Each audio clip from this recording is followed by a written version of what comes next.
gonna start the meeting soon. We've got a busy schedule today. We're gonna start the March 24th, 2025 committee meeting of the Fairfield RTM. Let's all stand for the pledge. I pledge allegiance to the flag, of the United States of America, and to the republic for which it stands, one nation, under God, indivisible, with liberty and justice for all. Thank you. I want to remind everybody that we are live. Every little thing can be heard. So if you can try to avoid rustling papers, side speaking, all of that. We're going to start out by hearing an Arts Commission report from our Director of Community and Economic Development, Mark Barnhart. This is agenda item 3. Welcome, Mark. Actually, I'm going to defer to the chair. Is with us. Welcome. I'm here just to provide text. Never a good idea. Thank you for welcoming me back again. I was here last year. As you know, we were in an infancy. You guys had funded decided to have a commission, either $1,000 to get it going. We have another $1,000 grant, so we were here last year. With certain agenda of items that we're going to work on. So working on the next. The strategic plan was in the first year. We're going to establish that cultural district, which we worked on all the first year. Develop networking opportunities for artists, which we've been doing. We had a bunch of meet and greets, and then we're going to engage young, inspiring artists. This last year, we tried to improve our visibility with local artists and expand our public arts initiatives. We have a couple of slides that go into that. Year 3, I'm just going to talk about, the next year, really what we're looking to do is to launch the Fairfield Arts Festival and then get more participation from local artists. So, okay, so the establishment of the Cultural Arts District, we just had some folks from the state came down. We had Elizabeth Shapiro from she's the director of Arts Preservation Museums, and we also had Paul Robertson from DCD, the Department of Economic and Community Development came down. We showed them around town. We started off at the Fairfield Museum. We walked by the Burr Mansion. We went down by the Fairfield Public Library. We went into Fairfield Theater Company, which also has Art Place, and it has now the Black Rock Theaters in there. We came back out. We went to the Sacred Heart University Theater, and then we walked down and we went into the First Church Congregational to give them an idea of what we had in town. They loved the tour, and we got rubber stamped. So we are going to be the cultural district has been established, and we're going to have. Stay tuned for the official announcement, which will be in June. So, yeah. But the cultural district has been approved. That's the next slide. So there's the art district. I'm sorry, the cultural arts district that you guys came up with, primarily downtown. The top half of the upside down shoe is probably where that's where the Fairfield Quick Center is. Everything's within walking distance. We did submit the application. Like I said, it's been accepted. We're expecting to have all the state delegates coming down in the first week in June or so. June, and they're going to have an official proclamation of the arts district. Like I said, we've had several artist gatherings. We started with the one we had at the Fairfield Theater Company, the inaugural meeting to see what the artists need from us, constituents. Then we had every other month, every quarter, we're going to have another meeting in the Black Rock Theater. Then we went to the SHU, our community theater. Then we went to the Quick Center, and the last one we had was at the Fairfield Museum. 30 or 40 artists, or we'll show up 50 people. Tell us what it is that they do out that we're looking for. As far as the spotlight, we've launched a newsletter. We have some social media presence now. You can find us online. And we've been showcasing on our Instagram page local artists. Each month we show somebody else. And our future initiatives to expand the public art, to explore sponsorship and grant opportunities. That's part of the state getting involved now. We can apply for some of these grants. To pursue collaborative partnerships, to assess feasibility digital platform to feature local artists and their work. That picture's up there now. I never saw these before. They have these electrical boxes all around town. And I was at for one of our meetings, and they showed that when it was in the South Stratfield area of town, and it was covered up with a map. It was beautiful. And I said to my wife, I said, wow, look at that. And she said, that's unbelievable. And then ever since then, everywhere I drive around town, I keep seeing these electrical boxes. They're green, they're ugly. And they actually took the covering off that one. I guess the UI took it off. So that's just an example of what we can do if we get the funding from the town and what we're looking to do. We talked about the Fairfield Artistic Challenge. I think that, I think that you guys should take time, if you haven't done this already, stop by the main library, go in the front door to the right. And we had 30 artists who were gonna show their art, and we wound up with 18 pieces, but 17 artists. And it is just inspiring, what they wrote about the town, what they said we should do. Beautiful, beautiful artworks. It's gonna be judged, and in about a month or so, we're gonna have the winners. We'll give out a couple of first, second place prizes in each age group. It's high school and middle school students. One of the students put this in there. She wants you to write down what's like living in Fairfield and put it in her binder. So if you guys do go to the Fairfield Library, please do that. It'll mean a lot to them. You'll learn things about history of Fairfield, about the witch trials. You'll learn about a lot of stuff if you go there and check it out. So please do. These are your constituents that did this artwork, and maybe you can lobby for their winning the contest from your local judges. So that's it. I'm here again. I'm not gonna beat you up with it. We need money. So last year we worked with $1,000. We got a lot done. I don't want you to think that we can get by on $1,000 because, we're really looking next year, the 250th anniversary of the signing of the Declaration of Independence. As you know, Fairfield had a big part in the Revolutionary War. I mean, we should be doing something, and the Arts Commission is looking to do something with artwork in the public parks or wherever we can get this done. So we need your help. We need your funding. Thank you. Are there any questions regarding the Arts Commission? Yes, sir. Representative Britton. Peter Britton, District 1, what would be your recommended level of budgeting? Well, we made a request for 30,000. And Different than I one. think they marked, the committee knocked it down to 15. We can live with 15 for now. We come back next year and ask you for 30. I mean, you gotta build on our successes. I mean, you'll see, if you just take a look at this, if you go to the Fairfield Public Library and at least look at how young artists have stepped up and present, it's inspiring. I'm telling you, read the wall piece they have on there about how they created it, why they created it. Just brilliant work. And that's what, like, $1,000 you gave us last year. So the commission has done a decent job of trying to leverage the support that it's received thus far from the town. Yeah.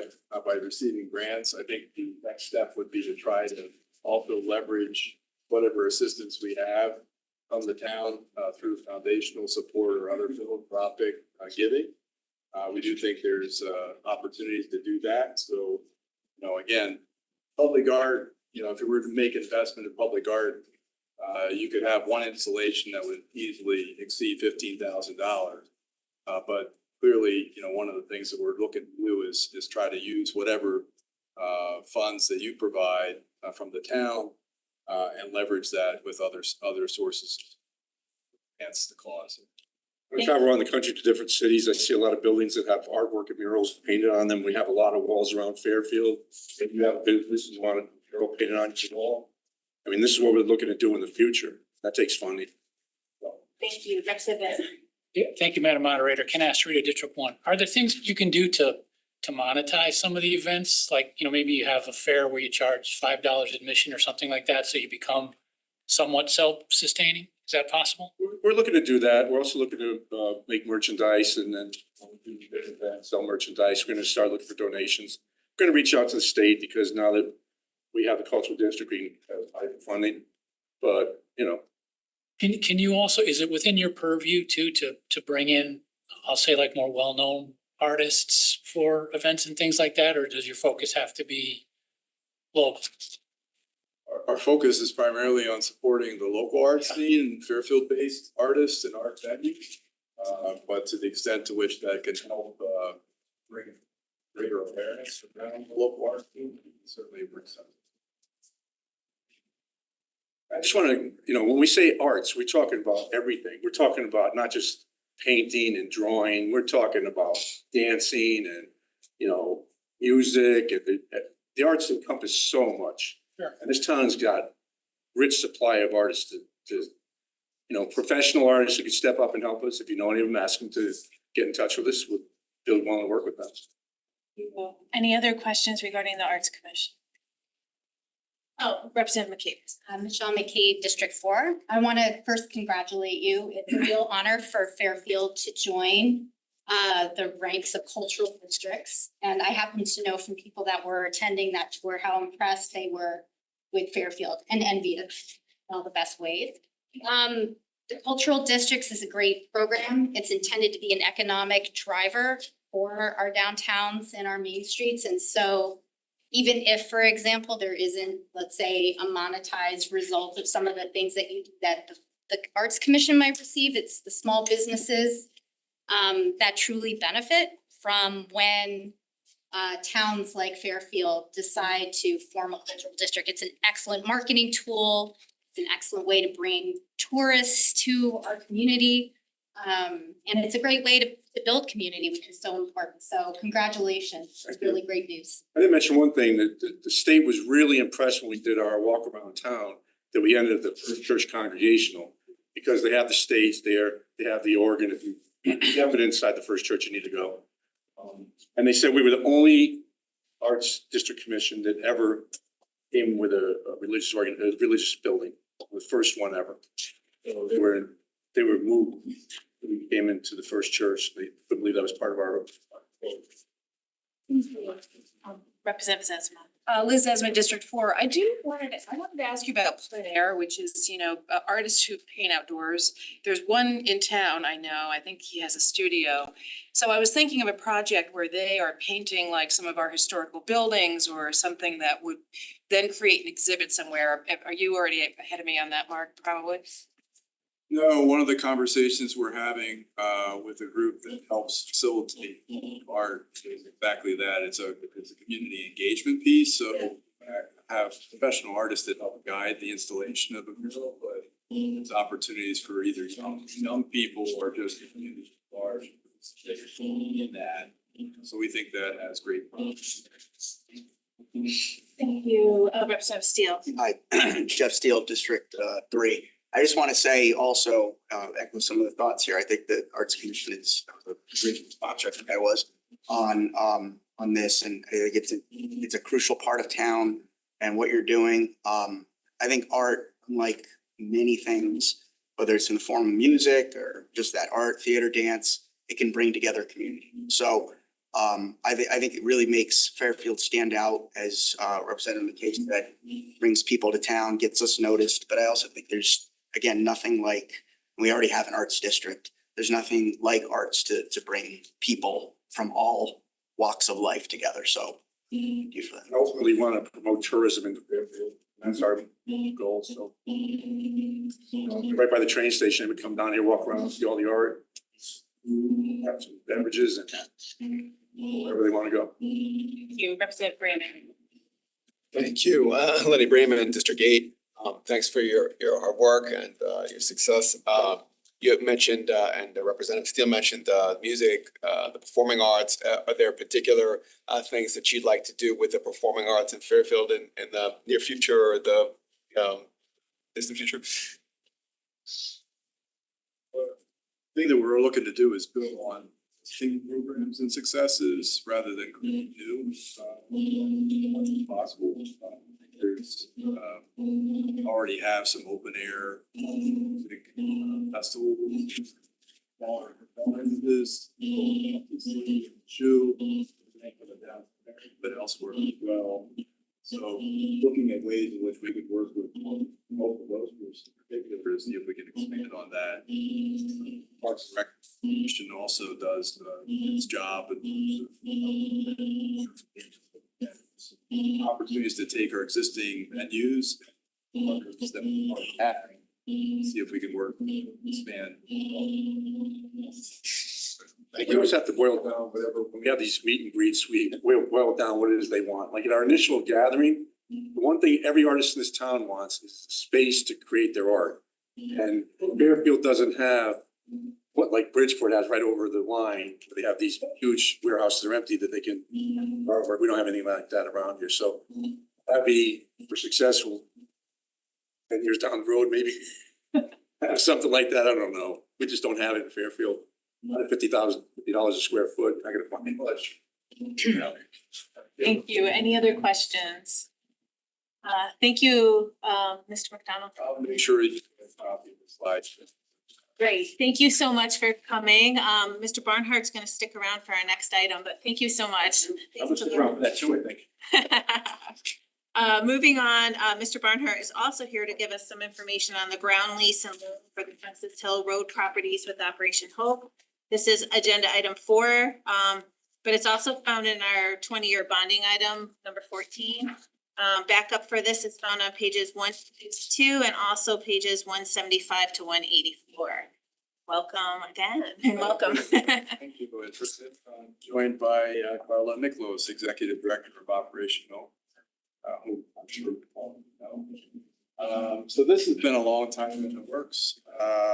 We're requesting your consideration for a resolution that would authorize the town to enter a long-term ground lease. Operation Hope for property that the town owns at 488 Road. This would allow Operation Hope to relocate that site, consolidate their operations, but remain in Fairfield. The town parcel currently is improved with a small lot. It's about a third of an acre, but it's almost entirely covered by a one-story masonry building that was built back in the 1920s. It's not in the greatest shape. In fact, it was in such poor condition that the town at one point they considered demoing the building. It had been used as a garage, as a storage facility. Prior to the town taking possession of the property, was used by the state of Connecticut. So when the state conveyed it to the town, there were some strings attached. So we spent some time actually going back through the General Assembly to modify the conditions under which the property was conveyed to the town, to allow us to actually do what we do today. That was approved through special act. The General Assembly signed into law by the governor a couple of years ago, which allows us specifically to ground lease it, but not property. I think all of you are familiar with the work that Operation Hope does in terms of meeting the needs of our Fairfield that are housing and food insecure.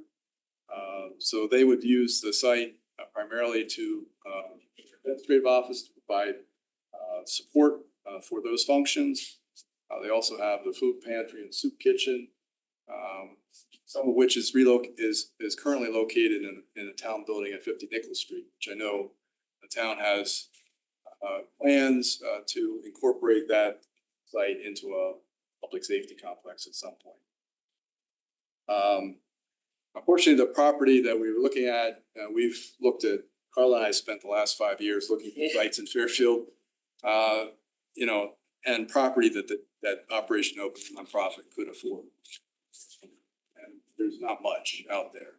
And to their credit, they want to remain in Fairfield. It's a Fairfield-based organization. Was created in Fairfield. Want to remain here to serve the needs of our community. We did find, we did talk about this site a while back, which led us to go through that change with the General Assembly. But again, the site is kind of small.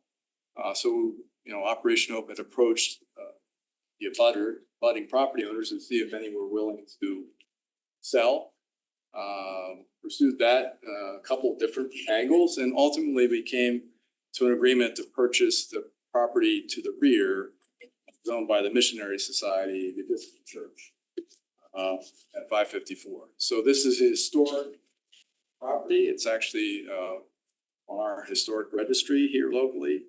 They're under contract to purchase the property, and we're providing proposing to do is provide a bridge loan of $300,000 so that they can close.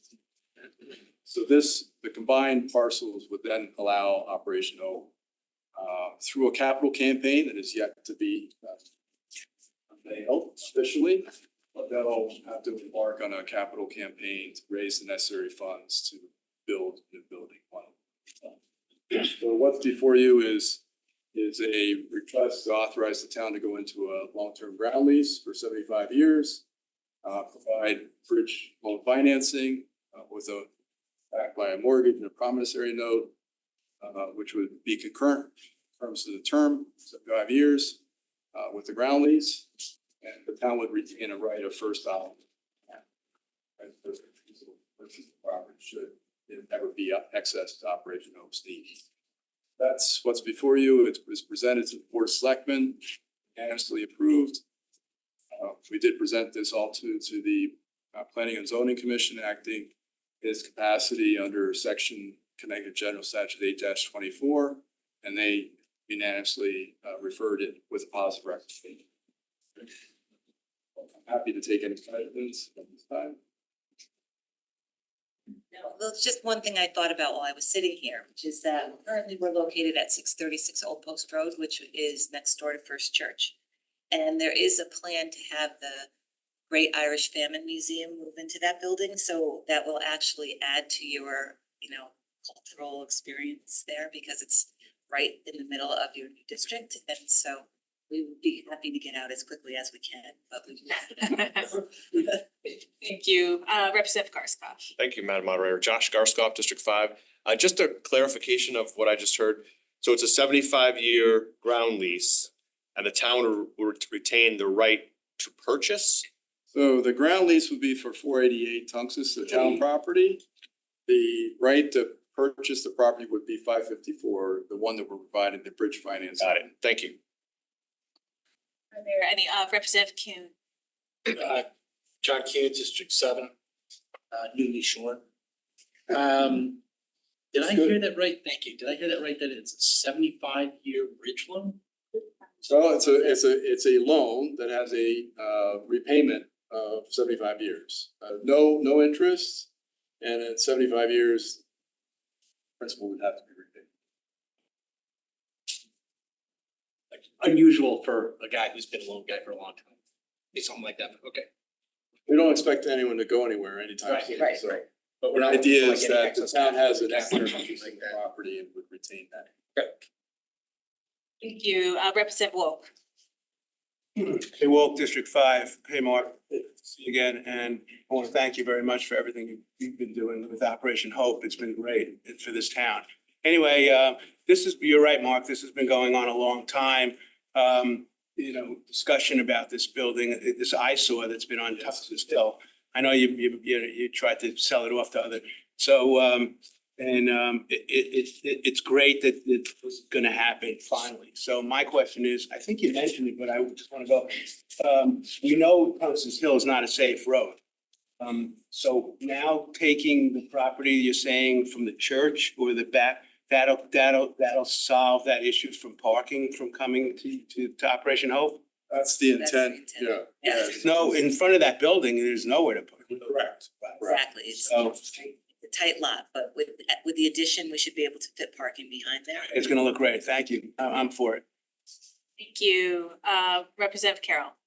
Chris Carroll, District 8. I read the paperwork this afternoon. A little unclear that once the current building's torn down, to get something new built there in a reasonable amount of time. What's reasonable?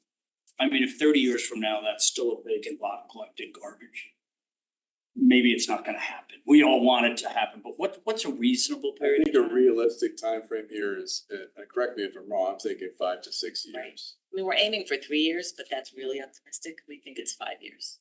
They have a lease that's currently expiring in like 2.5 years, right? Very soon. But hopefully we can extend that. I think, 2.5 years to design, capitalize and construct the building seems really very optimistic. So I think 5 years seems a lot more realistic. But there is pressure on the back end because Yes, yeah, they have to get But we out. did start this process like 6 years ago. It's just that it took this long.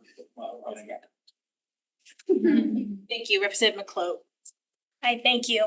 Megan McCloud, District Two. Just a couple questions to clarify, and I again apologize if you've already gone over it in previous iterations.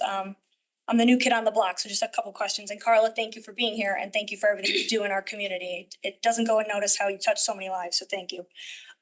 Just to clarify, these are gonna remain two separate parcels or are they going to be merged as one? That remains to be seen. They could be merged, but for now, they're considered Separate. separate parcels. Okay, and you said it's a no interest loan, 75-year term, and I read the backup, 8% annual interest. Are there gonna be payments made over the term of that loan, or it's a delayed principal balloon, basically? It's just a principal only, repaid at the end of the term. Okay, obviously it's a purchase acquisition. The loan is only for 300,000. Is that the full purchase amount of that lot? I wish it were. We wouldn't be here if it were. The purchase price is 1.8. And how is that gonna be financed? Is this gonna be a primary lien holder on that parcel, or is that gonna be financed through another lender? So like 4.5 years ago, I wrote a bond application to the state and we received 1.5 million, which at the time would have been enough to purchase the property, but it took so long to get something together that we have this gap, and the gap is 300. Okay, so we would be the only lender on the property as a lien holder. Yes, unless we can't raise the entire amount through a capital campaign and we would have to pursue other financing. Okay, It's but unlikely that you've already begun that capital campaign, or is that in the foreseen future? Yes, we're in like the quiet phase, so yes, it's quiet though right now. But we're working on it. Thank you, Representative Donnie. Hi, Nancy Donnie, District 6. TPZ, have they looked at this? Do they know about it? Because right across the street, there's quite a contentious We know. building being built. And not only that, there's several others along that corridor. So I just want to make sure that it's somewhat considered. First off, I would welcome you in that neighborhood. That's our turf. But I just want to make sure that we're conscious of what we're doing to that area of town. So planning and zoning to perfectly clear, planning and zoning looked at this in their planning capacity as to whether or not the town should enter into a ground lease for the property. They know what the purpose and intent is, but the building obviously has not been designed. The use is primarily office. So we think that's consistent with the zoning that's currently there, and we don't foresee any issues with regard to that. I think it will definitely improve that block. Yeah. Hoping the neighbors see it that way though. Thank you. Any other questions? Representative Rock. Dave Rock, District 2. Carl, I just wanted to, I think it's premature, but I wanted to congratulate you on making hopefully this and I've just been working with you on this a little bit and it's I think you've been great work. Very excited for you, very excited for the town. There's, as Bill Gerber says, there's if Operation Hope wasn't doing this work, you would have a massive hole in the heart of the giving piece of Fairfield. And we talk about arts, we talk about giving, and we talk about caring. This is an organization that puts on the shoes every single day and works to make people's lives better. And it's a resource that we just can't go without. So I fully support it. I hope all you guys will as well. Congratulations. Thank you. Thanks for your help too. Appreciate it. Thank you. Are there any other comments?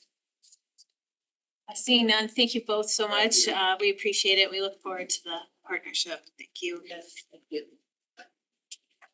Moving on, we have our Chief Operating Officer, David Becker, here to give us a capital plan overview. This can be found on pages 53 to 88 of our backup.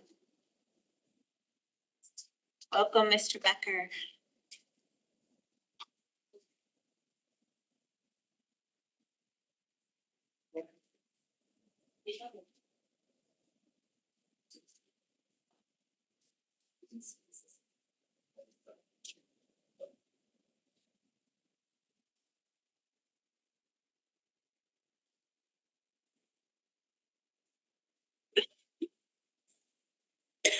So there were some formatting changes since the last time that you guys saw this. There's an explanation of schedule, that actually was very beginning of the packet for all the waterfall and capital plan documents. Hopefully that gives a little bit of a sort of a summary and cheat sheet while looking through sort of the sections to better understand what they are. We've also trimmed down changes document a little bit. It had gotten to the point from literally every single time something, whether it had any substantial effect or not, it was getting from that. That's been trimmed down some. The main areas that you'll want to look at would be the summary document. So that would be. Mr. Becker, if you just speak up a little bit, thank you. So the and bear with. So my internet dropped. But all right, so the summary sheet is, if you're looking in all the capital plan documents, it's the second sheet. So after the explanation schedule, it says preliminary and tentative for Page discussion. 54. Yeah, so be page 54 in the actual PDFs. Following on there. So that shows our current amount that we're planning as of now to actually fund this year. It also shows forecasting over the next essentially 10 years. It breaks that out by a couple of different things, including it does show items that have already been approved but are just waiting to either be bonded or to have actually get the projects underway. It also walks through how much in this year will be capital non-recurring or capital over $1 million. Shows some of the totals against the Board of Ed, but also the WPCA. We've added some lines now, so if you go down to the second half of that sheet, you'll see the WPCA funding breakdown. So this actually shows how much is going to be paid for by the WPCA, how much is forecast to be paid for by the town. So that is a new item since the last time we looked at any of this. Historically, there have not been very many WPCA projects at all. Obviously, there's been a lot of discussion about that finally needing to occur after 10 years of sort of those projects being funded for a variety of reasons, including trying to decide who was going to pay for or not. There was the East Trunk, which was decided to be paid for 50-50. But moving forward, there's going to be a more formulaic approach to how the projects get paid between the town and WPCA. The Board of Finance had a subcommittee. They put a lot of effort into that along with town staff and WPCA.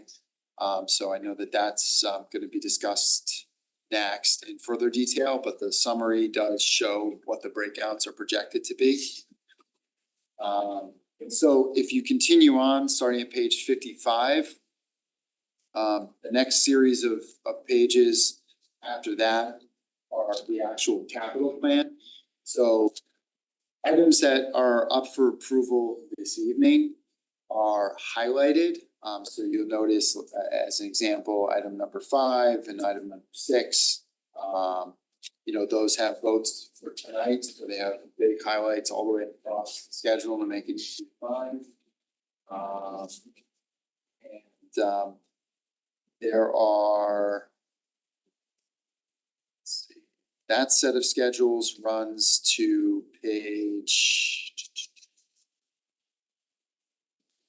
13 pages in total, so that ends on page 67 of the packet. And then starting on page 68 is what I referenced before, the changes sheet. So the changes sheet is if something has been changed, it's usually reported out here with an explanation. And so that carries through the next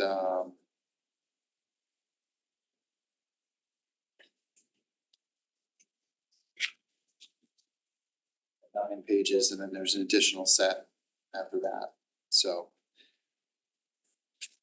And the way that we break these out is usually town, Board of Ed, WPCA, and then there's also under $1 million and over $1 million. So if you're trying to track projects, that's how to. Great, thank you. Does anyone have any questions regarding the capital plan overview? Nothing specific. We'll be covering that, but the general overview. Representative Kuhn. John Kane, District 7. When at page 54, just clarification for me, current fiscal year 2025, you get the band columns, you get the bond column. Do the bands roll off into future bond financings, or so when we look at say 26 or 27 on town side, 3.9 million is in those bonds somewhere. Or eligible like that first. So the bands are 1 year, they're out in full at the end of the 12-month period. So they're interest only during that window. So an additional year. So it can be rolled for several additional years, but what usually happens is the blend of what's in those bands changes. So if the project still hasn't got underway, we may roll that an additional year or two. But it's at the same token, if say it's a larger project, like a school construction project is a good example, where we'll typically have some portion of it on a ban at the very end, no matter what, because when we get reimbursement back, we've actually bonded for it.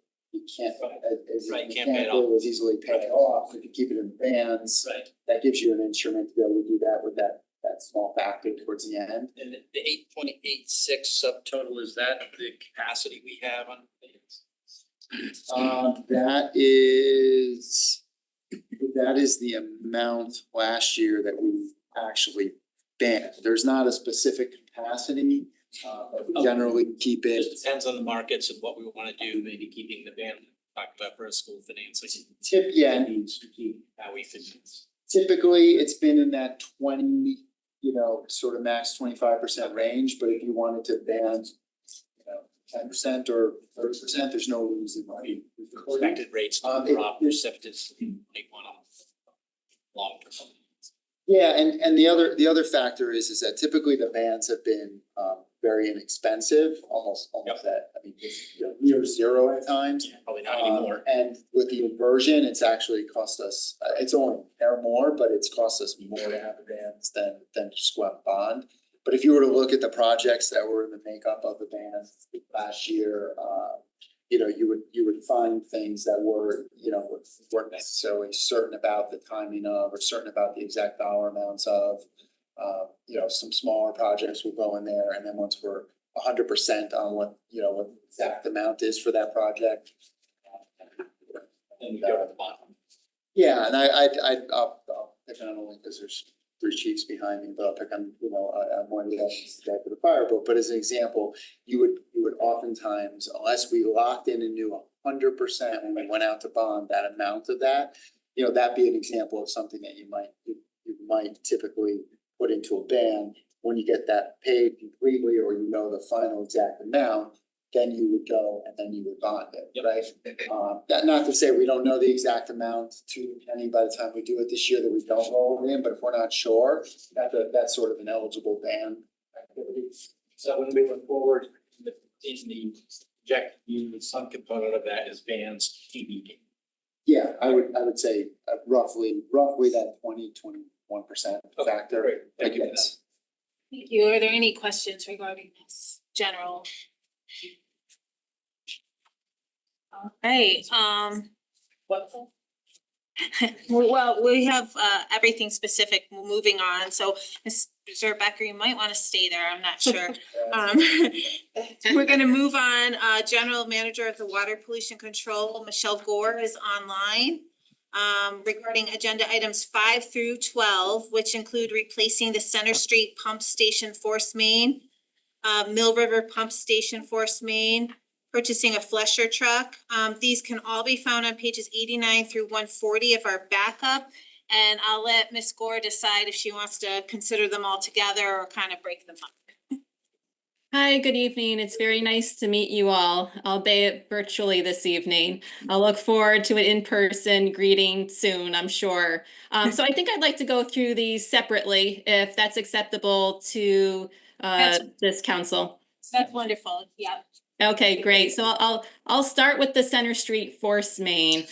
So the WPCA is seeking $4 million to fund the full replacement of this force main, with design starting in fiscal year 26 and running into fiscal year 27, and construction taking place in fiscal years 28 to 29.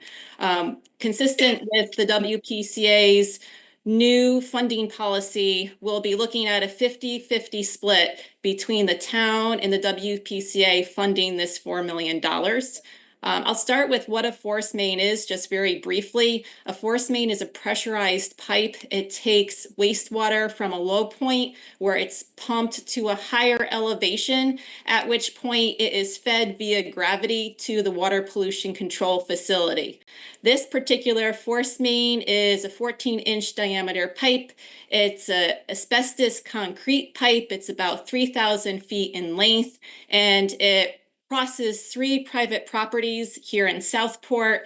It services primarily Southport's commercial and residential areas, south and including Route 1, and some points north of Route 1. So back in 2018, this force main was identified as having medium to high risk of failure. The force main is 60 years old. A typical lifespan of pipe made out of asbestos concrete is about 50 years. There have been past failures of this main, and at this point in time, WPCA is actively engaging engineering services to develop emergency standard operating procedure to address any potential failure that may occur before we're able to replace this main. So what would failure look like? It would be serious. There would be loss of service for sure, but there would also be release to the ground and to the surface of raw wastewater. This would include release to roadways and to yards. This would present a public health and environmental risk. This wastewater does contain pathogens, heavy metals, and other contaminants. Therefore, full replacement is necessary as soon as possible. Costs for this replacement have been increased to $25. The reliability of the cost estimate is good as long as the town does not defer on this project any longer. The new pipe also will replace the asbestos, so a hazardous building material will be removed. The new pipe will be constructed out of a more modern material, likely PVC.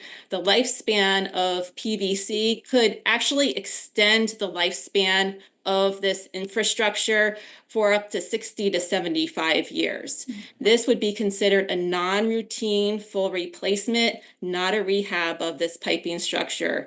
Again, it services both commercial and residential areas of our town, and it will remove inflow and infiltration to our system. So that's clean water coming from storm events and groundwater to our treatment plant. Our treatment plant, when it accepts too much clean water, it does not run as effectively or efficiently. So we're looking to remove as much of that clean water as we can. State grant and loan eligibility is available for this project.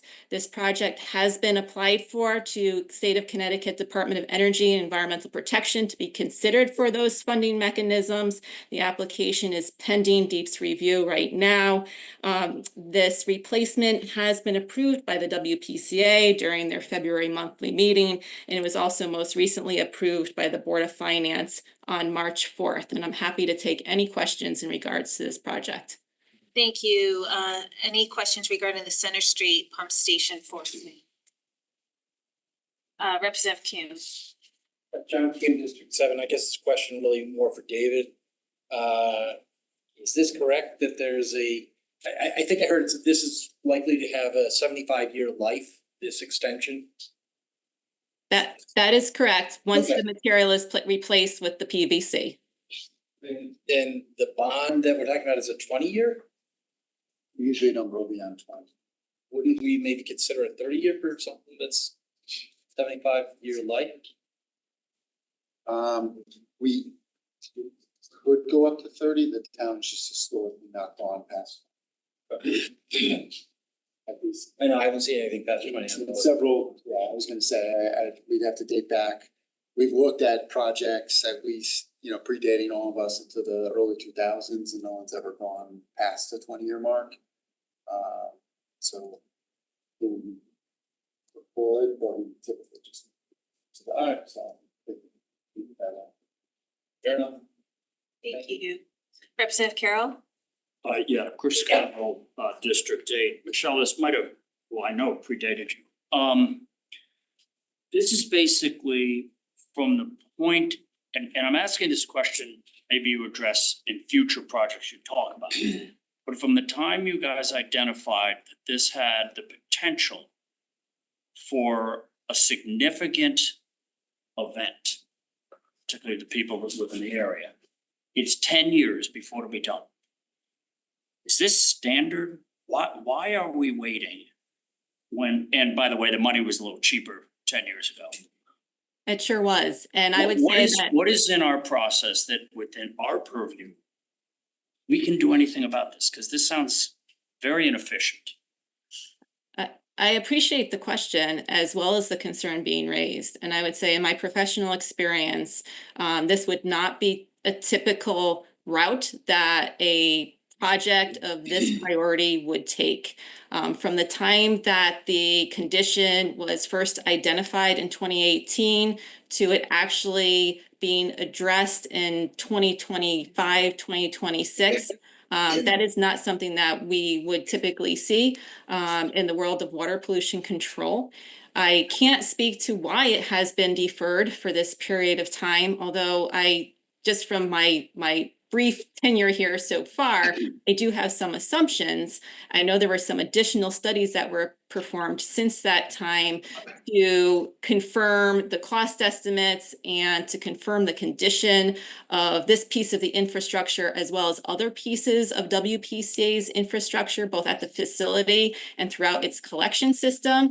But again, I would say this is not a typical timeline or route that a project like this would or should take. And I guess and we might not get to this tonight, it might be a conversation with the First Selectman's office or with your board. Are there other projects like this that need to be accelerated, that are sitting, that were identified 2 years ago and we'll wait another 8 to fix them? There were, and so when I joined the WPCA in late August of this past year, one of the first tasks that came to me was a full review of WPCA's capital plan and review of all the projects that were in our queue. As part of that analysis, not only by myself, but by our commission, by our technical staff at the WPCF, as well as within the town's executive offices, we did identify additional projects that raise to this level of priority due to poor condition. And I will be talking about 2 of those projects this evening. So those projects do exist. They have been identified and they have been accelerated on our current capital plan for WPCA. Thanks for the question. Thank you, Michelle. Thank you, Representative Ratsky. Pierre Ratsky, Pierre Ratsky, District 10. I'm an attorney with experience representing people who have been affected by asbestos disease. I know that cement pipe is one of the most injury-causing forms of in-place asbestos hazards, particularly when sawed into. I'm sure the answer is yes, but you guys have like a protocol in place to make sure the utmost safety measures are taken when they're doing this work? That's correct, and thank you for the question. And so as part of the design phase of this project, our engineer will be putting together a hazardous materials building plan to address those safety concerns. So that is a part of the design phase of this project that will be executed through construction. Thank you. You're welcome. Any other questions? Representative Garskoff. Thank you, Madam Moderator. Josh Garskoff, District 5. My question is for Mr. Becker. I think if I heard right, you said earlier that the 50-50 split is, you're going a little beyond the 50-50 split in the thinking of how the town versus WPCA will pay for projects, but then I think I heard this project is 50-50. I don't want to jump the gun, maybe this is for one of the later items, but can you talk a little bit more about the town's approach to how to split the costs? Yeah, I can give a high level, so jump in on there. There was a document that was added to back up, starting on page 89. And that walks through recommendation policy of state capital projects that is now included by the board of finance as well.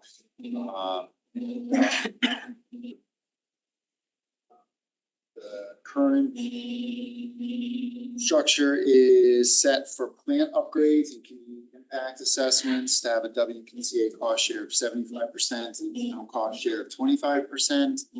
Projects necessary to support commercial development, increased capacity are slated for. And projects necessary as part of routine upgrades and WPCA and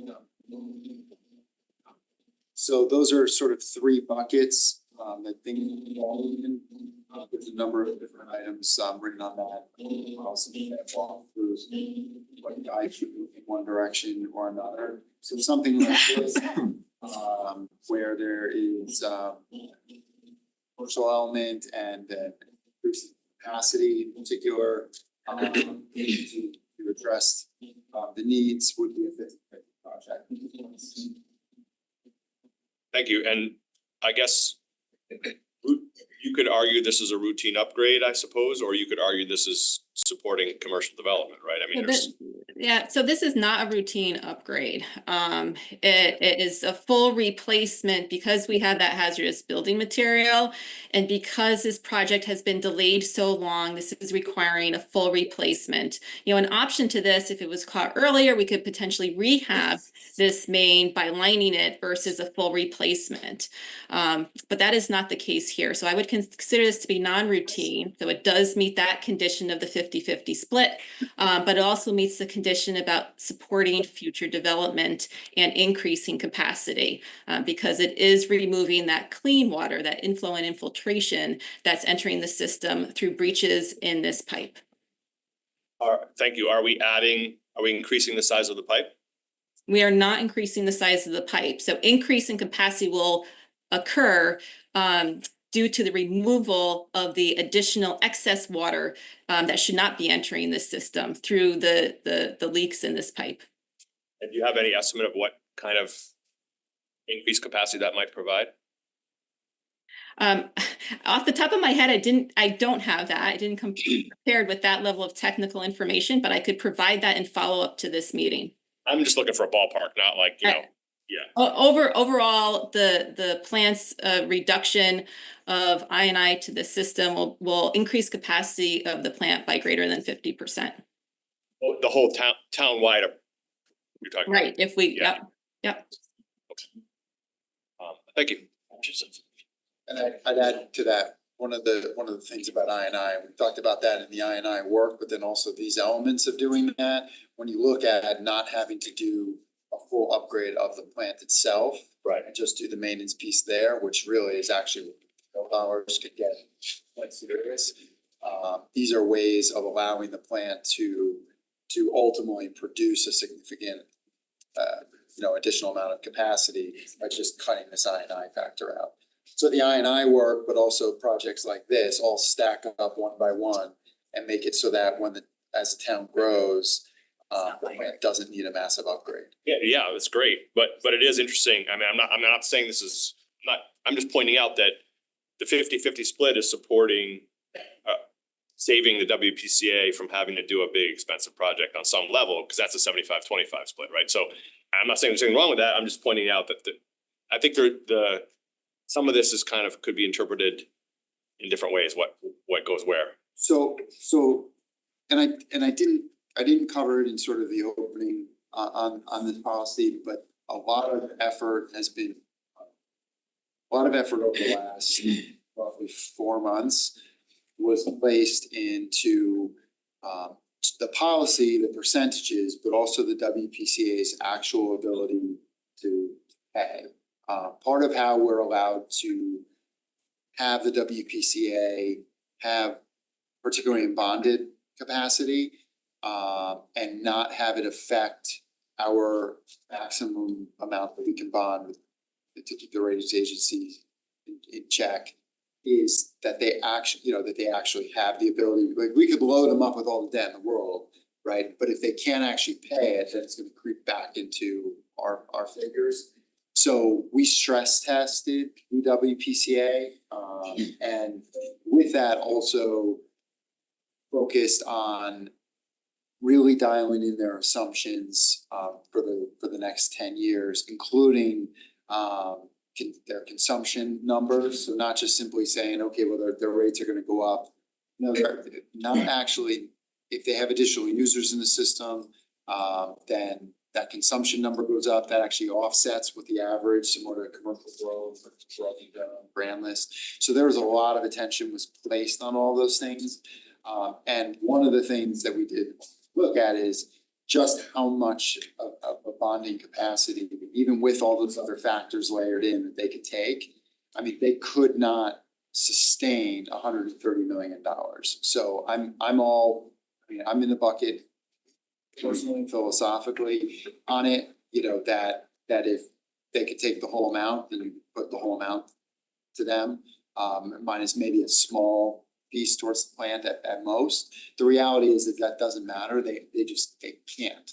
What we're seeing right now from the town and the WPCA, part of it is driving those percentages into a point of a formula, but it's also backing that formula to the town's ability to, its overall capacity and all the other projects, and then the WPCA's, and sort of trying to find what that balance is. And when you apply these percentages at this stage, and they, all seem to be, pretty reasonable, and you back them into the other set of schedules, each side has the ability to right now to actually withstand these things. So has to hit kind of both of them. Thank you. That makes a lot of sense. And I totally agree that, commercial development helps the whole town. But there are people just from the other side, there are people who are not connected to the sewer system, or my neighborhood, which is connected to Bridgeport. And so we pay exorbitant sewer fees to Bridgeport and can't get it connected to Fairfield. So there's just, there are people who are kind of paying for something they don't actually use, but I totally understand where you're coming from, and I think it makes a lot of sense. So thank you. Thank you. Any other questions regarding this item? Representative McClure. Megan McClure, District 2. You mentioned that it was about 8 years ago that this was identified as an issue, and I guess since we're coming off the conversation of the 50-50% split, 25-75, in your professional opinion, 8 years ago, 2018, that was 2 administrations ago, were we at the cost of a full replacement at that time of identity? Or has that significantly increased because of the 8 years that have lapsed? It's a great question. I appreciate it. So in 2018, this was identified as a full replacement. The condition of this particular structure was very poor at that time. It has not gotten any better. So safe to say, since 2018, like you said, almost 8 years, we've known this was a full replacement project all along. Correct. Thank you. Representative McCabe. I'm Michelle McCabe, District 4. Outside my depth, but a question for Ms. Gore, if it's an appropriate one. It seems like the replacement pipe is going to be located in a part of town that affords greater density, if I'm not mistaken. Is this in Southport train station, downtown area? You had mentioned that the pipe size is going to be the same. I'm curious if, regardless of that, if the replacement is with additional density and development in mind. In other words, yeah. It is in consideration of the town's plan of conservation and development. That was part of the assessment that was performed in 2018. It was also part of the reassessment that was performed more recently as part of the preliminary investigation and evaluation, so the pre-design for this replacement. So based on the technical data that aligns with that plan, there is not a need to increase the pipe diameter, but there is a need for us to reduce the total flow. A large percentage of that is clean water that's entering that line. So if I understand you correctly, the replacement, because it solves the clean water problem, means it allows more room for the not clean water, thereby allowing for more use. Correct. Okay, thank you very much. Thank you. Thank you. Are there any other questions regarding this item? Seeing none, Ms. Gord, do you want to move on to the Mill River Pump Station Force Main rehabilitation, which is agenda items 9 and 10? Back up. Maybe on the supplemental part. Five. Oh, do you wanna know why it's like What is that?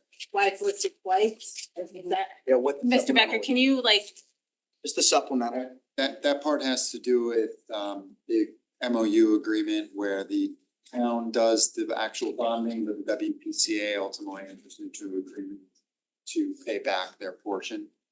So it's all bonded by the town and they pay a portion, so it's a Standard lease. Yeah, all the ones to the WPCA. That's what I know. Supplemental, which houses the. Okay, I thought so. Yeah. It's somewhat duplicative, but it's probably. thank you. You want to respond to the next pump station force main? Or the next, yes. So I think item number 7, it's actually the Center Street Pump Station, not its. Oh, I'm force sorry, main. items number 9 and 10. Did I? Oh, okay, I'll skip ahead. I apologize, the Mill River Pump Station force main. Okay. Just for clarification, isn't item number 7 different?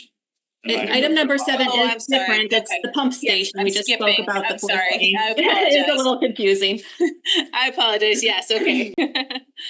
Go ahead on the item number 7, thank you. Sure, thank you. So the Center Street Pump Station, similar to its force main, is in need of full replacement at this time. WPCA is seeking $4.53 million to complete that replacement. The replacement is scheduled to occur on the same schedule as the force main is. So that would be designed in fiscal year 26 through the beginning of fiscal year 27, with construction earmarked for fiscal years 28 through 29. So similar to the force main, this pump station is 60 years old. The need to replace this pump station was identified again in 2018. The pump station at this time must be structurally improved to comply with current standards, including FEMA flood standards. The pump station is undersized for the community that it services. Its components are failing. It requires specialty builds to replace its existing equipment, specifically its pumps. Inflow and infiltration, so we have that clean water again, enters the system, and that actually causes additional wear and tear on the pump station's components. All of that will be addressed through the redesign, and so we'll be looking at a potential upgrade in capacity of the pumps servicing that station to handle the additional flow. The capital the preliminary design of this pump station has been completed. The costs as a result of the preliminary design have been increased to $25. The reliability of that cost estimate is good, as long as we don't continue to defer, similar to the force main. Once the pump station is replaced, the lifespan should be another 50 to 60 years. Similar to its force main, this is considered to be a non-routine full replacement because we are increasing capacity of the pumps in this station, and the station is going to be brought up to current FEMA flood code. This station does service both commercial and residential service area, and we will be seeking a 50-50 town versus WPCA split. The project is eligible, just like its force main, for state funding through the Clean Water Fund. An application is pending with the state of Connecticut DEEP to assess that funding mechanism's appropriateness for this project. And this was approved by the WPCA Commission in its February monthly meeting and by the Board of Finance on March 4th. And I'm happy to take all questions in regards to this project. Thank you. Are there any questions regarding this project? Representative Shea. Hi, Chris Shea, District 2. Thank you, Madam Moderator. This project and the previous project that you talked about, you said that you've applied for state reimbursement and there's a likelihood of that. If you were a betting person, how likely would it be that we would receive that reimbursement? I think that we're highly likely to receive that. This project was on the state's priorities list during the last cycle. We just had not executed on the project at that time. So what we're doing now is renewing our status on that list. And if it were to be reimbursed by the state, what's the timing on that sort of a reimbursement? I think that that's a great question. I am not familiar enough with the state's review of its applications for this funding. We would be put on the priorities list for fiscal year 26 and 27. So I suspect over the next 4 to 5 months, we will be receiving a response back from State of Connecticut DEEP. And since this particular project is in a FEMA zone, does it require Army Corps of Engineer review and federal review?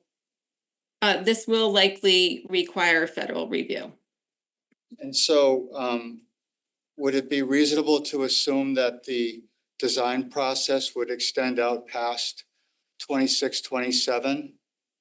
It's not expected. So permitting is already part of our engineer's preliminary design schedule.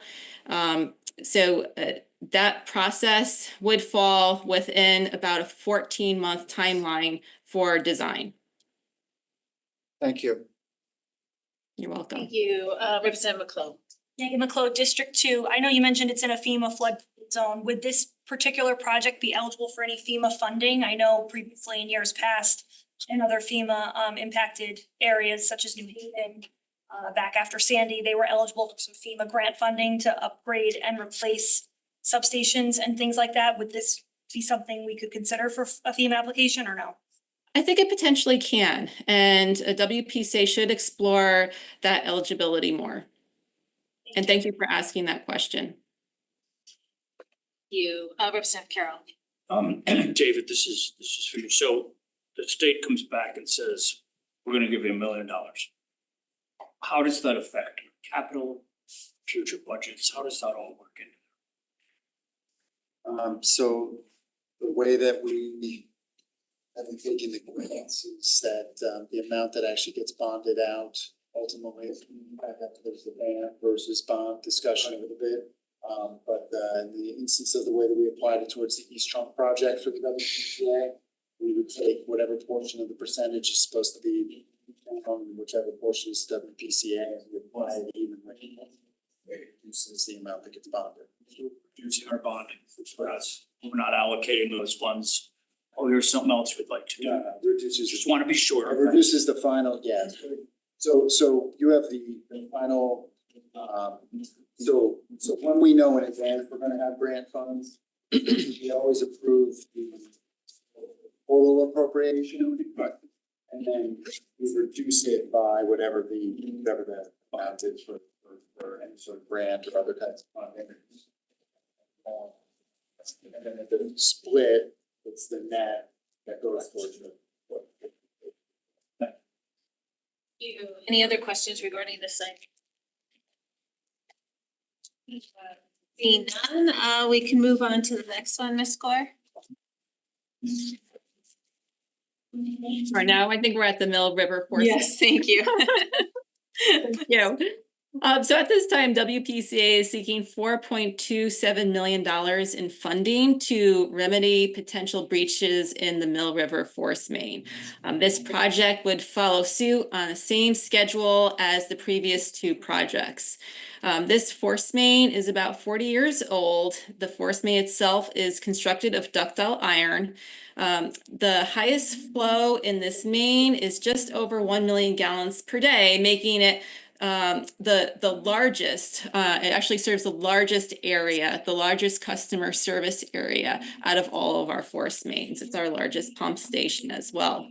The northern terminus of this line is, I should say, of the service area for this line is around the area of the Hi-Ho Hotel, and where the Merritt and Black Rock Turnpike meet down to northern Umpqua and Lower Bronson Road. So this is a very large service area. The risk assessment of this force main was performed just last year. That risk assessment identified 7 potential points of structural damage, elevating this as a priority higher than what had previously been marked on the capital plan. Previous to this force main was identified to be addressed in 2031. Not addressing this damage in the force main would result in similar conditions as the Center Street force main if it were not addressed. So release of raw sewage to the ground. This would actually have a potential to release to the Mill River. This force main actually passes underneath the Mill River and along Sturgis Road too. So a really busy and trafficy, well-traveled area.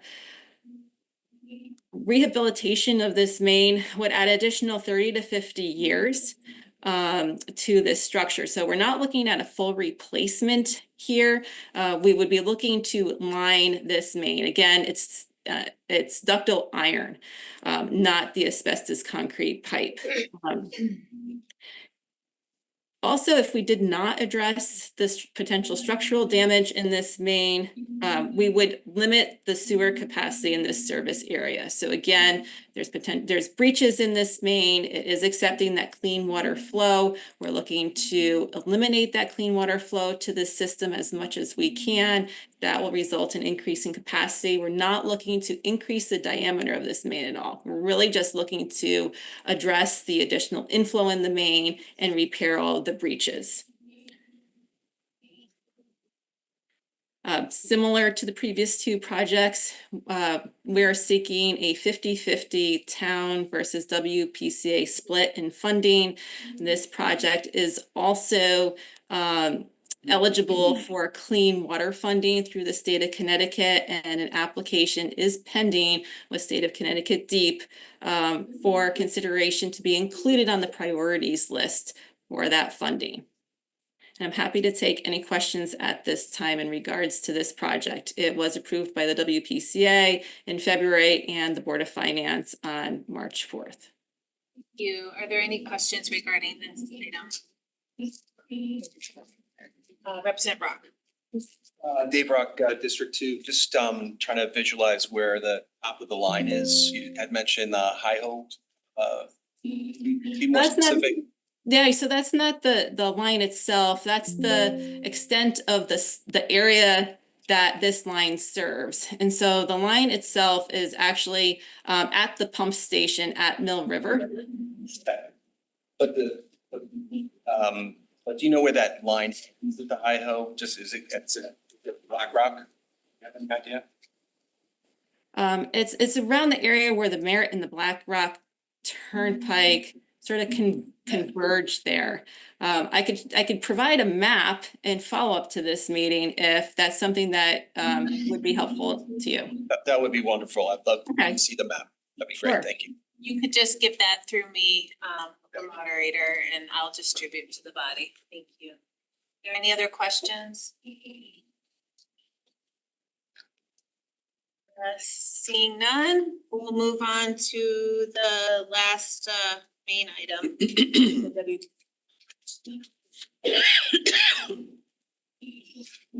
So I think this is the flusher truck that we're seeking to purchase. Yep. All right, so WPCA is seeking $600,000 to purchase a replacement flusher truck to maintain the flow in its sewer mains and its collection system. Our current truck is 15 years old. The cost estimate is very relevant. We just received this estimate. It's a current quote from a standard provider of these types of heavy-duty fleet vehicles. This truck is used to flush out blockages in our collection system, and flushing out the blockages prevents bypasses from our system. So bypasses that back up into basements and out of manholes. Bypasses would cause the WPCF to be in non-compliance with its state-issued National Pollutant Discharge Elimination System permit. That would cause us to be in significant non-compliance with that permit. This is a planned routine vehicle maintenance, vehicle replacement. The new vehicle would have the most up-to-date technology and systems in place to make our road crews work most efficient. We would also incur less downtime from our existing truck being in the garage for maintenance and service. So we'd be able to continue our presence on the road daily as is our protocol. WPCA is looking to fund this replacement 100% out of its own fund balance. We are not looking for the town's assistance with funding this project. And the WPCA did approve that decision in February, and the Board of Finance approved this decision to fund the replacement truck in this way on March 4th. We're looking to purchase the truck in after July 1st, so it's this coming fiscal year. We've been talking with vendors. Thank you. Are there any questions regarding the flusher truck? Representative Carroll. No, but if the WPCA is purchasing this, why is it in our agenda? Didn't you just say WPCA was funding it? We are funding it through bonds. Okay. Even if they're doing 100% of it, it's ultimately town appropriation. It's just in this instance, the MOU will be for 100% repayment by the WPCA for the portions. So you still have to ultimately approve it because it sits on the credit account. Thank you. Any other comments or questions? Seeing none, I think that's it, Ms. Gore. Thank you so much. We welcome you here for your first time, and I think we're going to see you back the week of April 7th. Yes, I think so. Thank you. Very nice meeting you all this evening. Thank you. Moving on, online we have our project manager Eli Gazelle here to update us on agenda item 13, which is the Roger Ludlow Middle School turf field bond. This can be found on pages 141 to 145, and I also believe 250 to 254 of our backup. Welcome. Good evening, everybody. Today I'm here to talk about the additional funding request needed for the RLMS turf field. We are seeking $990,000. We provided a project cost detailed breakdown in the backup. The cost of the soil to remove was approximately $1.2 million, plus some additional depth of the light pole bases was $85,000, totaling $1.3 million. We had $200,000 in contingency for the project. We were able to negotiate 2 credits back, equaling $200,000 from the contractor. That's about $900,000 plus a 10% contingency, just in case we need any more money to finish the job, and that results in a $990,000.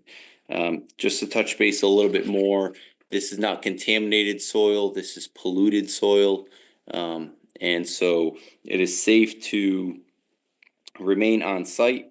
However, now that we are excavating it and CT Deep requires us to handle it in three different ways. One, we can either keep it on site. Unfortunately, in this particular site, we did not have any room. Two, you can either get a permit from CT Deep to get rid of the soil to another permitted facility. Or three, you can dispose of it to a proper facility, acceptance facility. And we went with the third option. We were able to save a significant amount of money by going with our an on-call contractor, which resulted in approximately almost a $500,000 savings rather than going with the project contractor. So we tried our best in making sure that the costs stay as low as possible. I'll stop there and I'll answer any questions. Thank you. Are there any questions? Representative Pistilli. Sharon Pistilli, District 5. Do we have a timeline for the completion of this? Because it's been going on for some time, right? So. Yep, completion is in May, end of May. Thank you, Representative. Hi, Jeff Steele, District 3. Anytime I see a cost overrun that's $1 million or so, it's, it has to raise an eyebrow. Can you explain a little more what was missed when this was done originally, or what had to be done? I say you had to take more soil out, additional depth. What happened such that? When the bid went out, when the project went out to bid, we did not include any soil sampling, and there was no geotech report. And so when the bid came back and the contractor started the job, he raised his hand and said, "Hey, what do you guys plan on doing with the soil?" And then that's when the capital projects team got involved. I got involved, and there was no soil sampling, and so we requested an LAP to come on site, take some soils, provide a geotech report, and that's when we found out that the soils are polluted, not contaminated. Why, with soils seeming to be a continued issue in this town, why didn't we do a soil check originally? I'm not sure. It's a great question. Definitely a lessons learned on this one. Is it, just one last thing, is it standard practice to do soil testing, or is it just occasionally? Anytime we put a shovel in the ground here for any project, we typically do soil testing, yes. Okay. Representative McClure. Megan McClure, District 2. Did I hear you correctly that we saved $500,000 by using an emergency on-call contractor? That's correct. Is that typical? I know in my household, when I got a call for an emergency, I normally pay a premium. So the on-call contractor that we have has unit prices with special acceptance facilities, and so he has a direct relationship with these acceptance facilities that the sports contractor did not have. So just to clarify, this contractor is not the one that was bid for the original project? That's correct. Okay, and when was the original soil testing waived when did this project begin? That we neglected to do the initial soil testing?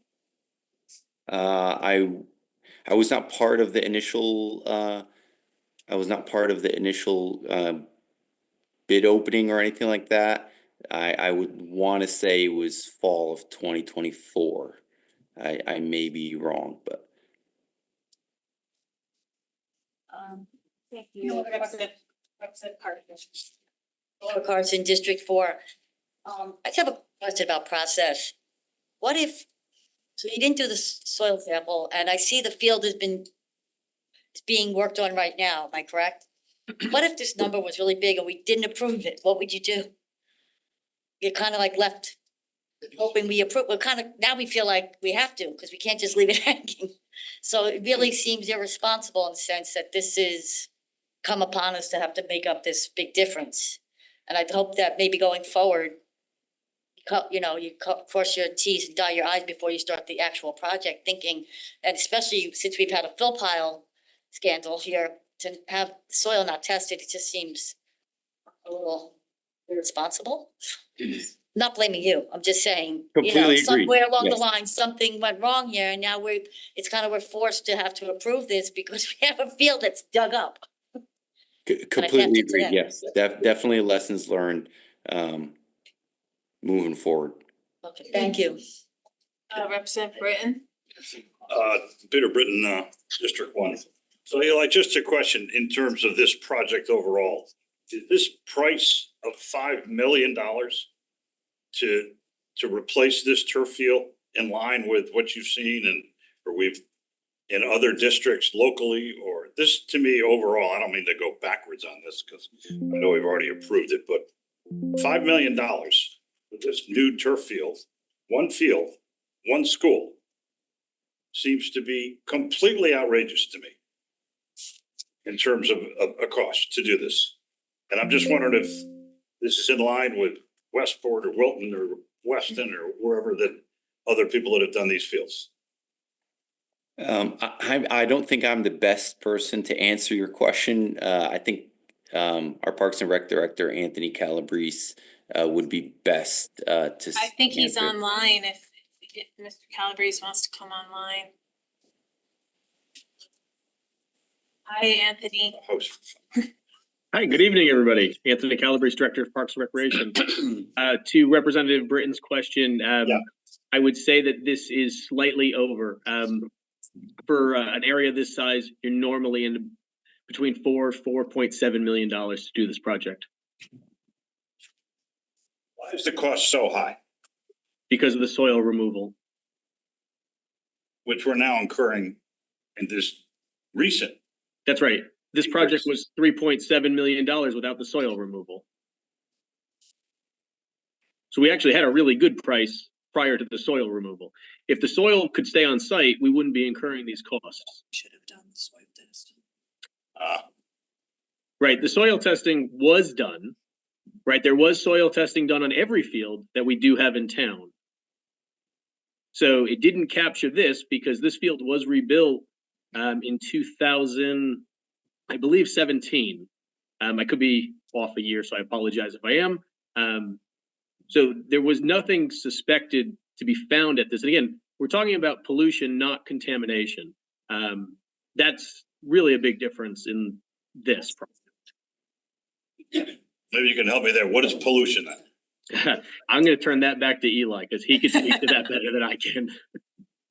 Sorry, Eli. That's all right. Pollution means it's not necessarily PCBs or anything like that. It's non-organics, PAHs. And talking with the LEP, it's mostly due to the fact that it borders I-95, so pollutants from vehicles.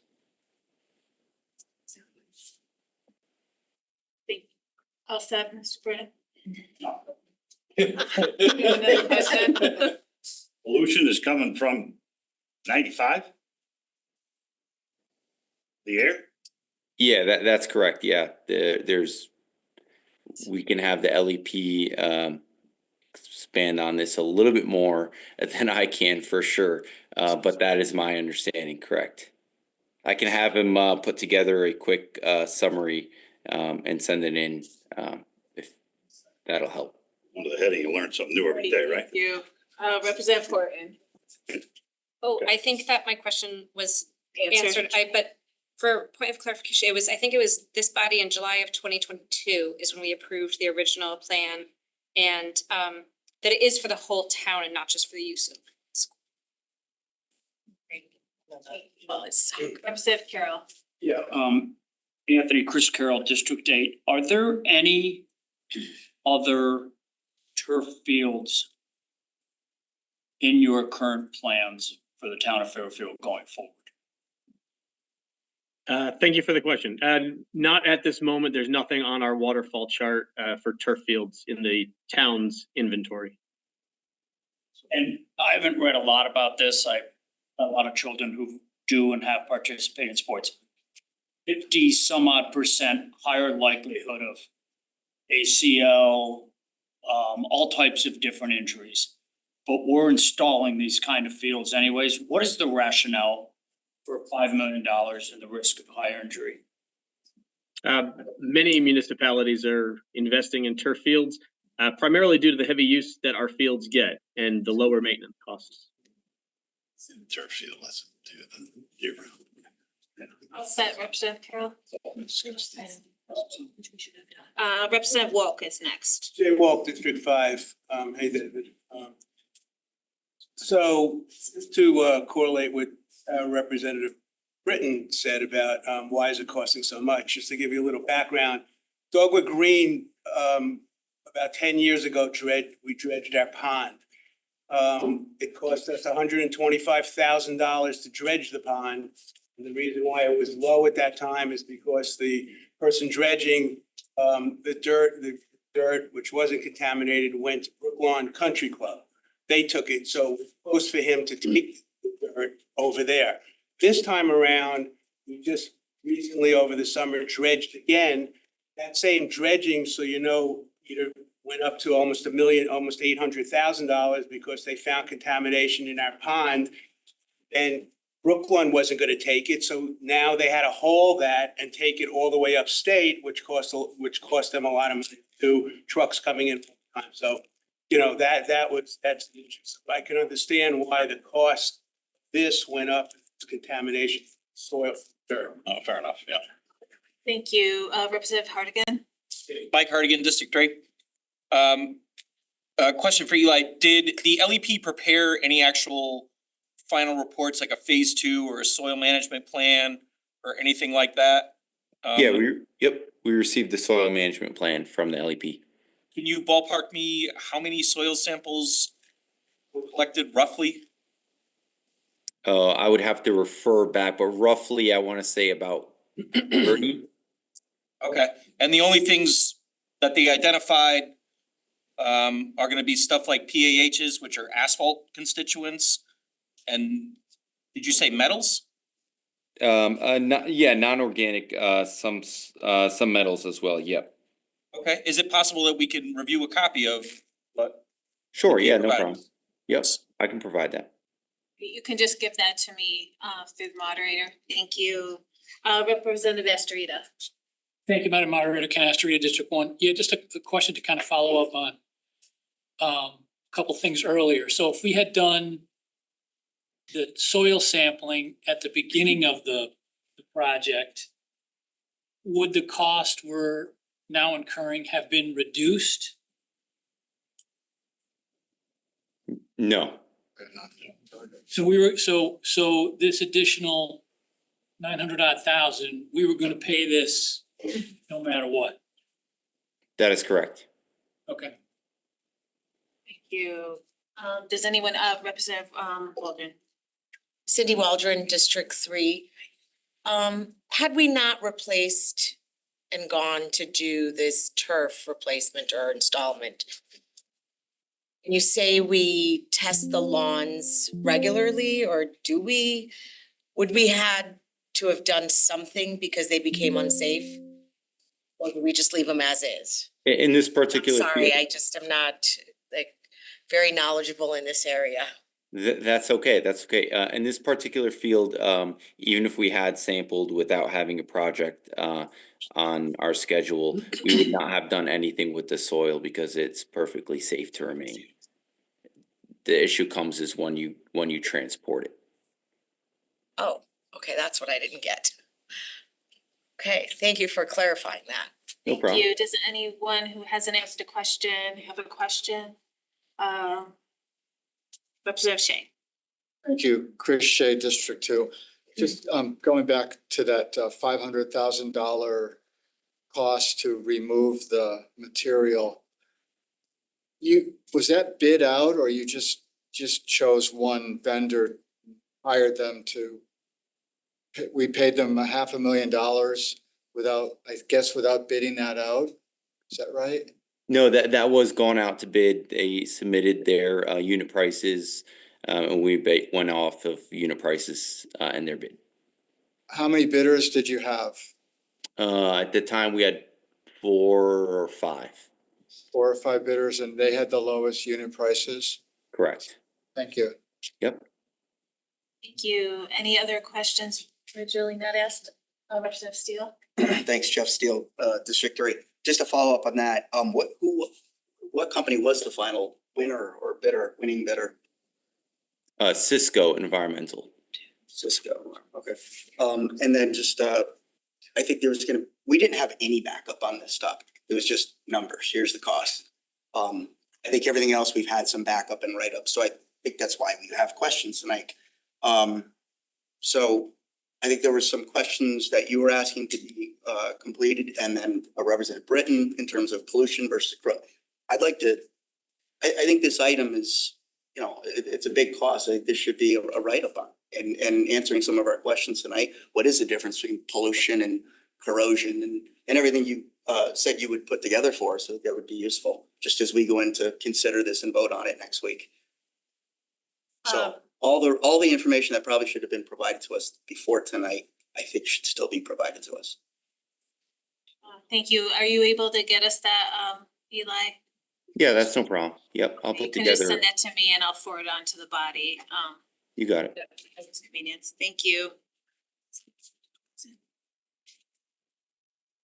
Oh, I'm sorry, Representative Longo.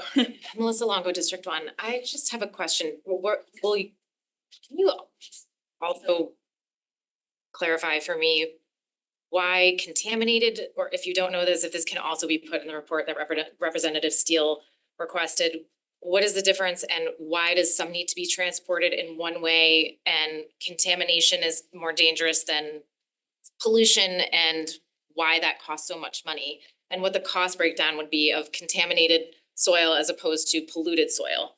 I would like to know that. I also would like to know who was on this, who was ultimately responsible for not testing the soil when we should have tested it to begin with. I understand that it was done ultimately, but as you were saying, this is a learning lesson. This is a really expensive learning lesson for a town that's already had too many. So I think that we should have been a little bit more on top of this, considering everything that's already happened, and our residents and our constituents are still paying the price for mistakes that have been made. So to me, this is a big mistake. So I would also like to know who was responsible for that call and who dropped the ball. But also like to know who else, what other companies, you said we had bid out to 4 or 5. I would like to know who those companies are as well. Sure, no problem. Thank you. Yep. Thank you. Thank you, Representative Pistilli. Sharon Priscilli, District 5. I just want to make sure that I understood properly. There was no incremental cost. Ultimately, there's no incremental cost because of the timing of when the soil was tested. Is that true? Sorry, I didn't understand the question. Could you Well, repeat it? so we didn't discover that the soil was polluted until further down the line in the project than was, we didn't test the soil at the outset, correct? Originally, the soil was not tested, no. Okay, but the fact that the soil wasn't tested until later, there is no incremental cost associated with that. Either way, the cost is the same. That's correct. Okay. Thanks. Any other comments or questions from the body? Okay, Representative Rock. Yeah, just Dave Rock, District 2. So the project started in 2022, correct? And when would you traditionally want to test the soil? In 2022? 2024. Oh, it's big. 2024. Yeah, the soil would definitely get tested during the preliminary phases of the project. Like even before it even goes out to bid. So started in 2022, but then we jumped to 2024. The construction of the I'm still project, trying to figure out when do we traditionally test soil around town? the construction started in fall of 2024. I cannot speak to when it was, design started, as I was not part of the original project. But typically we would be testing soils in the preliminary phases of the project. Right. So before 2024. Correct. Okay. Sure. Mr. Becker, you can comment? I'm gonna say, I mean, Eli is gonna get you, obviously a fair amount of backup information. There's some really good questions here, trying to understand this. Eli was brought in, more than midway through this particular project to some extent, turn it around, get a handle on.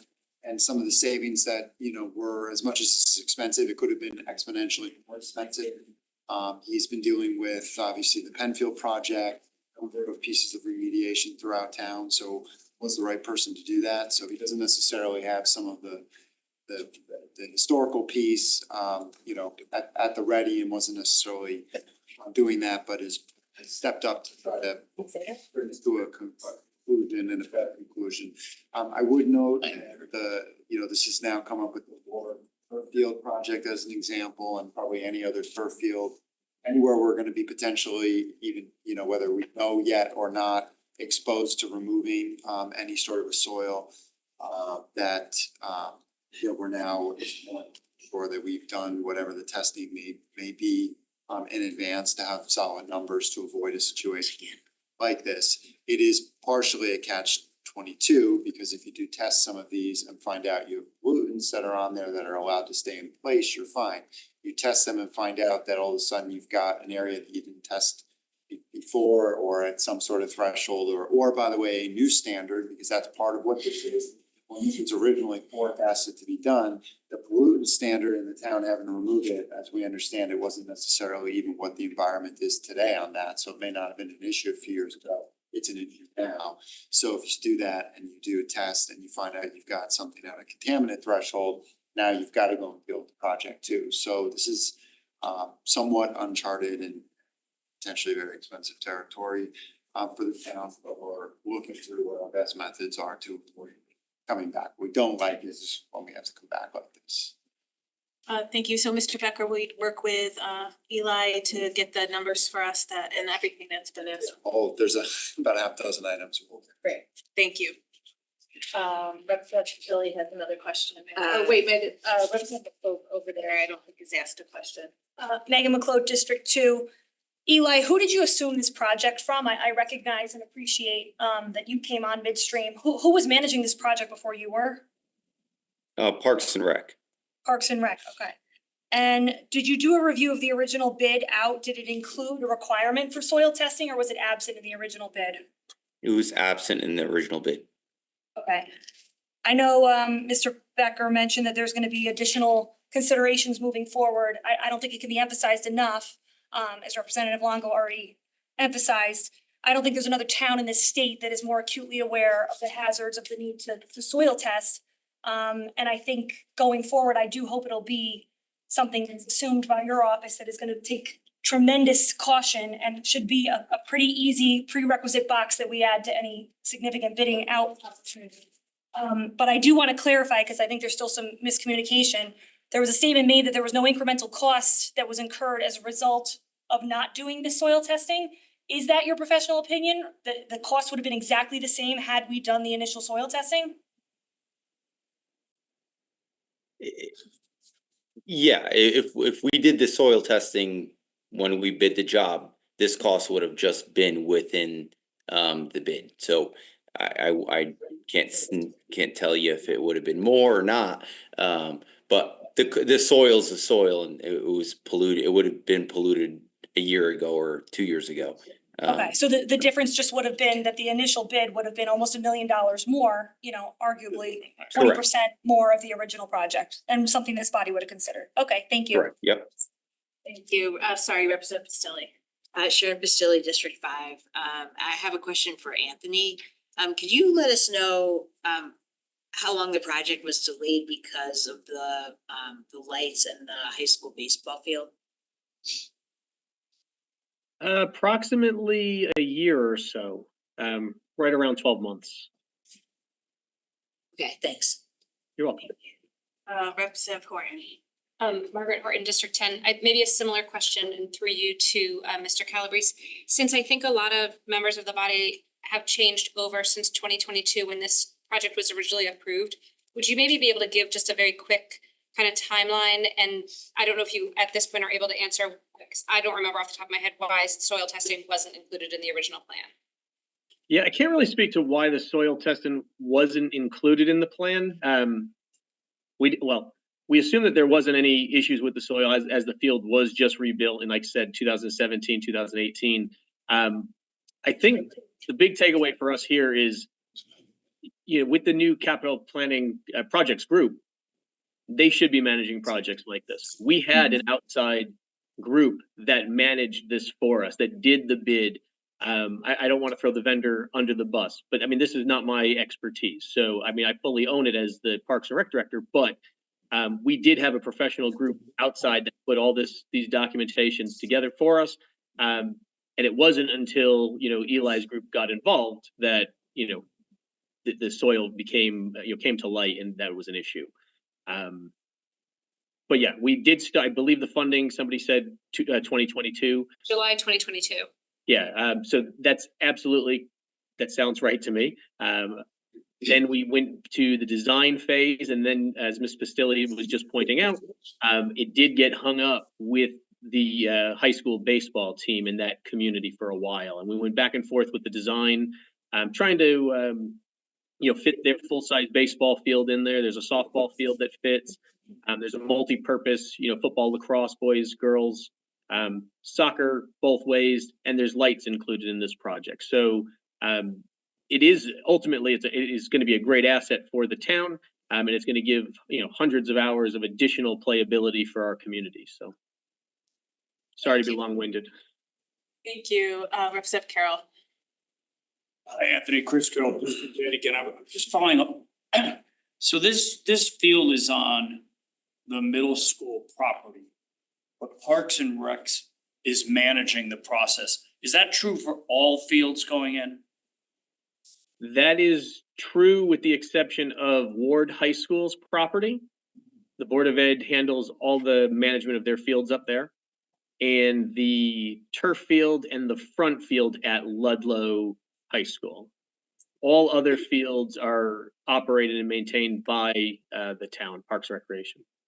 Right, because I went through the waterfall projects. And there are in fact 2 turf replacements and a new turf field in the capital planning coming up, but you're not managing that. That's out of the schools. Yeah, the 2 high school turf fields will be replaced probably in 2027, 2028, somewhere in that timeframe. They last about 10 to 12 years. We'll have Tomlinson on that chart as well, roughly the same time. All 3 of those fields were put in about the same time, I think within a year of each other. And do you know where the new field is going? One of them is listed as a new field. I don't believe that that's made any of the funding request stages yet. For Ward High School, I believe you're talking about. So that's the one. Ward is there's a replacement at Ward. Yeah, replacement. Official turf field at Ward. Yeah, replacement just means replacing the current turf that's there. So the Yeah, football. no, I understand that. I'm good with that, but the line below it says new artificial turf field. That's the Ward field, At Ward. which we have on hold right now because of the concerns of running into something like this. Until we have a better plan as to how to test it, but also not potentially find ourselves committed to a project we've put on, and I'm trying to work through this issue. Great, thank you. Thanks, Anthony. You're welcome. Thank you. Any other questions regarding this item? Just make sure. What was that? Oh, Representative Donnie, sorry, I knew there was. Hi, Nancy Donnie, District 6. Anthony, you said there was another vendor that managed this project. Is there no opportunity to go after them for their, I think it's pretty egregious that they didn't think of this if they're a professional project management. I can't, well, I mean, I'll opine on it anyway, but I don't believe so. I don't believe, I think they were working under the assumption that the soil was fine there. And, we had just gone through this big, town-wide issue where all the fields were tested. Obviously not looking for some of these organic or non-organic materials. So, yeah, I don't think there's recourse, but again, I'll leave that to the administration or Eli's team to figure out with me. Thank you. You're welcome. I just want to remind members, we have a long agenda today, so if there's not additional questions, Representative McClure, you've already spoken twice. If you could keep it short, that would be wonderful. I'll do my best. Megan McCloud, District 2. Hi, Anthony. If you could provide for us information with the original vendor that managed the project and whether or not there was any attachment of an errors and omissions policy that we entered into them, whether or not they'd have any liability for that, that would be great. Second of all, if you can give some clarity to the distinction between the Board of Ed discretionary decision to manage half of the fields and not the others. Is there a specific reason why it's split and how we came to that decision? Okay, there's a lot there. Errors and omissions and contract with that vendor are all online publicly on the purchasing website, but I could absolutely get that to you guys. As far as the fields being split between town and Board of Ed, it's not half. It's 2 locations that we're talking about that the high school, the Board of Ed or central office operates and manages. All the rest, the other 30 or so, are run by Parks and Recreation. I've been with the town over 20 years, and that has been the split prior to my arrival here. There's been talks over the years, every few years we do talk about, is this the right split? Is it the wrong split? It seems to work just fine the way it is. We don't charge Board of Education to use our field space. And as you know, I'm sure all of you know, places like Fairfield, Ludlow High School, they utilize our town fields because they don't have fields on their campus.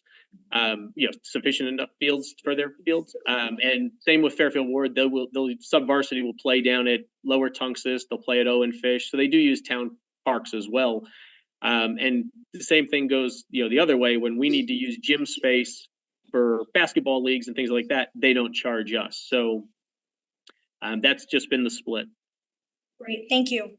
You're welcome. Thank you. Any other questions regarding this item? Seeing none, thank you, Eli, and thank you, Anthony. We look forward to seeing all that information next week or before next week. Thank you. We're gonna move on to agenda item 14, which is for $2,871,839 for costs of certain non-reoccurring capital projects. The 20-year bond. Backup for this item can be found on pages 146 to 204. We're gonna start with Roger Case. He's here. Thank you. He's our Assistant Fire Chief regarding the Marine 217 boat. Welcome and thank you for waiting.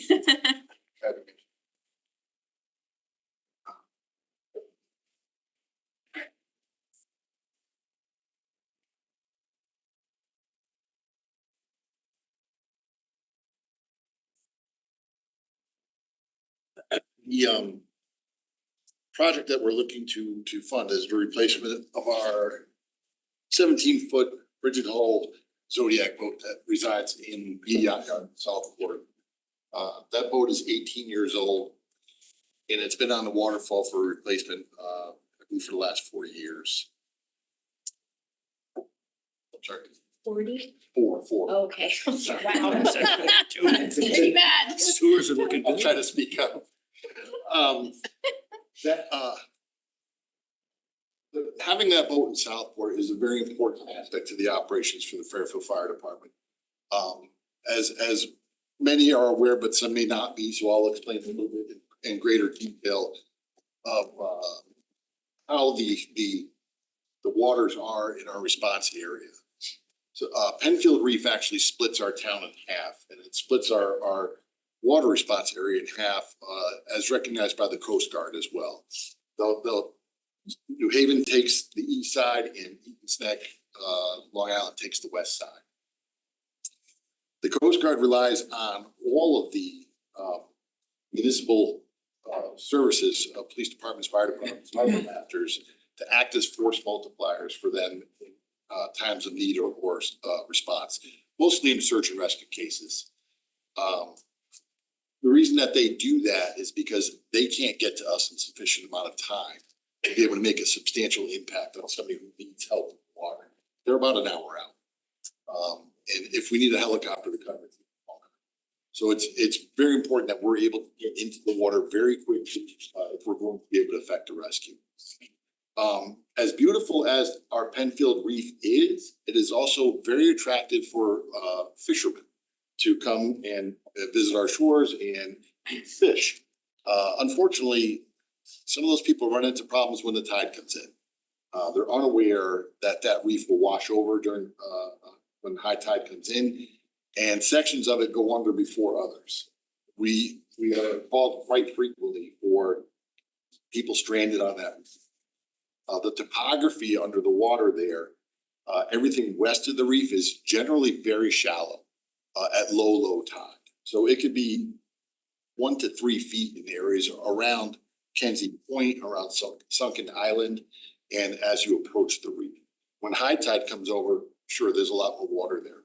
But when we need to get a boat in for rescue, we need a shallow draft, meaning a low draft boat that can go over those hazards without bottoming out, without taking out our problem, without sustaining damage to our boat.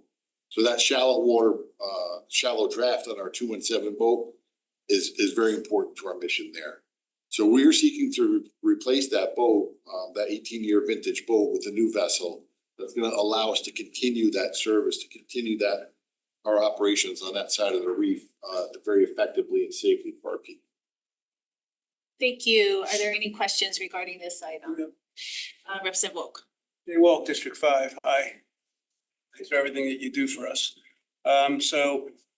This would be a second boat. So in my discussions with Chief Dunn, asked them about how, the other boat, how long it's gonna take quite some time before that boat comes to us, correct? So how long is it gonna, this boat, if we approve this and you get the boat, which I'm agreeing with you to having this, how long would this take till you see this boat? Well, if I could speak to the first boat replacement first to give you a better idea of the timeline.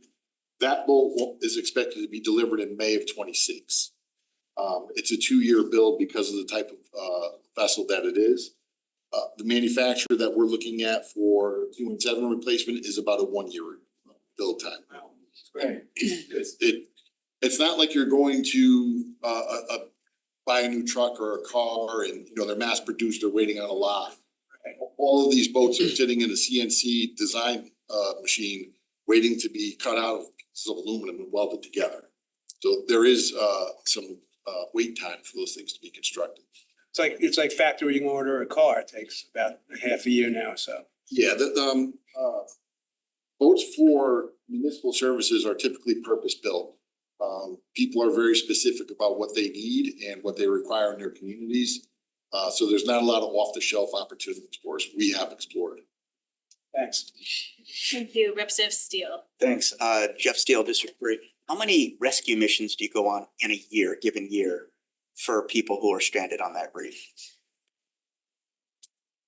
At least 4 per year. And it's a combination effort amongst all of our services to try to get to those people and help them. It seems every other year we have fatalities. Yeah, and I thought that number was gonna be way higher, because I like hear about it in the press and everything else. I thought that number would be 10 to 15. What I can tell you is we get reports of people stranded on the reef. Now, some of those people find their way off and we never hear from them. Doesn't mean that we have to call off our search. We have to do our due diligence to make sure that we've tried to account for what happened to those people. It's difficult to give you an exact number for that, but the amount of cases where we're responding to a report of is definitely higher. Okay. Actual rescues for. Yeah, our confirmed contacts of actual rescues are okay. That number's lower, but we go out quite often for that exact problem. Yeah. Okay. Thank you. Any other questions on this? Seeing none, thank you so much for waiting. We appreciate it. Thank you. Thank you for having me. Thank you. Moving on, we're gonna have Anthony Calabrese, our Parks and Rec Director, back online regarding Grassmere Playground, the Rugby Park Playground, and the Veterans Park Tennis Court. How's that happening? There we go. Sorry about that. Okay. All right, Grasmere Playground. This is the Pilot House location on Colony Street. We're asking for $450,000 to replace the playground there. That playground is dated. This is actually, I don't want to call it phase one, but the first step in a much larger project that we plan on doing at that location. The Pilot House, as I believe all of you know, their lease has been terminated and the town is taking back over that portion of the building. At some point in time, we'll likely be coming back to you for a plan to renovate the interior of that building to create an adaptive recreation center for the special needs population. This playground is going to play a large part in that. This will be an all abilities, all inclusive playground with a poured in place surfacing. And yeah, that's the first phase of this playground. So of this project, so $450,000 is to install that type of playground. This project would likely, if approved, would take place in the summer. It's normally only about a month process to build a playground. Happy to answer any questions on that one. Thank you. Are there any questions regarding this playground? Nope. Moving on, the Rugby Park Playground. Yep, Rugby Park Playground is on off of Rugby, I believe Rugby Place, which is off of South Pine. This is a small neighborhood playground that again is also in the 25+ year range. Most of our playgrounds around town were put in around the same time, so that's why you're seeing a lot of these being replaced around the same time. We're asking for $150,000 to replace this neighborhood playground. Happy to answer. Sorry. Are there any questions regarding this playground? And lastly, the Veterans Park Tennis Court. Yep, Veterans Park Tennis Courts. There's 2 tennis courts at Veterans Park off of Reef Road, Reef and Edwards. We're looking for $500,000 to replace those 2 tennis courts with 2 post-tension concrete tennis courts. Every time we've been replacing tennis courts over the last almost 10 years now, we've been putting in post-tension because the post-tension courts give us a 20-year warranty against cracks and 10-year warranty on all line replacements. The asphalt courts, bituminous courts, typically we're resurfacing every 2 years. These will be double lined with pickleball for those who like pickleball. Happy to answer any other questions. Wonderful. Representative Carroll. Anthony Chris Carroll, District 8 again. Do you have any way to measure? I don't know why I go down Reef Road as much as I do, mainly on my bike. I've never seen anybody on these courts. Now, maybe it's because they stink. But I've never, do you have any way to measure if the courts get used? These ones are actually some of our most popular courts. Really? And yes, we do reservations, so we Call do have. you every time I go by. All right. The neighbors call me every time they can't get a permit, so. Any other questions regarding? But there's no measure. There's no official measure. We can track the number of hours for the number of permits. We absolutely do track that. Okay. I could try to get you that report. I don't know that I can get my staff to put that together before Monday, but I'll do my best. I'm good. Thank you. Okay. You got it. Thank you. Any other questions regarding this? Thank you, Mr. Calabrese. Stick around because I think we see you later on the agenda. Number 36 or something. Yeah. Moving on, we have our Executive Director of Operations, Angelos Papageorge here. And I don't believe our superintendent's online. I haven't seen him. So I think you're alone on this regarding the elevator replacement at Fairfield Ludlow High School, security upgrades at Roger Ludlow Middle School and Tomlinson Middle School security upgrades. Yep, so good evening, everyone. The first one as mentioned is, first one mentioned is Roger Ludlow Middle School. That's a fire alarm upgrade. That fire alarm was installed built with a proprietary system, harder and harder to maintain, get parts for. Our intention is to replace it with a non-proprietary system so that we years. I want to stress that the building is still safe and it is still operating, but we are constantly having services out on it and finding it very difficult to get parts, boards, et cetera, for that particular use. And I just want to, for members in present, we do have booklets in front of us that were presented. Any questions regarding that? Seeing none, we'll move on to the next one. The next one is the middle school safety and security upgrade. I don't usually talk about in public about what we do for safety and security in buildings, other than this is it's always a continuous process to upgrade and make sure we are using the most standard and updated equipment when securing our buildings. So that is what this would do. It would be consistent with our district-wide ongoing project to update and security within the buildings. Wonderful. Are there any questions regarding this item? Okay. The last one is the FairTV elevator number 2, minor inflation. This is an elevator that's off of the cafeteria. From the best of our knowledge, we can find it's almost one of the, if not one of the only elevators that was in the building when it was originally opened as a school. The elevator services all 3 floors of that building. The other 2 elevators, one services the bottom floor only, and then the main floor. And then the other elevator will service all 3, but in order to get to that elevator, you either have to go from the cafeteria outside and inside to get to there, or out or through the building to get there as well, but you have to go all the way up and around multiple areas to get back to that side of the building. For those of you who know, Ludlow High School was a high school, then it was closed, so it's a very chopped up building, so we don't get access to the new wing, which has the new elevator in it. So that's why we're looking to modernize this elevator. They bring it up to code. Great. Are there any questions regarding this item? Yes. Representative Volk. Jay Wolf, District 5. So my children went to Tomlinson, so I'm glad I'm hearing that the elevators are gonna be upgraded, because this has been a discussion for way back. Children there, we knew about the elevator. The elevator. I was in Tomlinson, I made it. Any other questions? Any other questions or comments? Representative Shea. Hi, Chris Shea, District 2. So the elevator is kind of a proprietary type of a system. You're gonna go out to different vendors for that elevator? We go out to bid, bid.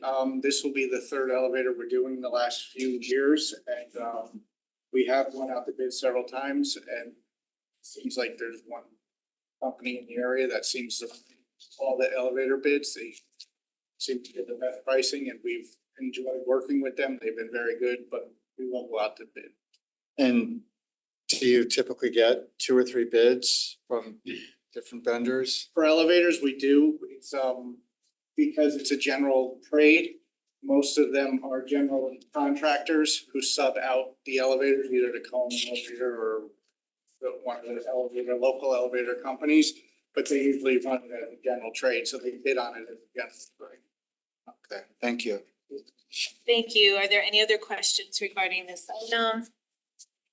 Seeing none, I think we're all set, right? Thank you so much. Moving on to agenda item 15, which is the amendment of last year's 20-year bond for $3,260,200 with an increase of $84,555 to reflect increased costs on the Barnacle workboat. For a total of $3,344,755. This can be found on pages 205 to 210 of our backup. I think Mr. Cotel's online. My computer died. Yes, I am. Oh, great. Thank you. If you just give us an update on this item. So, as you said, this is an increase of the approval for funding of the barge. It's a work barge that services the 2 marinas, the buoys, navigations, the harbors. We went out to bid. We had 2 bids come in. The lower of the 2 bids was still in that amount of the 89,000 in excess of what we had funded. And that's why we're asking for an increase. Thank you. Are there any questions regarding this item? Seeing none, thank you. Mr. Cotel, we'll see you later on tonight. Will do. Thank you. Back to the game. Moving on, we have Acting Fire Chief Karen Dunn and Lieutenant Pat Berry here from the Fire Department to discuss agenda item 16, which can be found in your backup on pages 211 to 214 of our backup. Welcome and thank you for waiting so long. This is Deputy Chief Pat Barry. Promote him. Deputy Chief, I apologize. Congratulations. Thank you for having us. So this is just a part of our ongoing replacement program of apparatus, which has been in effect for the last 30 years. We put that in effect so that we have a consistent, reliable schedule of fire apparatus purchases. So the only changes in these days are the substantial lead times in ordering fire. There's substantial lead times in ordering fire apparatus. So what we're doing is we're plugging in these apparatus. It won't change the schedule that you do with waterfall, but coming to you a little sooner on each of these issues. So do you have any specific questions on the others? Does anyone have any questions? Representative Rock? I think I read the backup, but there are four different, and there's a ladder involved? Yes, sir. And how high does the ladder go? Particular ladder that it's 100 feet. Now, 100 feet seems like a lot, but it's not because it has to go out on an angle. That's pretty good. So we have one ladder already, right?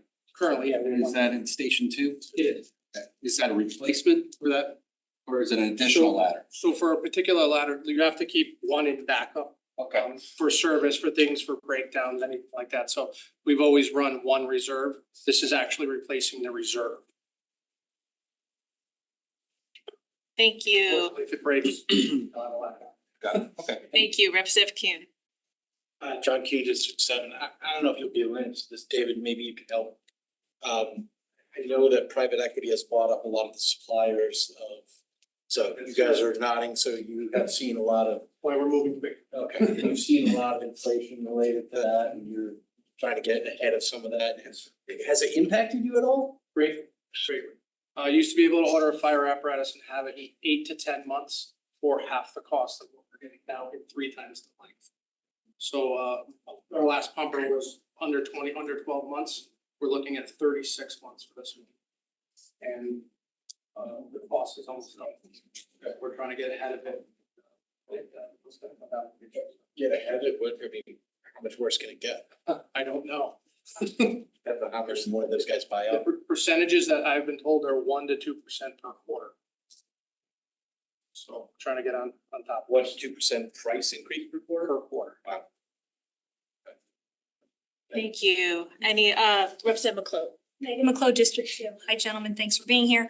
I see in the backup, there's a total of 9.6 million. Are they all 4 roughly the same or is one much more expensive than the other? Some are more expensive than the other, like a ladder truck is much more expensive than a pumper because it's much more complex, as is the rescues, kind of lands somewhere in between. But some of it's for the tools that go on it as well are very complex and have age requirements that have to be replaced. So we're trying to do all that, predict all that in the future, so. Out of curiosity, what do we do with the retired apparatus? So you said we're replacing our reserve. What do we, I mean, is there a trade-in? Is there something that we can do with those old apparatuses? Do they get donated somewhere? What's the lifespan? Depending on the condition of it, like for example, one of them is a 1995, you can't get parts for it. So something like that, we'll just wholesale it out through the town. Thank you. Thank you. Representative Steele. Thanks. Jeff Steele, District 3. Just a general question. Yearly, we have a schedule for replacing trucks as we do police cars, everything else. How many trucks do we generally replace every year? Is it 3 to 4 or 5? One every other year. One every other. Try to have 12 years as frontline and then 10 years as a reserve is what we typically shoot for. These are 4 trucks, Correct. but it's normally, you said 1 every other year. Did I understand correctly? Because the length of time it's taking to get them, that's why they're stacking up. One, we're trying to lock in pricing where it is now. Pricing's going up so much year after year. The other piece is the lead time on the apparatus. Another factor is that even apparatus that we had assumed would be slotted in, would have been approved, let's say now, and received 12 months from now, not even going to see that now for several additional years. So it's trying, the one thing the fire department over the last roughly 25 years has done is predictably replaced frontline apparatus, moved it to reserve, and then moved it out of the fleet in the end, and on a rotation. nice, clean, crisp schedule over and over again. The last time I would say that the department went out and purchased multiple apparatus or approved, in one shot was 30 years ago, like in the mid-90s, I would say. And that was done not for necessarily this reasoning, but more, they didn't have a nice recurring schedule, so they had to load up and buy them all in one shot. Really, the effort here is not to get that, but it's actually to keep the recurring schedule in place and find an equilibrium with all the issues. Yeah, I mean, I noticed, obviously, I've been on this body for a while, so it's a lot of trucks in one year, so I was just asking why so many this year, but you've explained it, so. Thank you, Representative Donnie. Hi, Nancy Donnie, District 6. Has the needs and the equipment you're buying differing now because we have so many high rises and a different sort of needs and EVs and all these things that are. Technology changes quite a bit. So a truck from 1995 is very analog, and a truck from 2025 is very digital. And it does a lot more stuff to make firefighters safer, including the idea behind clean cab concept, which is trying to get most of the carcinogens out of them. So that's something you didn't see years ago that we're trying to make sure that all apparatus are trying to have that now. So it's just we're not getting the products of combustion on us after a fire. Yeah, I was just thinking you need bigger trucks for the bigger buildings. Oh, yeah, the tower ladder is yeah. Well, there's two different types of aerial devices. This is a tower ladder, which is much easier for effecting rescues and things like that. We're working off. It's like We don't have a tower ladder now. we do now. We do, but now we're gonna have two. Thank you. Thank you, Representative Estarita. Thank you, Madam Moderator. Ken Astorita, District 1. Just a question, what is the rationale for bonding now for vehicles that you're not gonna take delivery on for 3 to 4 years? So we're not necessarily gonna actually bond them now. You're voting to appropriate the funds, which allows us to issue purchase orders and go out and actually lock in for apparatus orders and build slots. And then the actual bonding will occur when it gets closer to receiving the apparatus. So if you match these up against the capital plan and look at the cash flow columns where it actually speaks to where we forecast going out and actually bonding, it's cascaded multiple years out depending upon which apparatus and timeline that they're anticipated to be received. So just, and this may be I'm not even sure I'm understanding the right question here. So why would we, if we're not issuing the bonds now, why is that part of what we're approving? In order to secure the truck now at this price, you would have to put the order in now. You don't have to pay for it to get it, but. Right, I get that. A year is now 4 years. Right. We can't place the order until we are authorized to appropriate funds by the boards. So the boards have to actually approve the item, but it doesn't necessarily mean that we have to bond it or spend any money, right away. So basically it's just the vendor has to see the approval for the appropriation and the bonding, even though you don't necessarily have to issue the bonds at this point in time. Correct. Got it, okay. Thank you, Representative Shea. Hi, Chris Shea, District 2. Thank you both for being here this evening. This is a general question about revenue. And I was wondering, it occurred to me in my tour of the fire department a year or so ago when I was newly elected, that the fire department in the town of Fairfield receives zero money from the state of Connecticut for all of the work that we do with respect to like I-95 and the Merritt Parkway. And I'm wondering if there have been any discussions with the state about trying to get reimbursed for all of the effort that we put into that? the state really isn't very responsive in many ways. So just to give you one example, there are standpipes out on I-95. If you've ever seen them, what standpipes are, they're metal, pipes that go on to 95, but then maybe go to the street below or wherever, where we could hook up and supply from a hydrant, and pressurize that, and then we could fight a large fire. If we had a large truck fire or multiple car fires.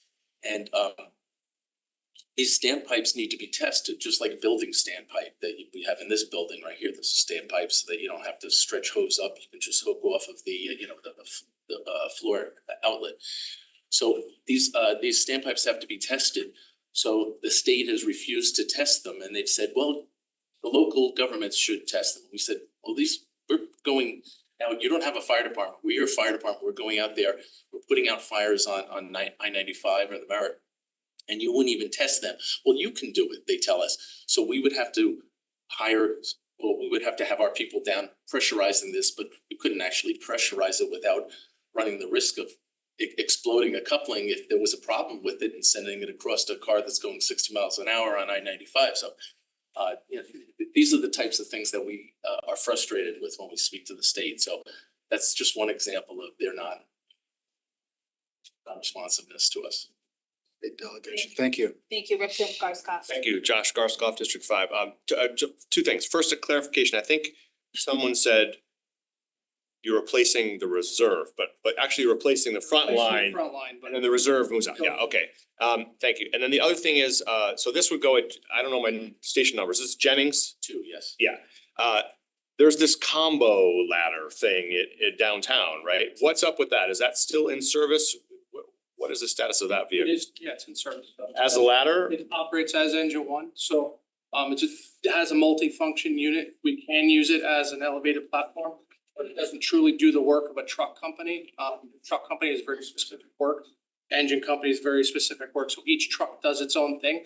That was bought as when we had a problem with our ladder truck and didn't have one because of the build times, we were able to secure that quickly to help bridge the gap a little bit.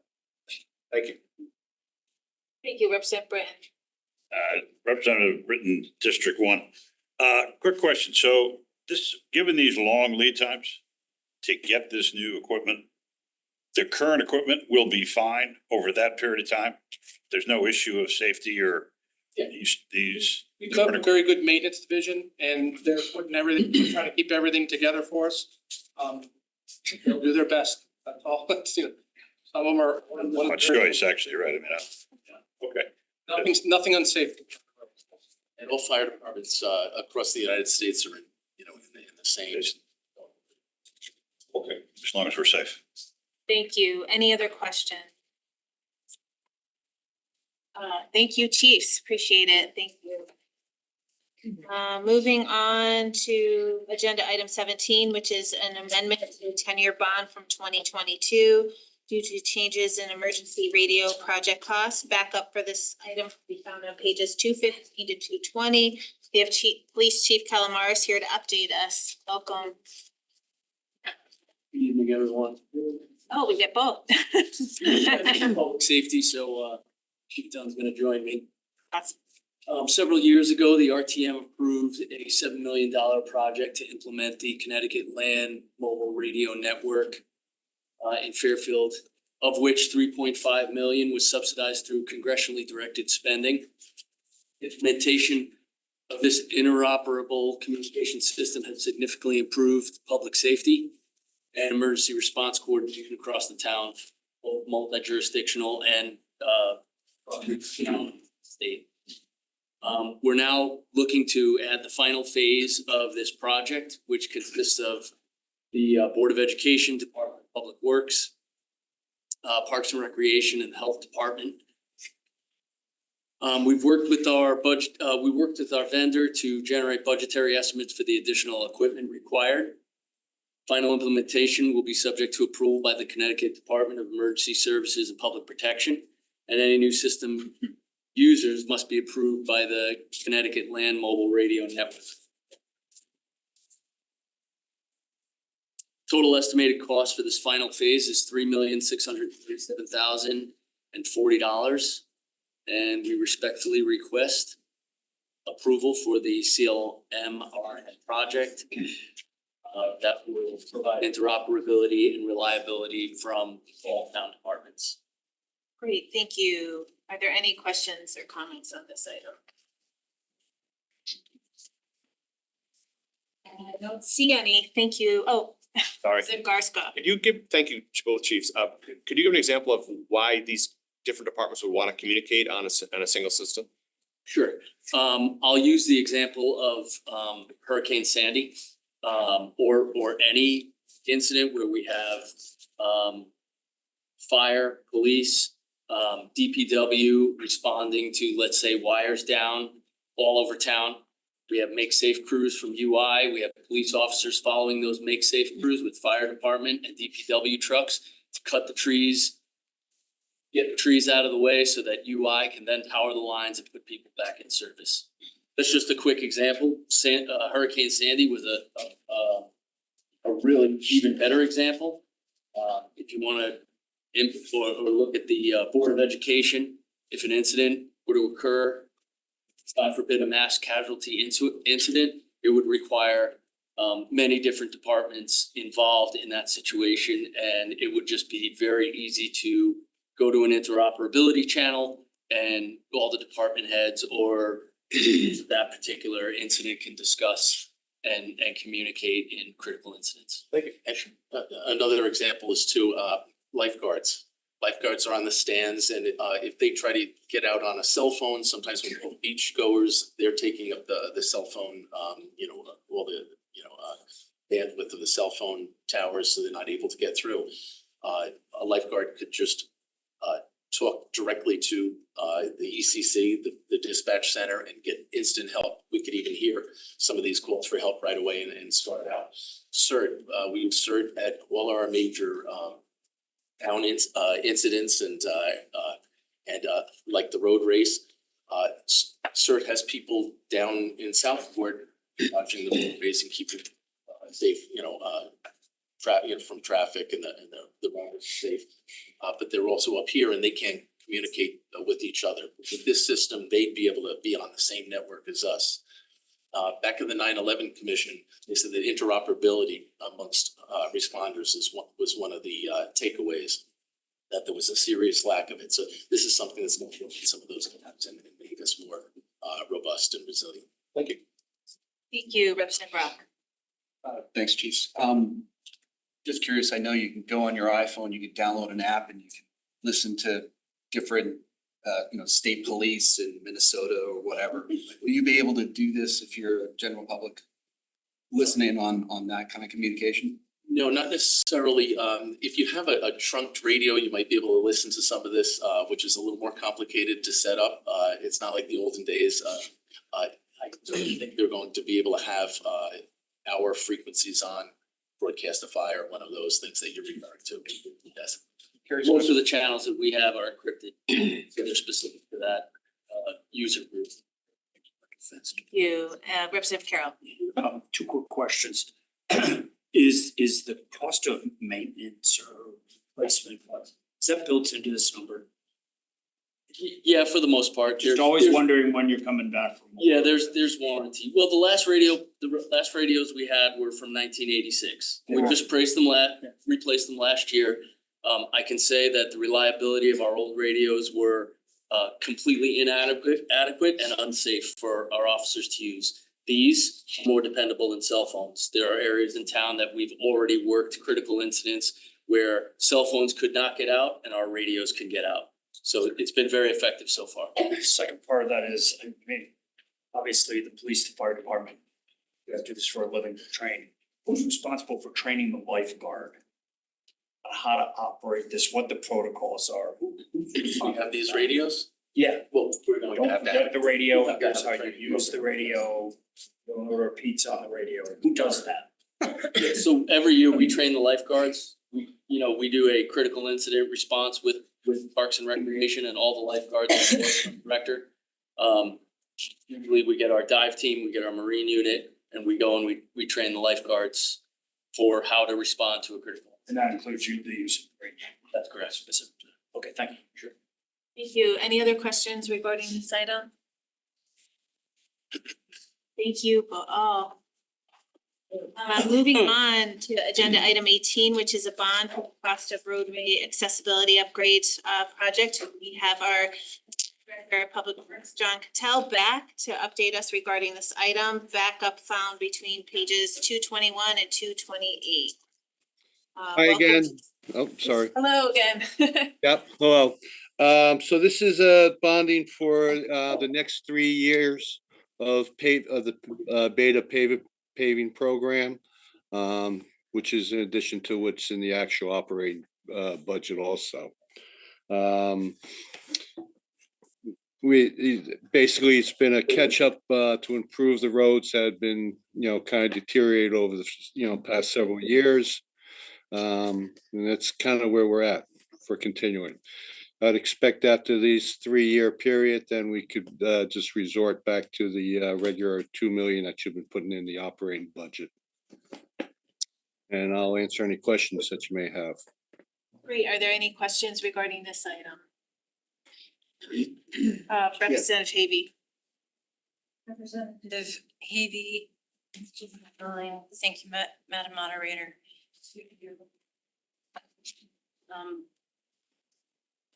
Since when are we bonding for pavement again? Thought there was a whole lot back and forth about bonding, not bonding, bonding, not bonding, and it had been decided not to bond. Believe they didn't bond because they used some of the ARPA money that was reallocated, so there wasn't a need to bond for it.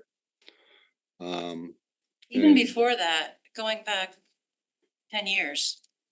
So this is the catch-up piece. So you are correct that historically there was a window of time the regular maintenance was bonded. Literally there was almost nothing, if anything at all, inside of the budget. And there was and it was bonded. There was a shift. There was a shift to put it inside of the budget. Now a portion of it resides in the budget, and this is catch-up money towards the beta plan. So there was decided that there was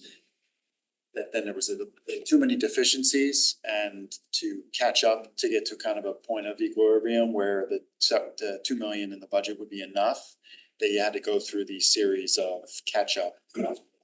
So that's what this is. This is the last of the catch-up towards the Next year, we shouldn't see bonding for pavement. should not see bonding for pavement this year. No. Still following the consultants that. Yes. We're doing a refresh of it, but yes, Thank you very much, Madam.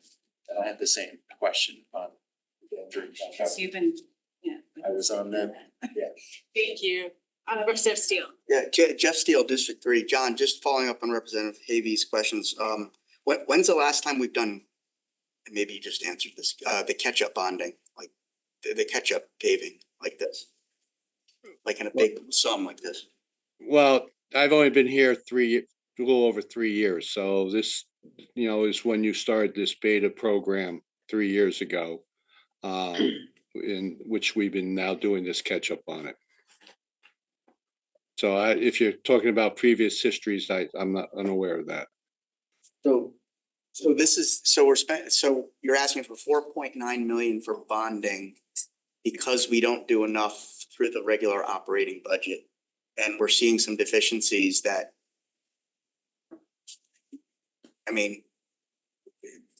is that gonna change in terms of what we bond out of the operating? Like, do we feel that needs to go up? If it's 2 million a year? I haven't seen like catch-up bonding in a long time. I would expect after this bonding amount for this program that the 4.9, then after that, you just rely on the 2 million that's in your operating. And can you just repeat again what forced us to have the catch-up? What caused this lack of quality roads or the decline in quality roads? A lot of the previous has been just a maintenance of a thin overlay for past several years. They were just putting like what they call a thin overlay, it might be like a 1/4 inch.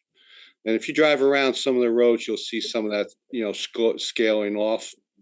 So this is actually a milling and put 2 inches and putting 2 inches back. Couple locations where we actually had to do a reclamation on the road to get into the base of it. Thank you. Any follow-up? Any other questions regarding this item? Seeing none, Cotel is staying with us for agenda item 19, which is an amendment to 2023 approval of the purchase of vehicles and equipment for the Department of Public Works. Backup can be found on pages 229 to 235. Yes, this is our second phase 2 capital equipment purchase plan. We're short $298,000. In your backup, it kind of shows you the 3 years as to what's been purchased, as well as the amount short. And that's in order to fulfill the purchase of the equipment. If you have specifics, I can explain whatever. If anyone wants specifics, please raise your hand. Any questions or comments on this? Seeing none, I think you're off the hook. Thank you very much. Thank you very much. Have a wonderful evening. You too. Moving back to our Director of Parks and Rec, Anthony Calabrese. This time, agenda item 20, which is the Smith Richardson and Carl Dickman golf courses and the Smith Richardson driving range project. Backup is on page 236 to 242. Welcome back, Mr. Calabrese. Thank you. Glad to be here again. Before you tonight, you guys should have a request for $1.5 million to implement the H. Smith Richardson and Carl J. Dickman golf course 10-year plans. Big drivers in this really is the H. Smith Richardson cart path renovation or replacement project. Happy to answer any questions. You guys did just receive recently a full report on this 10-year plan from the Golf Commission, but happy to answer any questions. Are there any questions regarding this item? Representative Shea. Hi, Chris Shea, District 2. On the cart path replacement, since we just heard about soil issues with the turf field replacement, have soil samples been taken below the cart path? No. No, and they won't be taken.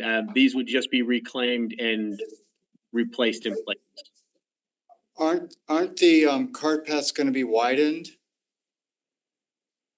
There will be spots that are widened to 8 feet, but that wouldn't involve soil removal or anything to that nature. And there will be brand new cart paths put in where there aren't cart paths now on some of the other holes on the backside. Wouldn't you need to remove topsoil and put a proper base down where you're widening a cart path? Depends. I'm not 100% sure, but we are working with the capital projects team on this. So if there is any additional testing that needs to be done, they will be handling it. But I don't believe that's the case at this point. Thank you. You're welcome. Representative Steele. Jeff Steele, District 3. Hi, Anthony. Just quick question. Of the 1.5, 850,000 is the paving, as you mentioned, cart paths. What is the other? And I don't have the 10-year plan in front of me. Yeah, that's okay. Lightning detection systems for both courses. I think those run, I want to say $35,000 a piece. Then the rest of the work is primarily bunker replacement and tree work. Those are the big items. How many bunker? What are there? 30-something bunkers or 50? I believe it's 42. This is over the next 10 years. We'd be replacing, probably 3 to 4 bunkers every so often is the goal, right? Like every so often, as in like every season, or like every other year, roughly. Some of them will be replaced using our operating budget. So this is not every bunker coming out of the 10-year plan. Okay. Thanks. Yep. Thank you, Representative Brock. Anthony, I just seem to recall different numbers on the balance of the money, but it was mostly trees, tree removal and tree replacement and not bunkers. Do you? I don't recall bunker money. I recall tree money. Yeah, no, bunkers are definitely a large portion of it. I'm just looking to see if I have it broken out in the backup here. Which I don't think I do. It's definitely bunkers and trees. I mean, that's the other portion of the money. But like I said, we do carry money in our operating budget to replace bunkers, not in big bulks, but normally, you know, one or two when they do go. Like we're working on, I think, one up near the maintenance shed right now that I saw yesterday. So Yeah. And does the 1.5, does that include the new shed for the driving range? it does, but again, I don't believe that that's been prioritized. I don't have I couldn't tell you which year that would be. It's not in the front end. It's not in the front portion of the 10-year plan. So it's not in this money. It is in this money, but this money's all over the 10 years. So again, we're going to spend a bulk of it up front. The carts are the first thing. The cart paths are the first thing they're doing. Got it. Understood. Thank you. You're welcome. Thank you, Representative Astorita. Thank you, Madam Moderator. Ken Astorita, District 1. Anthony, how do we account for the 1.5 million capital expenditure and the fees we're charging at the golf course? How do we capture it? Yeah, I mean, are we, you know, adjusting fees based on these type of capital expenditures? I understand now. Thank you for clarifying for me. It's getting late. Yes, we do. The Golf Commission does increase fees. They did just increase fees across the board, $1 a round for this year. They'll reevaluate that next year. They did increase the cart fees $2. Yeah. So they do try to account for that type of stuff. So I guess my next kind of question would be for David. So do we operate the golf courses basically as a profit center, a self-sustaining profit center? I wouldn't say that they're fully self-sustaining profit centers, but Anthony does run essentially a P&L and does work to keep them, you know, certainly generating revenue. They've certainly been a revenue source for the town as a whole. Right. They've always been looked at as a revenue driver. I guess so. My question is, and if you can't answer this now, that's fine. But I've supported improvements to like the driving range and the golf courses because I view those as, you know, a place where the town can make money. So I see, you know, 1.5 million in capital expenditures on the golf courses, which are clearly needed. But is there a way to make the course itself responsible for these types of expenditures? And I'm not necessarily sure what's the best way to do it. Do they come out of their general revenues? Do they need to create capital funds rather than this type of an expense going on the town?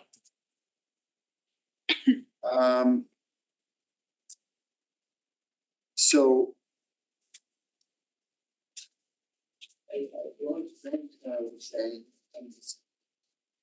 is it directly charged back? No, we could. I mean, in self-support exercise. Yeah. Take the bond and we'll have to charge it back. But if you were to look at the, year-over-year budgets, the 1.5 million this year alone in the increase that we've seen in golf course fees pays for 20, now it's raised it once, but then it's carried all the way out over 20 years. Once it's in place, it's there. But if that revenue line holds this year alone, our increases have more than covered this particular, the entire bond. And by the way, we're not doing all of this in one shot. We're doing a portion of it and then it's broken out cash flow wise over the next, roughly 10 years, little pieces of it. Yeah. So we could, it's a way of doing it, but I guess my point is that the golf courses are they're more than covering this and eking out every bit of revenue directly to the budget as well, not just, it's lower and then we did better, but we've been constantly trying to true that number up, but they consistently, part of it is that they consistently, not just fully perform, but they consistently overperform. And I think H. Smith was I think it was like the number one we played. The country. Course, it's like ranked. So basically Something this last year, so they, yeah. but you've gotta do these things if you wanna keep it that way, people do have. Yeah, no, I totally get that, and I understand it, and I'm not really questioning and I'm not really questioning the validity of the projects. I think they're needed. But so what I think you're saying is it's more benefit, the town benefits from basically carrying the golf course on our books because it is generating revenue in excess of what is spent on the course. I'd have to pull the budget book up to tell you if that was as a whole. Yeah, that is the case, David. Yeah, right on the P&L, okay. It is. Yeah, so there, and Thank you. Thank you. Are there any other questions regarding this item, Representative Kuhn? Representative Kuhn, John Kuhn, District 7. If you look at anything like alternative paving methods for the paths, like plastic paving, maybe looking to a plastic paving company to indeed subsidize the paths in terms of trying to get market share, it would seem to me a very safe sort of situation to try that kind of thing. That's a great question. The Golf Commission, while it didn't look at the specific product that you're talking about, they did look at alternatives to asphalt. And then ultimately chose that they did want to asphalt the cart paths. And what was behind that decision? I think industry practice is just what we're seeing, at most courses, best practice. So inertia, that's what we do, that's what everybody does all the time, as opposed to maybe looking to an alternative that somebody might pay us for. No, like I said, they didn't look into the alternative that you just suggested. I'm happy to bring them that suggestion. But we are following standard practice and best practices. So it's not because everybody else is doing it. It's the best practice. Best practices change. They do. I'd appreciate if you'd bring it up to them. I will. Report back. Will do. Any other questions regarding this item? Seeing none, thank you, Anthony. Thank you, guys. I think you're finally off the hook. Moving on to agenda item 21, which is for the cost of townwide facility system upgrades. We have our Chief Operating Officer, David Becker, here, as well as online, James Ryan, our Building Maintenance Manager. Backup for this item can be found on pages 243 to 249. Welcome. Not sure which one of you is going over this. Yeah, I can kick it off and then James will go into any details, but this is another, it's a large scale catch up item that went through, evaluation had been done, and that's the next phase on a sort of a many year plan to go through all of the town buildings and to work through many items that town side facilities are. One of the things that we did do in this phase 2 comparative to what you might have seen say it was brought to you a year ago, was there are locations that we're intending on doing large scale upgrades, Ruby's Fire, there's a few things like that. We work to try to strip out some of those items, knowing they're gonna be captured in other projects, so we don't double expense. The other thing is that we're asking for, a large allotment now. However, from a cash flow perspective, this is cascaded out at roughly $1 over the next several years so that we can work through it. And, the one thing that James and his team does do while working through all this is if they have something that's, what's a priority today may not necessarily be a priority tomorrow. So when he's got authorized funds, something happens, seems like something that was like it's gonna break or become, more expensive if not addressed, he will move things around within the overall allotment. But the work is to consistently make improvements on all the town facilities. So, James, go on from here. Mr. Ryan, do you have anything to add? So maybe we should tell him to show up at the paper. It's not allowing him to. FairTV in there. Get him? Oh, I think you're unmuted now. No? Oh, you are a co-host now, so now you should be able to unmute. There you go. Thank you. Hello. Should be able to hear you. Thank you for having me. Thank you. Yeah, so I partially was listening to David as I was trying to figure out how to get on, but basically the purpose of these upgrades is to address the priority 2 items based off a townwide facility audit performed in 2021 by Silver Petroselli and Associates.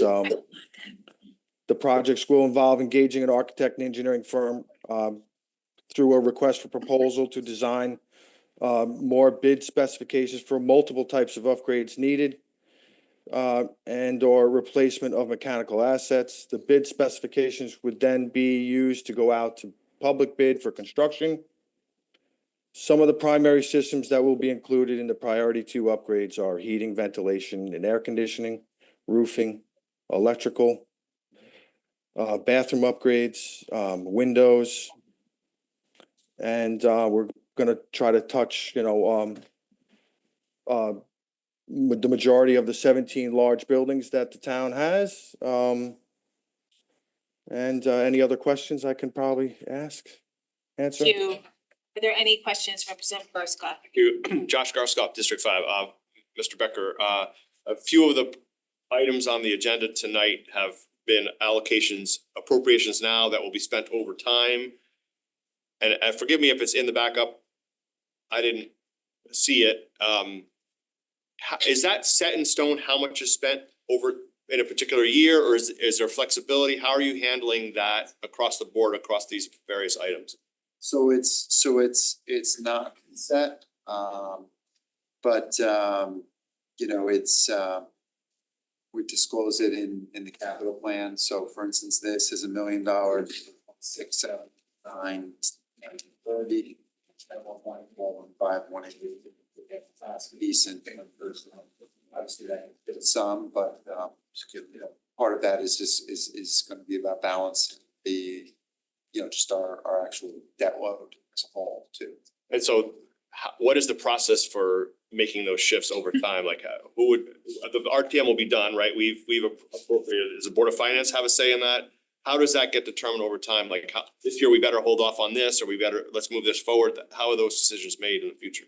So largely the administration and then through the capital planning, which the Board of Finance has a piece in, you do as well. So a shift like that would certainly be recognized and open for discussion while reviewing the capital plan as a whole. Technically from a voting perspective, it's been appropriated, but it'd be in the administration's interests to ensure that that's aligned with the other boards, because if you just tomorrow, as an example, said, okay, we're gonna spend all 6 of it, or even split it half and half, all it's gonna do is it's gonna wreak havoc in the rest of the future appropriations and debt service. So try to do this through consensus. So even this item and the way that this has been broken out has been on the schedule and sort of this board and certainly finance and also the Board of Selectmen almost spoke about ad nauseum. Maybe less here, but quite a bit. So thank you. Are there any other questions, Representative Estrada? Yeah, thank you, Madam Moderator. Ken Astrida, District 1. David, I guess what I'm trying to understand on this one, and I'm not a bonding expert, particularly not a municipal bonding expert by any stretch of the imagination, but I'm wondering why we would be bonding some of these projects because they seem like relatively small dollar value projects. Wouldn't these kind of things come out of the operating budget? Cause it appears to me it's almost like we're putting stuff on a credit card. So this is the second phase of something that started prior to me. Yeah. Our understanding when it was looked at that point in time, carrying over to now, is in part because this is packaged up as a larger, the actual, while you're looking at each individual item, the real initiative here is to address a massive number of glaring deficiencies across all town buildings, of which we have just shy of 100, independent standalone, buildings and structures of any given size in this town. So if we didn't, So so if we weren't trying to catch up on all these buildings, right, would these types of projects normally come out of like an operating budget then? Is that? yeah, if this was just doing a lot of these items smaller, one-off, in many instances, they would be, operating type maintenance items. But the issue that we've got now is that it has reached a scale that was recognized a few years ago that only going to get worse and wasn't going to be recoverable in dribs and drabs. Even spreading them out the way we're spreading them out is still pacing ourselves while trying to address them. Right, so basically, over the course of, assuming probably many years at this point, the town was not allocating enough money to address these types of projects. They weren't getting done.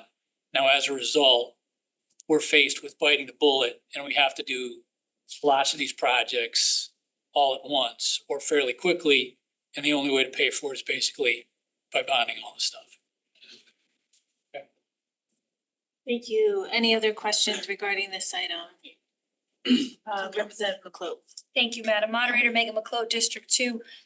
David, there's a whole section on Operation Hope. Does that refer to the current location of Operation Hope? That refers to the current building that's there, yes. Okay, and obviously prior we discussed this new lease and this new potential loan that we'll be servicing. What's the proposed plan for the vacant building once Operation Hope were to vacate? So we're still focusing on making sure to, the building that's there for another use. One discussion that we've looked at is some sort of a use between police and fire. That hasn't been set in stone yet. We're undergoing the final stages of the development of the plans for the police renovation. We are in the early conceptual stage related to the fire station that's there.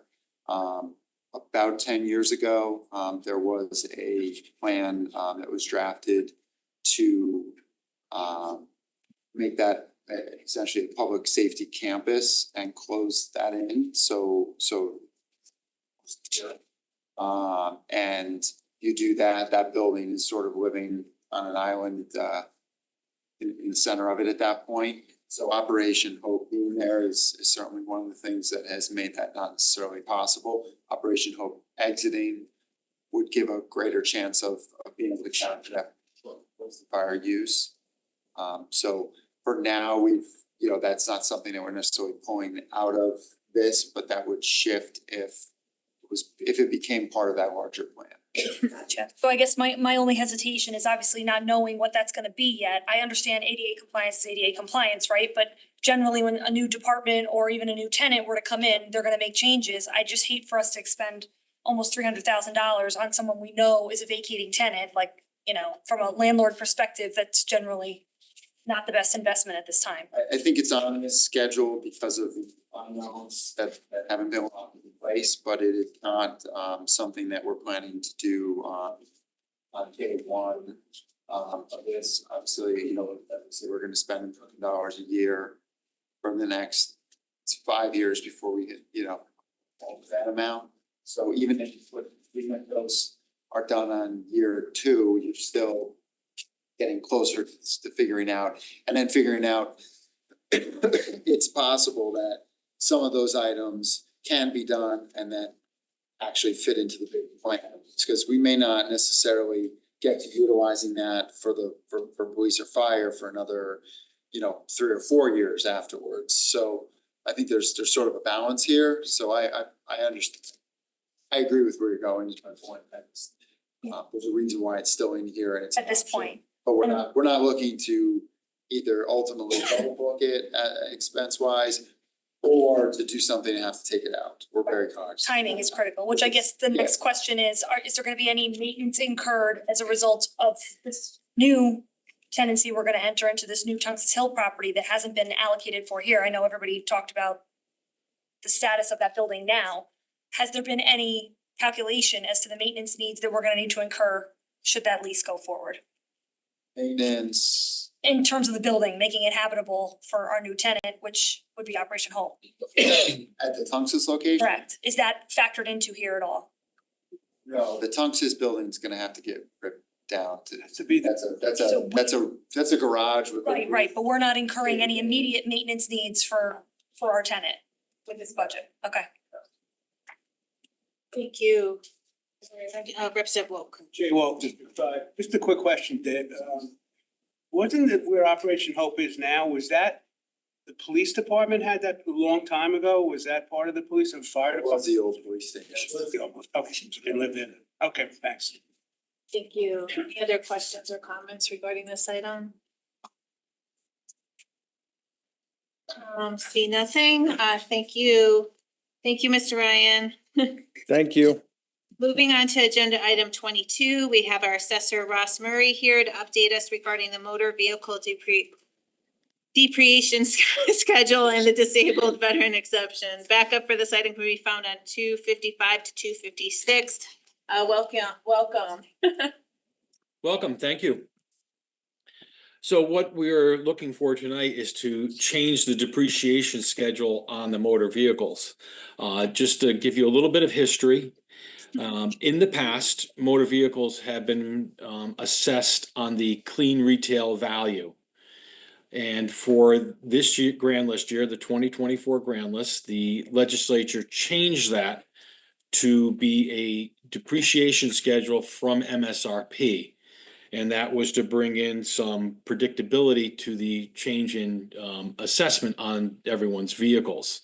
And that was due to, in particular, what happened after COVID when used car values went up quite a bit. And we in fact saw a 25% increase in our grand list right after COVID, motor vehicle grand list, because of that. They initially adopted a schedule that started at 85% and decreased 5% a year over 15 years, bottoming at 15%. Many towns were seeing a decrease in their motor vehicle list and reached out to their legislators, and they ultimately adopted some emergency legislation allowing for an alternate schedule that would start at 90 and bottom at 20. That was passed, I believe, late in February and signed by the governor in March, the first week of March. So what this change will do is, first thing, it will not increase revenue. What it will do is shift some of the tax burden from real estate and personal property back to the motor vehicle list.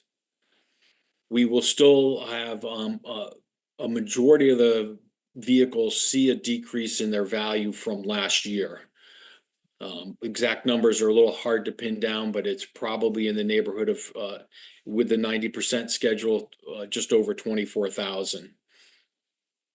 Our motor vehicle list this year was down 9.41%. If we go to the 90% schedule, it'll be down just 1.43, and the overall grand list will go from an increase of 0.32 to an increase of 0.79%. And I will take any questions you have at this time. Are there any questions regarding this item? Representative Estrada. Yeah. Thank you, Madam Moderator. Ken Estrada, District 1.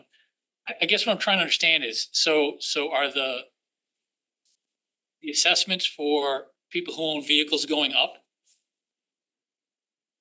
That's not a yes or no question. They're all changing from a clean retail to a depreciation schedule based off of MSRP. And the choice tonight is, do we stay with the 85 to 15 schedule? Or do we go to the starting at 90% and ending at 20? But I guess maybe that's what I'm not understanding then. If it's not really gonna make a difference, why are we doing this? Well, it will make a difference. It will increase our grand list, our motor vehicle list by almost 60 million. So there will be less people having a decrease in their value or their assessment than there otherwise would have been for if we stayed with the 85 to 15. Right, so then the vehicle owners will be paying more. Some, not all. Most will still be seeing a decrease in the assessment. Right, but at the end of the day, vehicle owners in totality are gonna be paying more. Correct? Right, there will be a shift in the tax burden from real estate and personal property to motor vehicle. And the mill rate will ultimately be lower. Got it, okay. Thank you, Representative Pistilli. Sharon Pistilli, District 5, through you, Madam Moderator, Mr. Murray. So right now, with the starting at 85% of MSRP, most people in Fairfield are paying less than they were previously. We don't know what they're gonna be paying because we don't have a mill rate yet. So I can only talk in assessments. Okay, I'm sorry. Yes. Yeah, so I can tell you Shame on that, me for using the wrong terminology. Yeah, go ahead. understood. My analysis, I would say that if we under the 85% schedule, about 80% would have a decrease in their assessment. If we go to the 90% schedule, that will drop to about 69%. And that's in numbers, that's about 4,000 vehicles out of about 47,000. Okay, thanks. Thank you, President Longo. Hi, Melissa Longo, District 1. So this sounds to me like, because we don't have a mill rate yet, and we all know our taxes are going to go up, which is going to increase the mill rate, we're just shifting that to our motor vehicle taxes. So we're still paying, and some people might be paying more because if you don't own a home and you're not paying property tax, then you're paying more car tax. So I just feel like this is just shifty. I don't know. That's just what it seems like to me, that we're just shifting around money and making one thing look better than the other, and it's like a bait and switch, and I don't understand this. I don't even understand why we're entertaining this, quite honestly.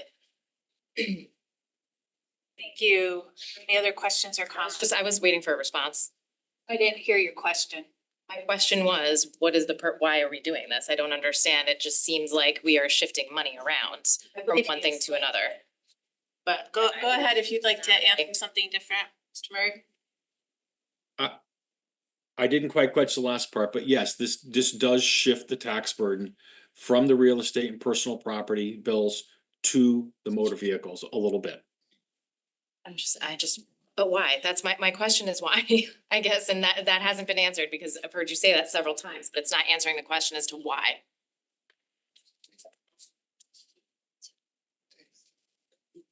I don't. You're gonna help bring the taxes down on your real estate and personal property accounts. By increasing the car tax. Got it. That's exactly what I was trying to say. Oh, Representative Donnie. Hi, Nancy Donnie, District 6. I think your name is Ross, right? Can you give me like a math example of what it would be like if my car, because I'm trying to figure out what constituents will be affected by this, because that'll make a difference, so that if it goes from, and I don't wanna take my shoes and socks off, it's 11 o'clock at night to kind of calculate this, but can you kind of frame this for me mathematically, how it will work? I'll use an average MSRP. So the average MSRP in Fairfield is about $37,900. Okay, That comes out to an assessment under the, let's use the 90% schedule of $26,522. If you use a mill rate of 28.44, for an example, the difference between the two schedules is $37.71. so this is all about that kind of money? That's up. I'm sorry, but it adds up. I didn't mean to waste your time, guys. Not at all. I just wasn't clear. You get your answer? I did, thank you. Thank you, Representative McLeod. Megan McLeod, District 2. I'm gonna frame it as a question, but I think it's more of a clarifying question that maybe you can opine on. It seems to me that the legislative intent might have been to shift the tax burden from the property owners to the more transit residents who have cars. Is that close to correct? I think that was the goal of those that sought the legislation to be passed. Okay, Yes. so the practical impact then would be that although people with property in the town of Fairfield will feel a decrease, they will potentially, depending upon the manufacturer sales price of their car, feel the change in their personal property tax that's incurred as a result of their car ownership. The people that will feel the biggest dramatic change are the people that do not own property, real estate property, but only have cars, because they will be the only ones that will feel the change absent the reduction from their real estate property. Is that correct? Yes, I would say so. Okay, so the why then would be to further tax individuals that don't own property in real estate property here. That is certainly a point that a lot of people make, is that the people that are renters that aren't paying real estate taxes will pay a bit more. They will pay more, but the real estate property owners might not necessarily pay less. Exactly. Well, the real estate owner will pay a bit less. But it might be felt in their personal property car. So as a net, they might not actually pay less. Change. It would be, real estate and personal property will pay less if the schedule is adopted. Right, so if I live in Fairfield and I own a home and I own a car, Yep. I might not necessarily pay less than my Oh, neighbor. your net, yeah, who doesn't net own- overall, Right, okay, so I might not feel a break. that's possible. Okay, thank you. Michelle. Thank you, Representative Pistilli. Wait, Michelle, I already. Oh, I'm sorry, Pistilli already asked Representative McCabe. Okay. Michelle McCabe, District 4, quick question. I thought I heard you say that not everybody is going to be paying more. Some people will be with the 20% schedule pay more and some will pay less. Is that correct? I can tell you again, sticking with assessments. Under the 90% schedule, 69% of the vehicles will have a reduction in their assessed value. And that's based on a comparison of cars that are on the 23 grand list and also on the 24. Okay, so 69% of vehicles under 90%, 20% will experience a reduction. Yes. Okay, thank you. Any other questions from members who have not asked a question? Seeing none, Representative Pistilli. Thanks. Sharon Pistilli, District 5. Through you, Madam Moderator, to Mr. Murray. Could you correct my perception if it's incorrect?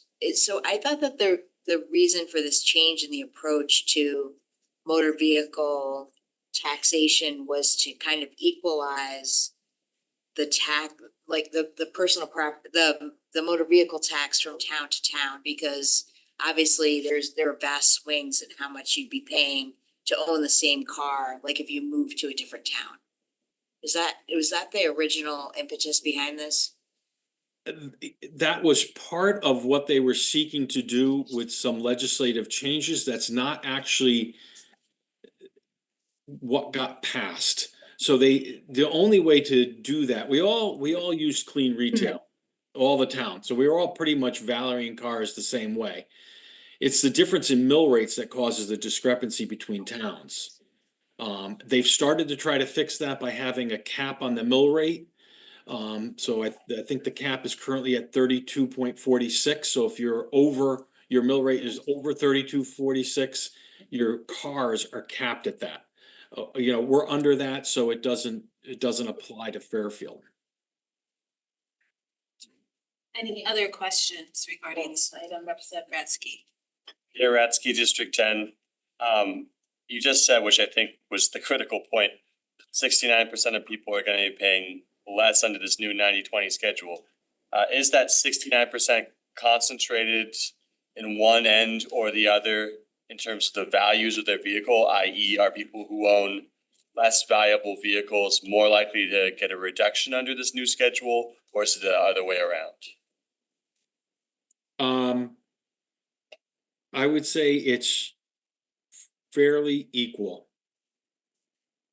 It's pretty much spread across. It's pretty much spread across. I mean, once you get out into the early 2000s, the total number of vehicles in each model year plummets.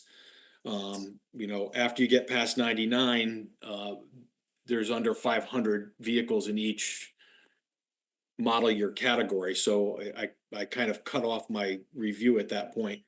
Beyond that, you know, it's just a matter of we have most of the cars. I think the average age of a car or average model year.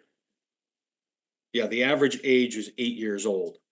So you're looking at, you know, a 2017 model year is average. So once you get about 7 years past 2018 and, you know, the early 2010s, they start dropping off. So your sheer number goes way down. So I wouldn't say that it's a little bit, probably there's a little more getting a reduction in the earlier years and it kind of decreases after that, but it's not, I wouldn't say it's concentrated. Thank you. Thank you. Any other questions regarding this item? All right, thank you, Mr. Murray, for waiting so long. We're gonna move on lastly to our last agenda item, item 23, which is to update an ordinance in order to repeal the parking authority. For updates and questions on this item, we have several people here today who can answer questions. We have our sponsors, Elizabeth Zezima and Dave Rock. We have our Chief Operating Officer, David Becker. We have several members. We have our Parking Authority Director, Eileen Flora. We have our Parking Authority Chair, Mike Gidness, and I think several members, I'm not sure, I apologize, I'll let you come up and introduce yourself to make sure I have the correct members here. Backup for this item can be found on pages 257, as well as leases under more and additional documents in our backup. We also have Attorney Pierce here to answer questions regarding this item. And I'll let Mr. Becker give us a start on this. Hours. 2:06. You haven't fallen asleep yet.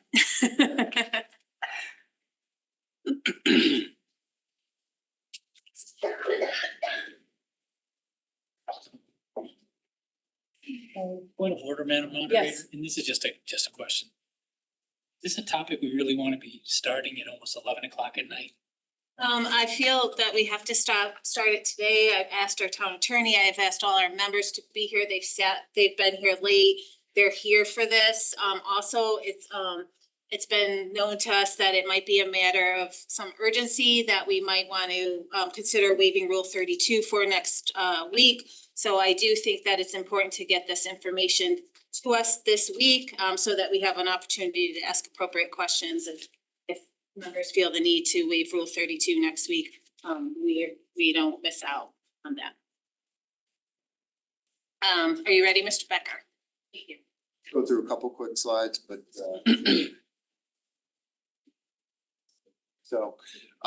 so we've got changes possibly for the parking authority. It would require the repeal of the ordinance in place.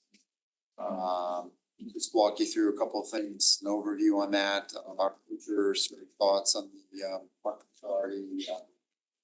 Parking, already seen, I think, under as far as the budget. I have a couple of questions that I posted here, but you've got a little bit more. Answer further questions as they come up. Parking authority was created under an ordinance. Look at it, originally it was pretty clear that it was, yes, to deal with trains, but it certainly had a vision of additional parking related items potentially in town. The rest of that never necessarily panned out. It became just focused on stations, parking needs that with that. But obviously it's been in place decades is that current construct. It is set up based on that ordinance to enterprise fund and to operate. Technically, it operates. It is part of the town, but it operates rather than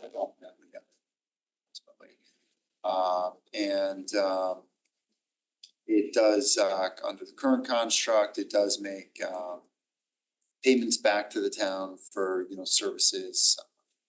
For finance, public works, IT, et cetera. So there's a combined payment that is made back. We are, the administration is in favor of a repeal of the ordinance, instead creating this as a department. We would like to fully integrate it into the town, the way departments are handled, not have it side of the town. We believe that it would create more collaboration and more seamless oversight and management. We believe that over the long term that you will ultimately see, probably not drastic, but certainly a little bit lower of a cost to operate. Synergies, even for the departments that do interact with the parking authority, with seamless for them.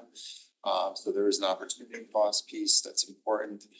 And in the end, we believe that we will provide, as a department, that it will provide at least as good and ultimately better service for the commuters, spacious lots. And to remember that that's not just the commuters, it's also all town users. Many people do use these areas, on the weekends, evenings, and whatnot as well. So it's very valuable town as a whole. And again, streamlined management, and also an important piece here is the controls for not just the budget, but also capital projects. All town departments need to work through directly through purchasing department, our legal department, et cetera. Standalones do not necessarily have. This is just a snapshot essentially of the budgets that already seen. There were a couple of questions. I know I answered a fair amount last month, but just a few of them I placed on here. But some of the basics I pulled out. This organizational structure initially looked very similar on town departments. So they currently have some essentially a department head with 1.5 additional headcount below them. It'd be the ordinance would be repealed, and through the department would be set up through the budget process,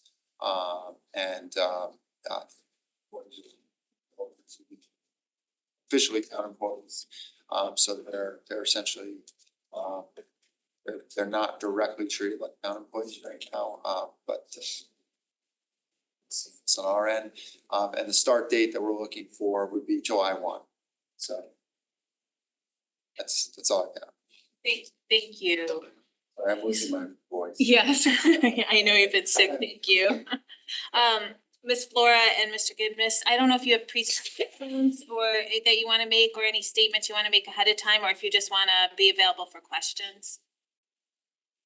I don't, if you have a presentation, I don't wanna stop you from making it. If you don't have one, that's fine, absolutely. Okay, I'm gonna open it up to questions from our members. Again, you have everyone here to answer those questions. Representative Steele. Thank you. Jeff Steele, District 3. David, I think you came before LNA in February when you first brought this possible revision to the ordinance up. There was a lot of, I think, questions at the time that we were gonna have answered over the next month or two. And I've listened to the Board of Finance meeting. I do have some questions. I think there are some gaps.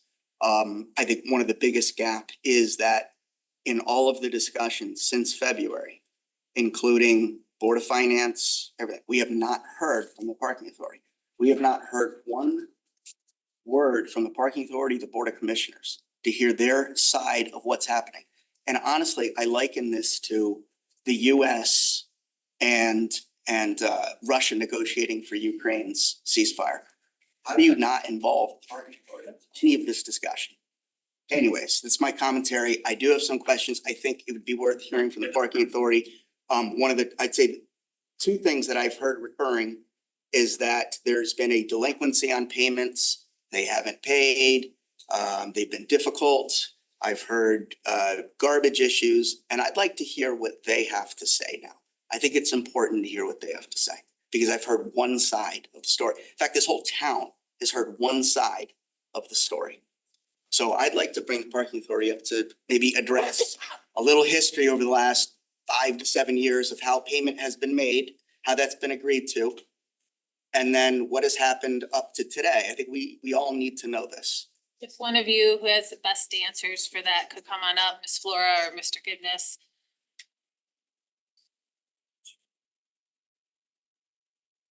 And as you come up, I think there was, and I still have the floor for a second, I think a bond that was paid off. Maybe you want to go even start at that point and then move forward in terms of where we're at. Well, welcome, Ms. Flora. So there was a lease agreement between the town and the parking authority starting way back when the lot was first developed.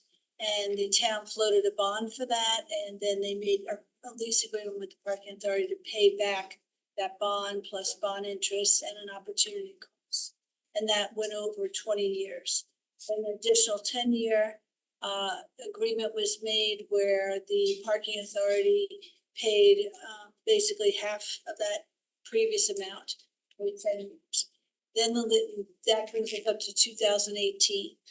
And no lease agreement was made at that point. It was just no reason. It was just more that the CFO at the time was doing other things and they didn't make a lease agreement. So each year we would ask how much, let's talk about the amount.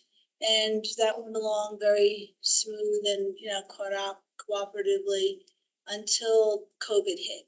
And when COVID hit, Parking Authority started losing money.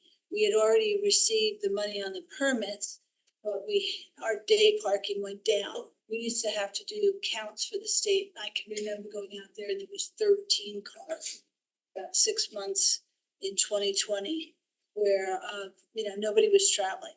So anyway, we had a couple of years where we had some losses. At the time, Jared Schmidt and Tom Bremer, that was the CFO and the COO. And we came up with an amount that seemed reasonable given our stats. And because we still had to make some capital improvements, although the state had given us a little less pressure on that. And so that's where we were. And then we had in FY24, we had a meeting set with Jared and Tom. And then a few days before that meeting, Jared and Tom left. So we waited for the new CFO, which was David, came later on, and we met. And at that point, David had given us $333,000, which had been put in the budget. We didn't know about that it was in the budget, and we kind of wanted to negotiate it because that was a 33% increase over what we paid the prior year. in our net position was declining 15%. So we didn't feel it was a reasonable. And that's kind of where we left off. We did eventually make that payment for 333, and we wanted to negotiate for this year. But 333, the budget timing, 333 is in the budget again, so that's what we'll be expected to pay again. But we would like to get back to the old days of where it's a negotiation on the fee of what makes sense. And then I think we are now at we're like a new norm of parking. And so we could do a multi-year agreement. That's what I had requested. So you'd say basically since say 2018, it's been a negotiation between the CFO and COO and the parking authority. You would decide based on what situation, what kind of revenue, what kind of expenses. COVID hit, that changed a lot of things. We've had changeover in administrations, changeover in CFOs, but it's all been through a cordial discussion between the two parties to determine what needs to be paid. And correct me if I'm wrong, there is no more, there's no bond, there's nothing owed back to the town. It's more just an agreement of money to give to the town from the parking fees. So that is usually in a negotiation based on what's, what the current scope of parking is right now. I guess my follow-up is, what do you say? I guess the other claim that I'm hearing is that there's more efficiencies and that it's gonna be greater access for commuters. And even lower cost. We saw the 3 bullets, lower cost. When right now, I don't think there is any cost to the town. Second of all, that there's gonna be greater efficiencies, streamlining, and better service for the commuters. So if you take away the parking commission, which is the voice and eyes and ears of the commuters, and they themselves are commuters, how is that going to improve customer service and commuter experience?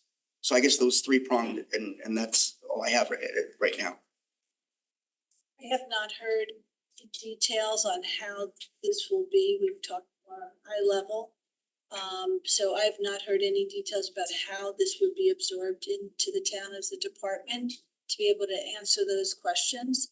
I can just say that, like, for myself, I'm very committed to the commuters, the tenants, and my relationship with the state. And I would hope that all of those things would stay at the level of commitment that it is today. David, can you, just since I'm asking Eileen, can you explain, like, how is it going to be better service for commuters without a parking commission? I'm just wondering, have you been to the Westport train station or how much they pay? Because their run is a department. I mean, just for I've been a commuter. Lower price point, their stations are typically cleaner. Yeah, we do So I'm sorry. just jump right in. Guys, let's keep this civil. We're gonna keep up who's at the table right now. I've had extensive discussions with them. We've looked at the model, and it does not necessarily need to be structured in this particular manner to get to get a good level of service and standard for the commuters and the residents of Fairfield. I think that's the driving point. I think the commission is certainly, as a group, we really do care very much so about the issue. But that would have to be said about every single element of all of Fairfield then, that unless you have a small group of people on a board specifically aligned with it and actually not just advising, but literally in charge of it, then you wouldn't end up with, and you could go down the line one by one and have to apply that standard. And so the reality here is that we looked at this and believe that your department structure was better with what we've been trying to do with modernizing the way the government is run. It was set up in the 60s. There was a view of what it was supposed to be. It's not necessarily actually panned out really to be entirely that. They do a very good job in many regards. This is not about saying anyone's, at that level. Eileen cares very much about the commuters. We hope that Eileen as a department head would care very much about that and continue on in that work.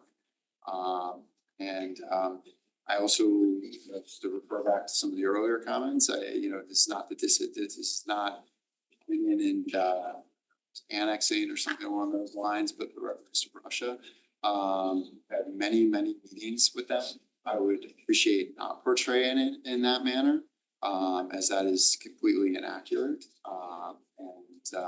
We have had a lot of discussion about the rental payments and the keeping the stations clean and the use of the funds towards or not towards capital projects. As an example, the rental payment, it had been budgeted in 2019 at $302,500, in 2020, 21, 22 at $305,000, in 2023 at $323,574. In 21, the actual payment was $305,000. During the COVID era in fiscal year 2022 and 2023, the numbers dropped to $235,613 and then $250,000, and they were zoomed back to $333,282 as the budget amount in fiscal 24 and fiscal 25. For instance, the massive jump in the price that was mentioned, and the discussion of all sorts of negotiations around all bounds, it was brought back up. Frankly, the 23 amount was the prior administration and moving it back in line and inflation adjusted to where it was before my predecessor from the CFO role, and I guess currently also this role, during 2 years during COVID, did drop it quite a bit in recognition of that, but also recognizing that there's an element there, the revenue side on the town, where it need to go and stuff. When you take the 23 to the fiscal year 24 and current year, that was a 3%, and then this year current was essentially a 0% increase. Just trying to get the money back, just asking them to pay the amount that essentially inflation adjusted been caked in had COVID never happened. One of the arguments had been that they were losing money during COVID and then were in a sort of a spiral essentially on their revenue. When we looked at everything, and this is all audited financials, their net position is increasing. They have been, and that's accounting for the full. So the ability to pay test, they passed it, which is why we were so adamant about making the payment that was budgeted. Thank you. I do have more, but I can defer to someone else and swing And then we'll back. go Yeah. back to you. That's great. Representative Colburn. Thank you, Madam Moderator. Colin Colburn, District 8. I'm sure I'm not the only one on this body. I'm a regular commuter.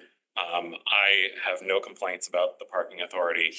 Metro North is another beast. But I guess I actually want to take a step back just for a moment. Whenever there's change that needs to happen in any organization, there's usually like a problem or a challenge or something isn't working right now. And I sort of see some of the operational things that have happened, but it seems like a lot of it stems from COVID and the changing of parking behavior. But as a regular commuter, I know that's evolving too.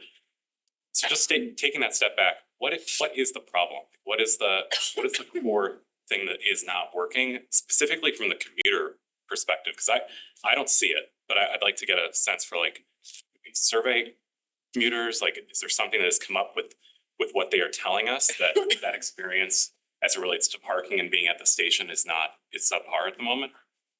You can go first, Ms. Either. Laura, and then Mr. Becker can go. We're not getting any complaints from commuters about it because we've done a lot of capital projects lately that are obvious to them.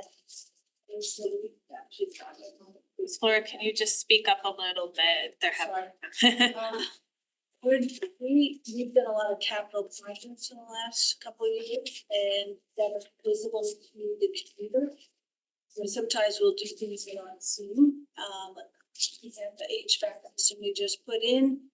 They'll know in the summer when the the station house is now AC, has AC. But we've done a lot of more visible things and so we've gotten very good feedback. But I'm not hearing everything to the contrary. The firm's been doing capital projects. There's quite a lot of capital projects that sort of pent up on the list. One of our frustration points that we expressed was we wanted to see them spend more out of their capital account. That was one of the things that we're looking to do is actually getting more of the capital projects cleared out as a department. One of the other pieces is, we've spoken last month's meeting, but we brought up the trash issue. It sounds minor, but it starts to stack up. Is it the parking authority's responsibility? Oh, it is until it's not getting done, and then it becomes the town's responsibility. And there's sort of, I have a year ago where figure out whose responsibility it happened to have been at any given time to deal with that as an issue. All we knew was we were getting complaints in. Is that a never ending sort of day-to-day issue? No, but it bubbles up and it's a problem, and we just don't have those types of issues when we have departments that are dealing with that. I would correct one thing from before. Westport's used to be lower, it is now higher. I think one of the stats was that we were concerned Fairfield. So again, invert back. I asked the question because I think it's vitally important that I'm a big believer in if it's not broke, don't fix it. And this is a vitally important part of our town's community because for the growth of our town, as we think about growth and whatever definition you use, the commuter is at the core. We are a commuting town. Even in this virtual era, there are still a lot of people that value living here because of the proximity to New York City, specifically via the train. So I have a lot of concerns about tinkering with this. So there's that. And then the second part, and then I'll yield. There is a lot of complexity, I know, with who owns what with the train stations. Metro's completely out of this equation, I know, because the state owns it and it's run by another party. Fairfield Center is owned partially by the state, partially by the town. Can you break it down to who is the parking authority paying to these leases? And when the town, if this passes, when the town takes it over, we talk to the state DOT, because I know that they own part of it. What has their reaction been to this? So can you just break down kind of like some of the tactical stuff as it relates to the leases? Does our town attorney want to come up here for the leases? I'll talk about how the laws are set up. So at Fairfield, the main lot, the state owns these station houses, the tracks, and a right of way, which would include a portion outside after the track. So it's about I have the numbers back in my folder, but a couple hundred spaces are on state property. All of Southport is state property. The main part of the lot in Fairfield would be the majority of spaces is town property. For the parking authority, we have a lease with the state in which, in lieu of rent payment, we take care of everything at the stations. Keep all the upkeep of the station houses, we pay the heat, the electricity, everything, the lighting in the lot, all of that is ours. And we rent out the rental spaces we have at the station houses. The rent that we receive goes back, everything becomes like working capital. It goes back into the station houses for the goal and the mission for the commuter and the train ride. And so that's in a nutshell, at least with the state. And I know in my job, I work with the state quite often. I go to them for permits on certain things. I work with them regularly. But David could speak better Can I about just make one the. point? Just Oh, to- So just, Mr. Goodness is, yeah, that's right, yeah. sorry, G's not silent, it should be, but that's. sorry about that. Sure, I'm the newly minted chair of the board park authority. You're welcome. So just real quickly, the math is really important. So under the lease agreement, the math is revenue.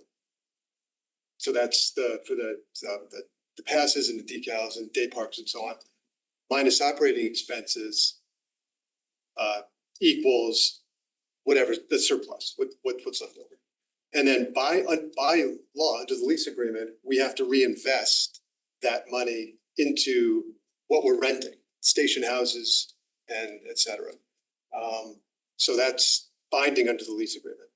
So then if there is a surplus, the state can then take 50% of that under the lease agreement to maintain other station houses along the New Haven line. So I think the numbers that you It's provided. more, they take it more from like a crisis or something in the state. Like for instance, during COVID, when they had to replace the bridge in Norwalk. And Metro North was strapped for cash because nobody was riding the train. The state said to me, I don't think this will happen, but it's a possibility. We may have to come and ask for a little bit of money to help fund that. They didn't. But, and in all the years I've been here, they never have, but we always have to have that reserve. And just my last question, David, have we talked to the state DOT? What has been our conversation with them about this potential? Rep Attorney Pierce. The question is about, can the state, haven't talked to DOT? Yeah, so, I mean, I haven't talked to DOT, but, I mean, the state lease only applies to a portion of the property. It doesn't apply to the entirety of it. I ask because I would assume that the state, not only do they have the lease, but you know, they have as much of a stake in this as well because of the commuter. The commuter gets off the train and parking authority, you know, that they're mainly experiencing next. In the state lease, the town has the right to be substituted as the party to the lease in place of the parking authority. So if the question is the state gonna be upset that the town is dissolving the parking? Attorney Pierce, can you just bring a chair up closer? We're having a hard time hearing. The question is the state gonna be upset that the town is dissolving the parking authority? I think the answer is no, because the lease allows the town to be substituted as the party to the lease. Any questions you have to, Representative Carroll? Hi, I'm Chris Carroll, I'm at District 8, 11 station. So you answered my base question, who owns it? Okay, so Representative Steele, we're not annexing anything that somebody else owns. I just want to be clear on that. And I know you're in a tough position because you work for the parking authority, and based on the mail I've gotten, these guys don't want to change, but people you would work for want the change, so I appreciate the position that you're in. Do you see, I mean, I'm trying to understand this, I'm not being sarcastic. The same number of people who work at the parking authority would still work at the parking. It's only 2.5 people. Right, so it wouldn't change. So that would not change. Right, and the people who are currently on this board, I believe were asked to remain on a board that would be an advisory board. That was the last thing I read.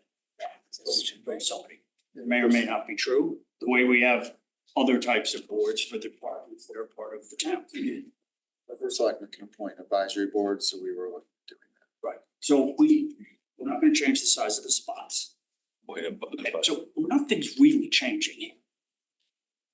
And that's what I might be missing, and that's what I'm asking you, because you seem to be the person in the middle.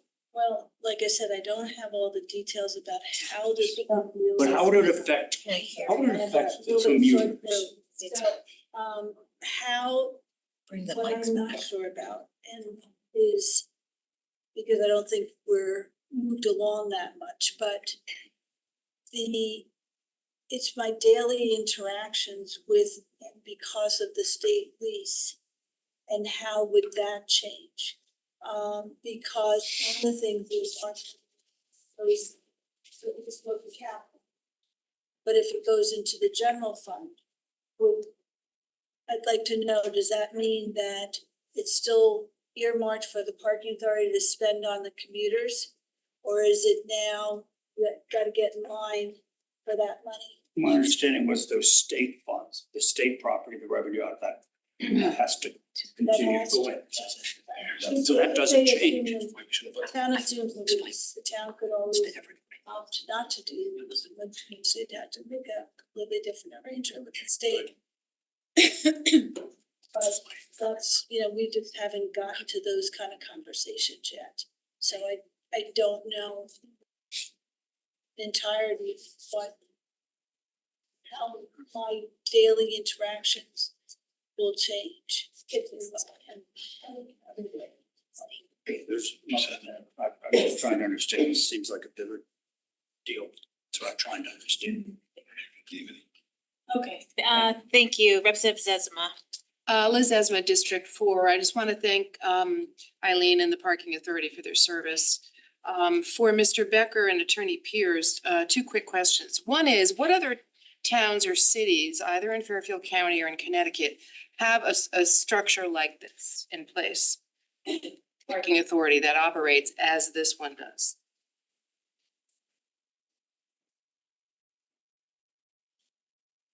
Actually not aware of one.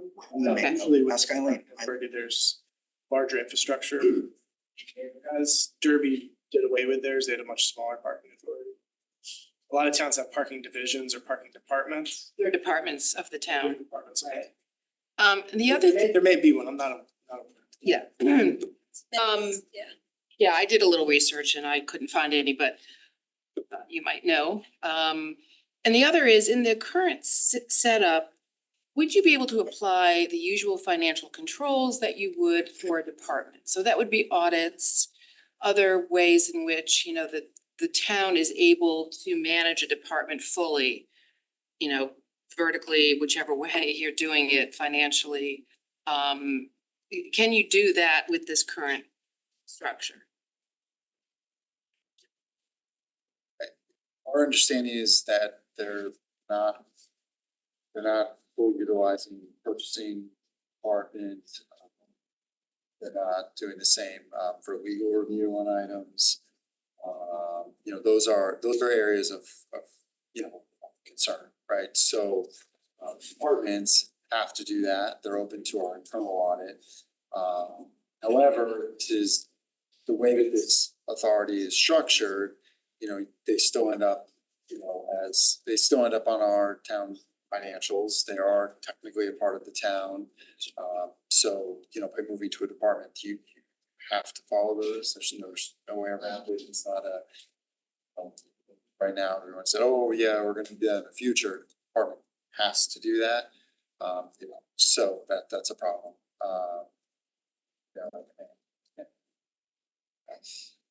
Thank you. Representative Ratsky. Pierre Ratsky, District 10. Thank you for being here. And, we had a full presentation from First Selectman and from Mr. Becker, Attorney Pierce, the last or two LNA meetings ago. So we got a lot of information. It seems like there are a lot of problems, some of which are highlighted in the backup here, including confusion over who has operational control over which aspects, no oversight over leases, no audits, no oversight over capital projects bidding process, misuse of town employees potentially. There was an employee who was doing part-time trash cleanup, even though he was an employee of Public Works, which may implicate a FLSA violation because he's not being added that time to his regular time and therefore being paid overtime for it, which could expose the town to liability. Also, I don't think we should downplay the fact that there was $300,000 that was not paid to the town for quite some time, based on the unilateral decision of the board that this was an improper amount and there was too much of an increase. And I know that was eventually worked out, but I don't think that's something that's not broken. It doesn't need fixing. So these are problems that, are pretty well documented. I agree this is a vitally important part of our town. which is why I think it should be part of our town's government. And other departments that are also vitally important don't operate in this manner. So I'm failing to see exactly what is the benefit of this seemingly unique structure where it's completely independent and what advantage that offers to the town. Want to address some of the things that you said. First, we are audited. We had our own separate auditor, and then that auditor company was bought out by the same auditor that did the town. We folded them. Part of that was a separate audit. I'm sorry, they're really having a struggle listening. I can't hear anything. Sorry. I apologize. Can you like maybe move your chair in front of the table? Yeah, There should be. there should be. It's I heard we are audited by a separate auditor. Yeah, we were audited by a separate auditor, and that company was acquired by the auditor that the town uses. And that's how it then started getting folded in. In regard to the employee, there is a DPW employee who outside of his work hours moonlights, right? So he then is contracted with us to clean up. He does a bunch of things at the station houses for us. And that has been something that's been in place for quite some time. It was never brought up to us by any of the prior town attorneys that it being an issue. So this was kind of news to us and I'm still not really clear on why it's an issue. There was something else. Purchasing. Okay, with the RFPs and so we go through the state a lot. And so we may not necessarily use all the town departments all the time. We always are in complete compliance with the state. They'll post some of our things on their websites. We get their approval on all of our projects have to be approved by them, everything. So we get approval by the state to do any kind of capital project. So it's not just something that we just decide to do and do. We have to get approval from the state. Do you get approval by the state for the leases as well? Yes. To the restaurants? Yes. They have copies of it. I'm still failing to see, so all the things you mentioned, I don't see how those would be worse under town control. I see how they can be better because of more oversight opportunities and less confusion, for example, with the public works employee. What is the advantage of its current structure? Confusion thing, I don't understand. Everyone knows that the parking authority handles the train station, so why nobody knew who cleaned the trash at the train station? That's a mystery to me. I don't know how that happened. So that's how. Sorry. Sorry. I'm not. It seems like it wasn't getting done, so that It's not, to me, it shouldn't be an issue. I'm still failing to see what do you think are the advantages of the current system? What is it, why is it better? Like I said, right now, we are, we are a very efficient group. And we are able to work with the state, get our capital projects through quickly. I mean, there's nothing, like I said before, I can't say that being a department is a bad thing, but I just haven't heard the details to be able to make that comparison. So I really almost can't answer your question right today. Thank you, Representative Estrada. Thank you, Madam Moderator. Ken Asteria, District 1. So my question on something like this is following the money here, right? So you guys have your own budget, correct? And you have your own capital fund?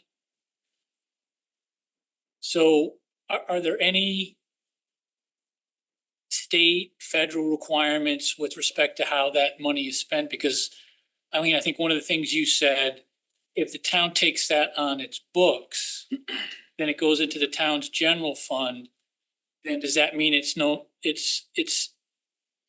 longer necessarily earmarked for train stations and commuting?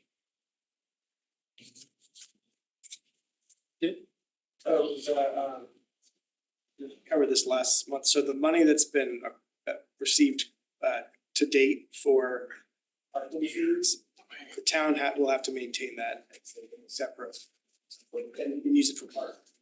That's by statute, because any money acquired by the parking authority has to be used for that purpose. Going forward, it depends on where the money's coming from. If it's from the state property, that money has to be used to support the parking operation. Use it for anything. Who sets the rates on parking? The parking authority board. So you guys set that now? What we do, every year we do a survey of all the stations along the northeast corridor. We take a look at what they're charging, talk with them, like we know all of these different groups. And we make sure that we are always in line, or Right. maybe a little bit less. And we don't raise our rates unless something comes up that we really have to. And we try the rates well. During COVID, we lowered the rates for several years. So. And so I'm looking at David and Attorney Pierce here. So the revenue that comes into the parking authority based on, passes, day parking, whatever the case may be. I want to make sure I understood what you were saying. It depends on where that came from with respect to how it can be used by the town. I'm not completely following. If it was acquired by the parking authority, Right. statutes require that money that a parking authority acquires is used solely for parking operations.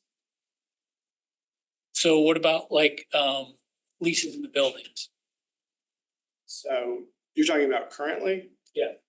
So the current. Well, I'm trying to understand the difference. This is what I'm trying to understand. What would be different if this becomes part of the town? So the Naughty Dolphin is paying rent to the parking authority now, okay? In today's environment, if I'm understanding it correctly, you're obligated to use that money towards improvements on the station, on the facilities at the station. And the state can come and take 50% of that if they so desire. Does that change if the town takes over? I don't think it changes this. I think that's part of the state lease. Right, that money would still have to go into the train That station. still goes to the parking operation.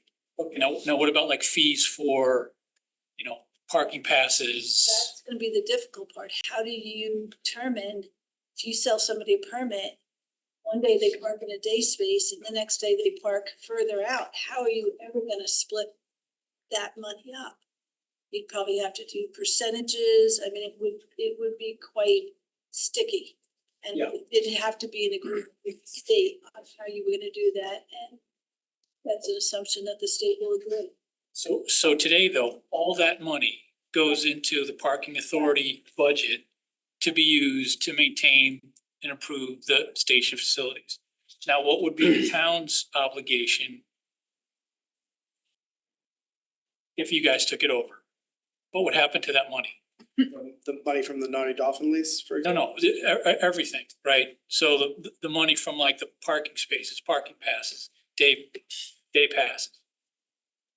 So, I mean, so for the money that's derived from the state lease, like the building, that has to be used to support the parking operation.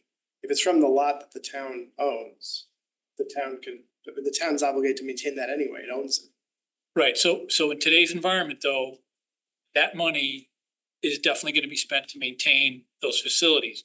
But once the town takes it over, the town could spend that money however it wants. Yeah.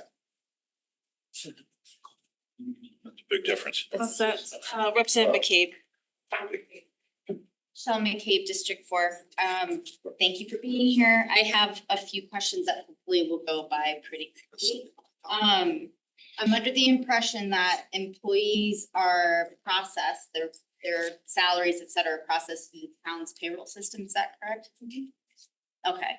And so does the parking authority reimburse the town for that? Okay.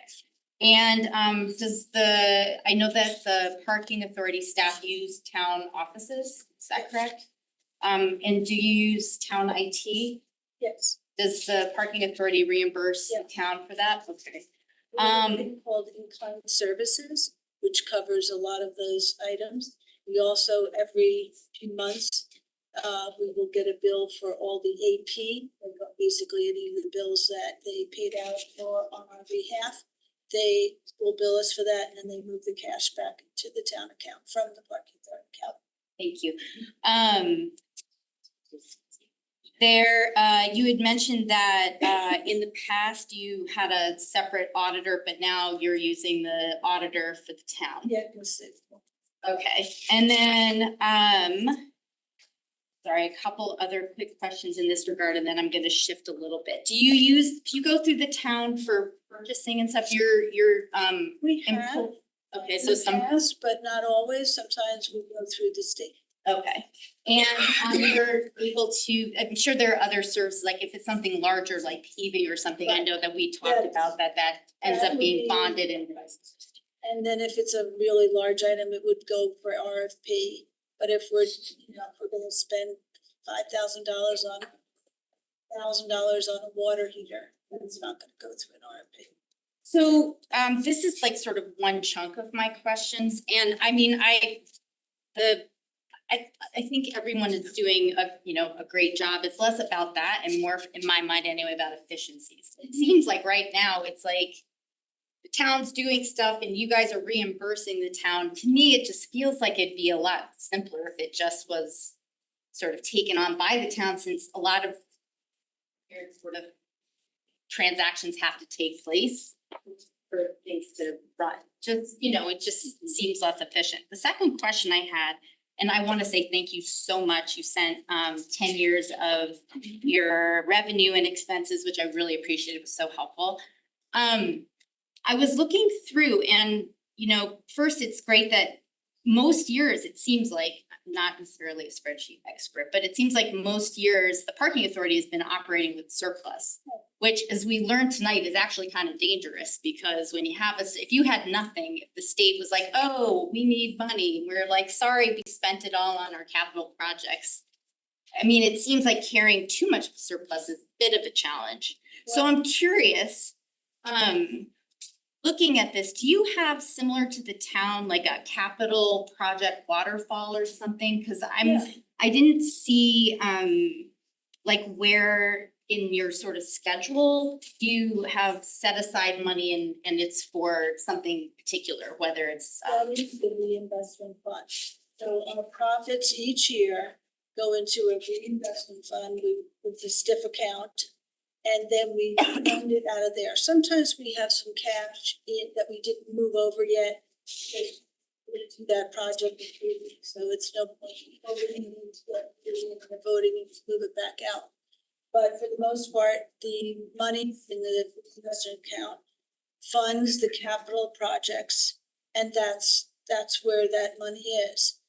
So the surplus is a good thing, because then that gives us money to some capital projects, which is what visions are all about. Right. So how much is in the investment fund right now? Right now, about 500,000.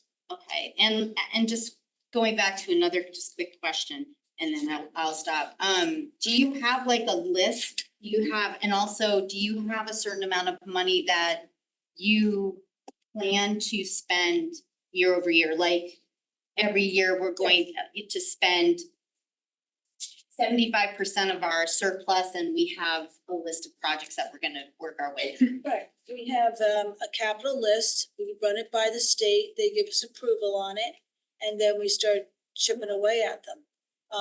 Sometimes some of them are seasonal, like we can't really start doing certain things until the warmer weather, but we do have a list, and it's an evolving list. More things come on as time goes on,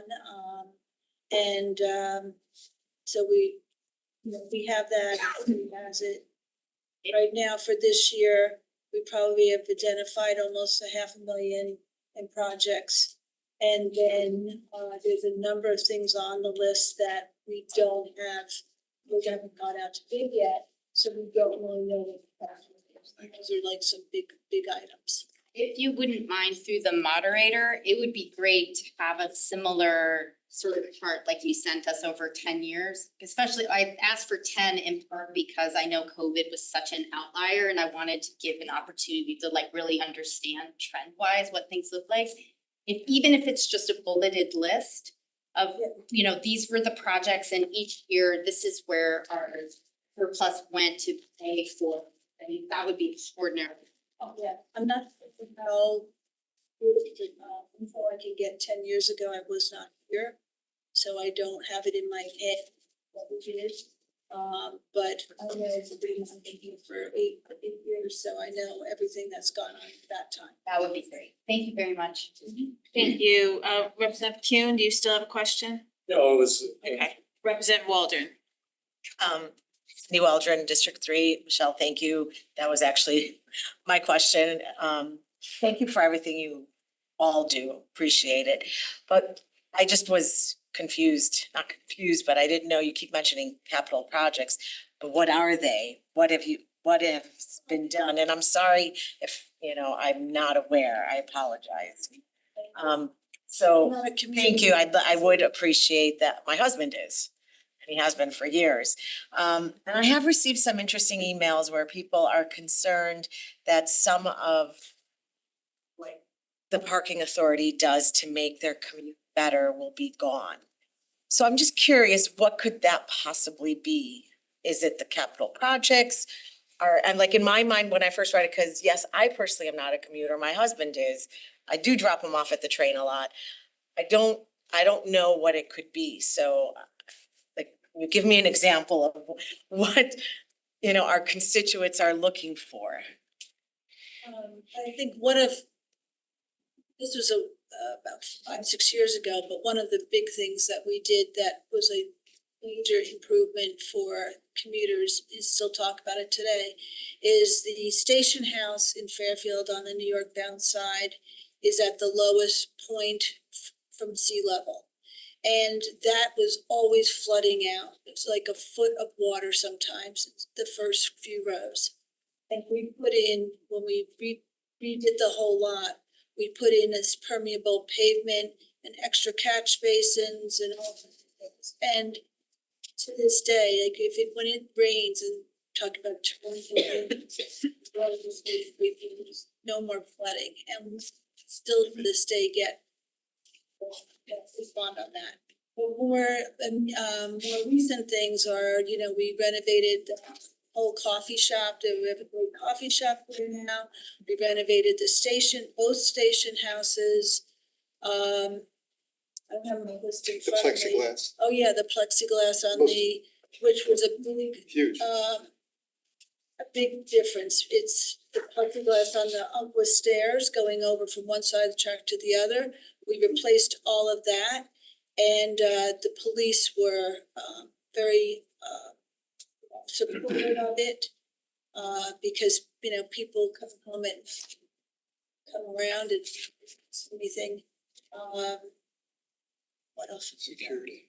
Yeah, we put in a whole new security system that the police actually use as well. So these are part of your capital projects? And a lot of these are, a fair amount of money. I have a whole list of them, but that's what's coming in my mind right now. Okay, so what you're saying is the constituents that are reaching out to us are referring to the capital projects. Not like you're giving them coffee for the day or flowers or whatever it might be. It was worded in such a way that I was like, what is so special? I'm sorry. Capital projects I expect to be done and maintenance done, of course. So I would hope that these would continue regardless of where this ends up, right? So I don't foresee what kind of issue that would, this would bring, that we're not able to do this any longer. I'm not sure what the concern is. Yeah, so we talked about how it's gonna be better. I think in order to make an assessment of whether or not it's gonna be better, you have to compare and contrast two things. And so right now, we're really not comparing this current model to a new model, right? So it's really hard to answer that question because I don't know what it is, I guess what I'm getting at is I don't understand why we think this is gonna be mutually exclusive. Like I envision it as a continuance of what's been going on with efficiencies in place and maybe more bargaining power when you go bid out, because you have a whole town supporting you as opposed to your wonderful group, you know? It's small and mighty, it seems to me, but now you would have a whole town to help with this whole process. I guess that's where I'm coming from, where I'd like to understand it a little bit more. Thank you. Representative Pistilli. Sharon Pistilli, District 5. I'm not sure who my questions are for, but so the town worker, like the DPW person who's coming to pick up the trash is coming outside of work hours with town equipment? Isn't it, he comes in his personal car. With a personal car. And so if that person were injured, who carries a liability policy for the parking authority? We have insurance. So the parking authority has a separate liability policy from the town. We have some shared insurance, but we also have our own policies where we need to get them. So the parking authority has a shared liability policy with the town?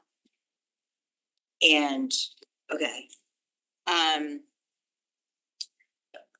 So there's a shared policy with the town, and then and then you guys have your own separate policy? Yeah, there's a policy with the, then the WPCA, the fire, the authority all pay a portion of it.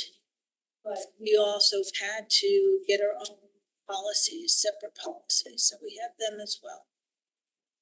Thanks. Did you have something to add, Well, I Attorney think- Pierce? So the thing is, I think for all of that work this person's doing, they're paid on a W-2 from the town, because all the payrolls run through the town. And so I think that there was a claim the town. So wait, so it's not an extra expenditure, That's from what was said, but I think all the payrolls run through the town. So I think it's gonna be on the W-2 he has for the town. Get a separate one. You guys give us a W-2. No, we're gonna get two. Can you guys talk a little louder? I really. They don't run any reporting to the employee, so it's all run through the town side, so. So even the extra hours for the DPW person to come pick up the trash, the separate hour is just. All run through the town side, so. It's not like a separate invoice? First for it, I mean, that's what the arrangement is. So I think he's gonna, look, if there were a claim, he'd probably draw it both. Because he's, The town policy and if there is a separate, But does a person who comes to pick up the trash, that person sends an invoice and says, I came and worked these hours? He gives me his timesheets. I log them into our system. Talk louder. I'm sorry, I'm He hearing him. gives me his timesheets and I log them into our system Munis. And then, that's how he gets paid.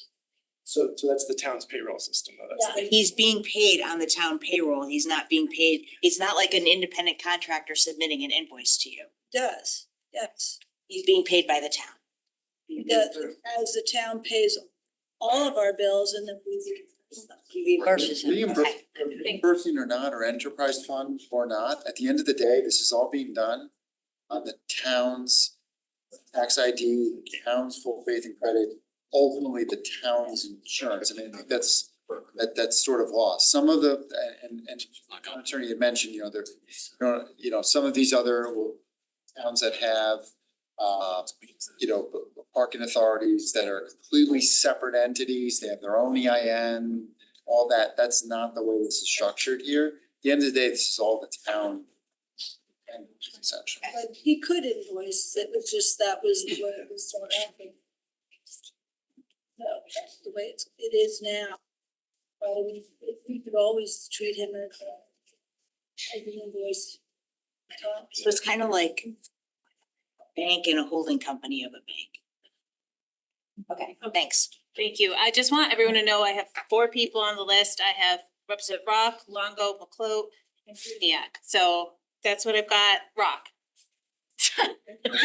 Everyone's going like, got it.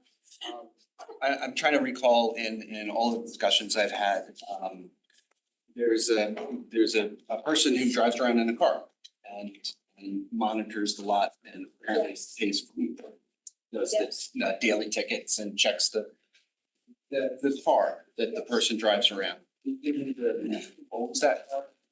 So we used to lose the previous car, and then the one we got, the transmission blew, and it wasn't worth fixing. So the police had no spare cars, so the guys had to go out there and adopt the old way of ticketing using a handheld. Then the police chief was able to talk to the town and secure a car. So he secured that car, and the parking authority paid for the installation of the LPR system into that car. And so the car is, I guess, technically owned by the police. And what was special officers who do the parking enforcement, they're billed for their time, for all of their stuff. So why would the parking authority have just paid for it instead of getting something from the town? We were not looking for, that we had to get insurance and all the other stuff. And also just the price of a car. I mean, Was 10 years, you made $1 million. I mean, I feel like. Can you speak up? I don't think people can hear you. I said they made $1 million over 10 years, and I thought that maybe they should get their own car instead of taking a town car. This was the agreement we made with the police back in 2020. That this is how we would do it. And so they've always supplied the car for this, because initially they were going to use the LPR as well. As it's turned out, they've decided that it's unsafe for the officers to be driving that vehicle on Post Road and getting out of Post Road. So it's all with us, but the police still own the vehicle. I guess the one thing that just struck me a little bit with this, because I see so many synergies and overlaps, efficiencies. It's almost as if I didn't know any better, you sound like a department of the town already because of all of the things you currently use of the towns. And I've failed to see where anything would change if we were to make this switch. It's almost like you just put on a different color hat and everything would go smoothly as it is now. You obviously are very capable and you're very fast, but I can't. So this sort of transition, it almost seems like a name only, in my opinion. And I would love to be corrected if you think I'm wrong. The thing that struck me is this whole negotiation over what you thought would be a good number and what the town thought would be a good number. And I guess that's the only thing that kind of strikes me, that there would be that kind of power in we would have to negotiate, the town would have to negotiate the fee by which they were giving, using the property back to the authority for you to collect money to then do your business and make money. But I guess that's part of governance and that's the way it works. And I guess that's one thing that would be taken Point out. of order. Can we get to a question, please? Yeah. I actually have to say, I actually can't hear people because there's a lot of side chatter going on. And so if we can also keep that down, and the Zoom room picks up everything, so just be aware that it goes off. So is there anything that you can tell me about the negotiation process that it's beneficial? Is it beneficial to be able to do that? But we would like to have a year agreement now that we have a new norm. Couple of years, nobody knew what was happening before And now people are starting to get pulled back, so we have like a new norm. And so we would like to do a multi-year, we don't have to have these negotiations, you just set the multi-year agreement. And then every year, that's what we're missing, that's what we'd like to get back to. It was only because the lease agreement ended and we never came to the table. The CFO did not want to do it at the time. Thank you. Thank you, Representative Longo. Hi, Melissa Longo, District 1. I have like a two-part question. So the administration can appoint, if let's say this passes and this goes, parking authority is now the town, goes through the town. Sorry, it's midnight and I'm exhausted. Does that mean that the people who are currently serving on the parking authority will still have their responsibilities and their roles now with the town, or because it's an appointed position, it's at the discretion of the administration? I don't know. I'm not sure if I should be asking you, David, or you, Phil. I'm sorry. So they're currently appointed now. Right. I think what we've spoken of is the option that the first selectman can set up an advisory committee. Okay. So they'd be in an advisory capacity. They have a little bit, under the current construct as an authority, they have obviously more. Literally. So it would be like As an authority, they have more authority as. Be like an oversight committee to oversee. This would be more advisory on commuter and train type issues. Do you have They still have a voice, was the theory. how many people would that be roughly? Have you guys worked that out yet? Oh, I mean, similar number, they have 5 now, so. Okay. And then would the administration use the feedback of the people who are in the parking authority now as to maybe who could be on that committee, or is that just something that the administration will solely decide? I think that'd be a fair assessment. Okay. And I know that this has been thrown around a lot, and I just want some clarification that right now, the parking authority, when you get revenue, you have to put it back into the parking authority. You can't just, divvy out money and keep it. You use that for capital plan. Okay. So It pays our expenses, all Okay. that, then whatever's remaining. whatever projects, you have to put that towards those specific projects. So for me, I'm hearing that the biggest difference that I'm hearing, and I know a lot of people have been saying, what's the difference? There's a huge difference, because if the town now has control over the parking authority, whatever money that you guys would have put into capital projects, the town can choose to put it in whatever the town wants. Doesn't necessarily have to be with that area. So they could be, they want to put in, the town decides we have this much money from the parking authority, from the tickets and everything else that we're collecting. So now we can allocate it to, doing the road signs on Black Rock Turnpike. Is that a correct assessment to say that you guys would have full discretion to use those funds for whatever you wanted for the town, as opposed to just keeping it with that capital projects specific to parking authority? Perhaps from a technical perspective, except for the fact that they're also, that leaves off that the authority is currently sitting on roughly $2 that they're not spending on capital. So we've stated multiple times, the intent is to actually ramp up the capital expenditures, not the amount. So you can take that on face value or have, the opposing concept to it, but we are intending on spending more, not less. And while the authority has to, it doesn't mean that they haven't been stockpiling money. So part of this discussion started over concerns that they were holding too much money versus expending it out. Not just the revenue piece. So I guess my concern would be that at the end of the day, it's the town's discretion of how they want to spend that money. Can I respond to that quickly? No, I don't think Representative Longo's talking. I was just asking David because I feel like he's the authority here on this, so I'm just asking because that's what it seemed to me. So if I was misunderstanding that, I just wanted some clarification.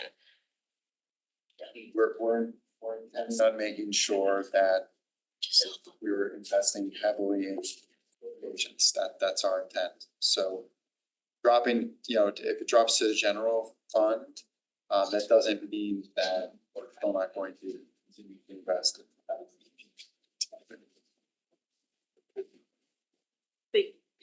Okay, thank you.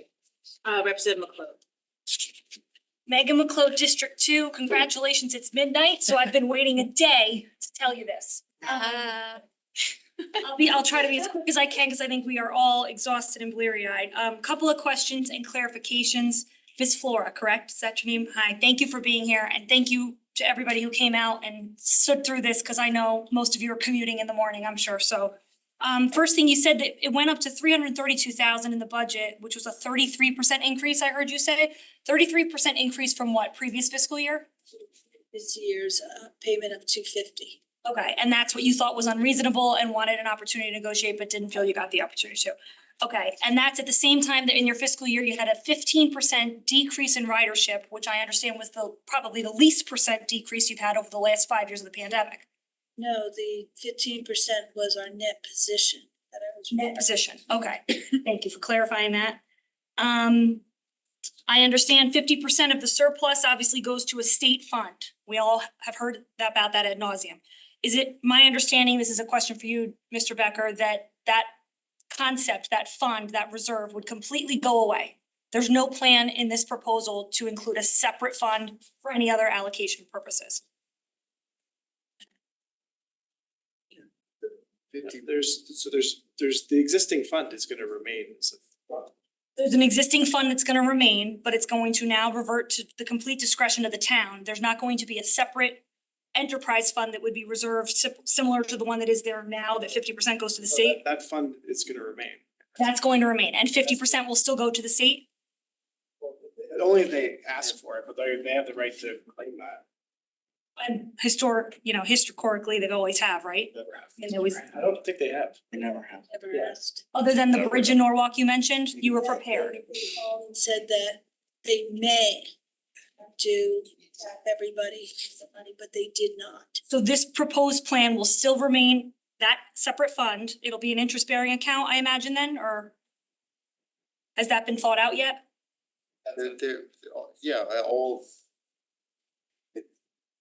All of our accounts. Okay, so it'll be an interest-bearing account. Okay, Mr. Becker, you referenced that as it currently stands, they're not utilizing things like purchasing and legal review. Can you give an example of the purchasing process that you felt the parking authority failed to utilize? They don't, it's our purchasing department. Okay, so is there an example of a thing that you flagged that would have been a better outcome had they used the purchasing department of the town rather than the methods they use, which I understand are with coordination with the state? They don't follow the purchasing policy for any procurement. Okay. So is it your opinion that if they did, there would be a better cost savings that the town would realize? And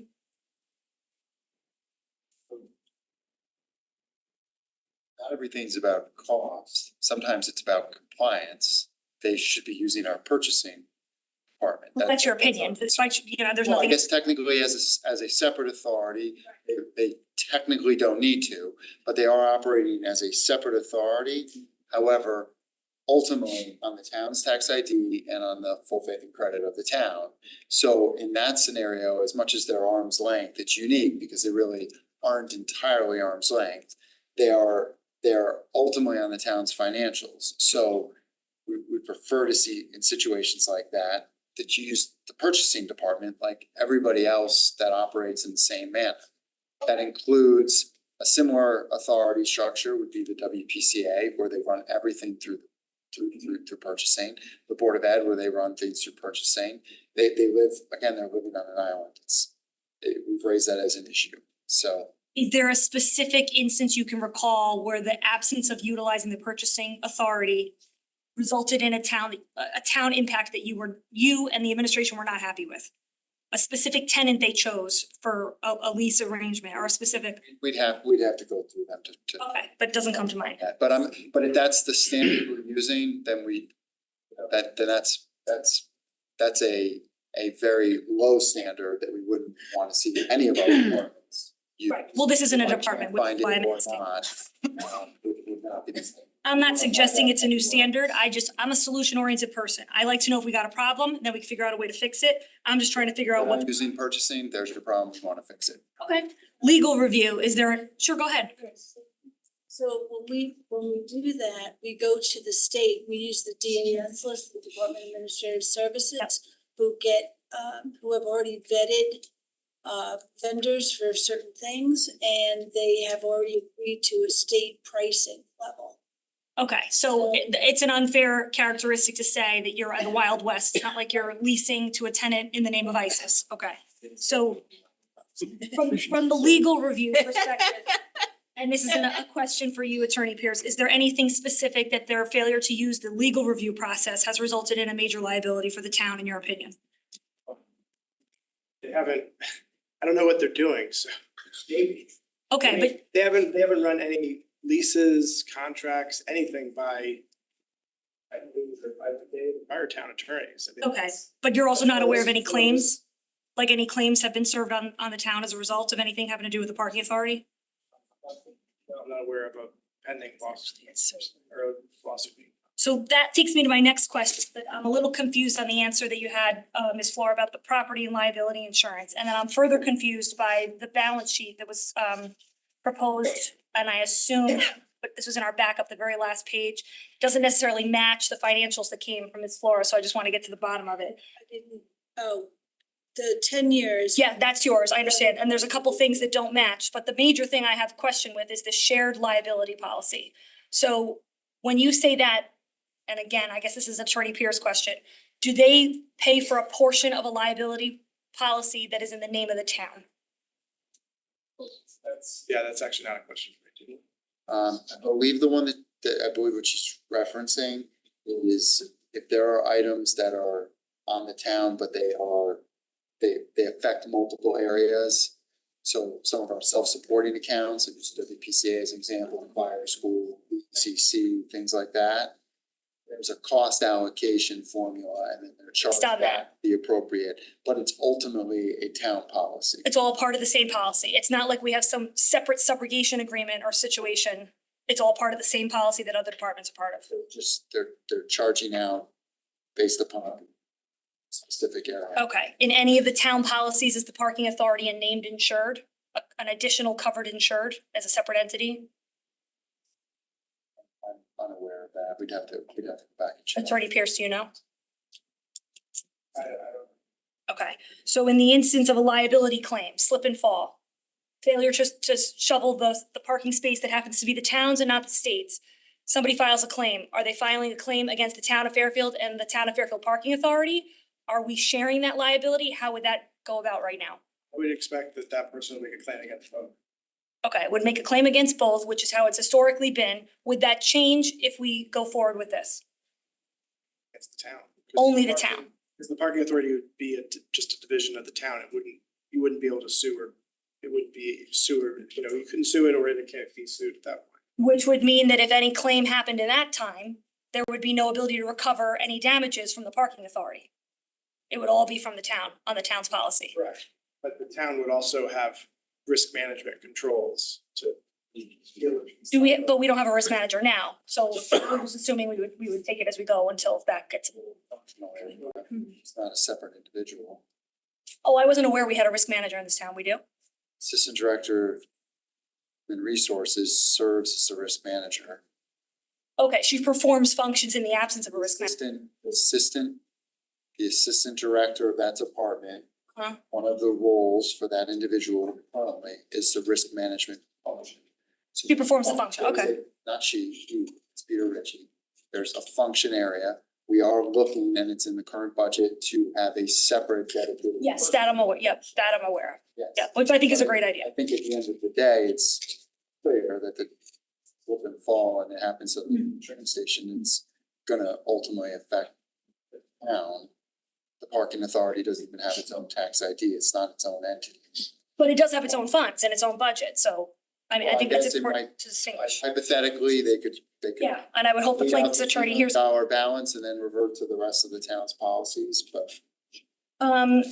Lastly, on this last page of the backup, I'm just trying to follow, it looks like you're proposing if fiscal year 26 is proposed the administrative expenses would go from 121,000 to nothing. That's assuming that we would no longer have to incur administrative expense budget transfers, right? Because it would all be under the town. Am I reading that correctly?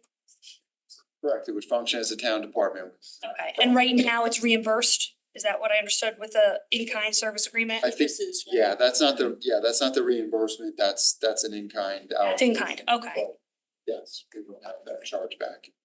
Okay, so this savings of 681,000 of a contra expense, what is that? The last thing on page, That's the fund making the payment. the fund making the payment, so the 681,000 is from that surplus fund. Okay. So if I'm trying to really get to the issue of what we see that's really the efficiency improvement, et cetera.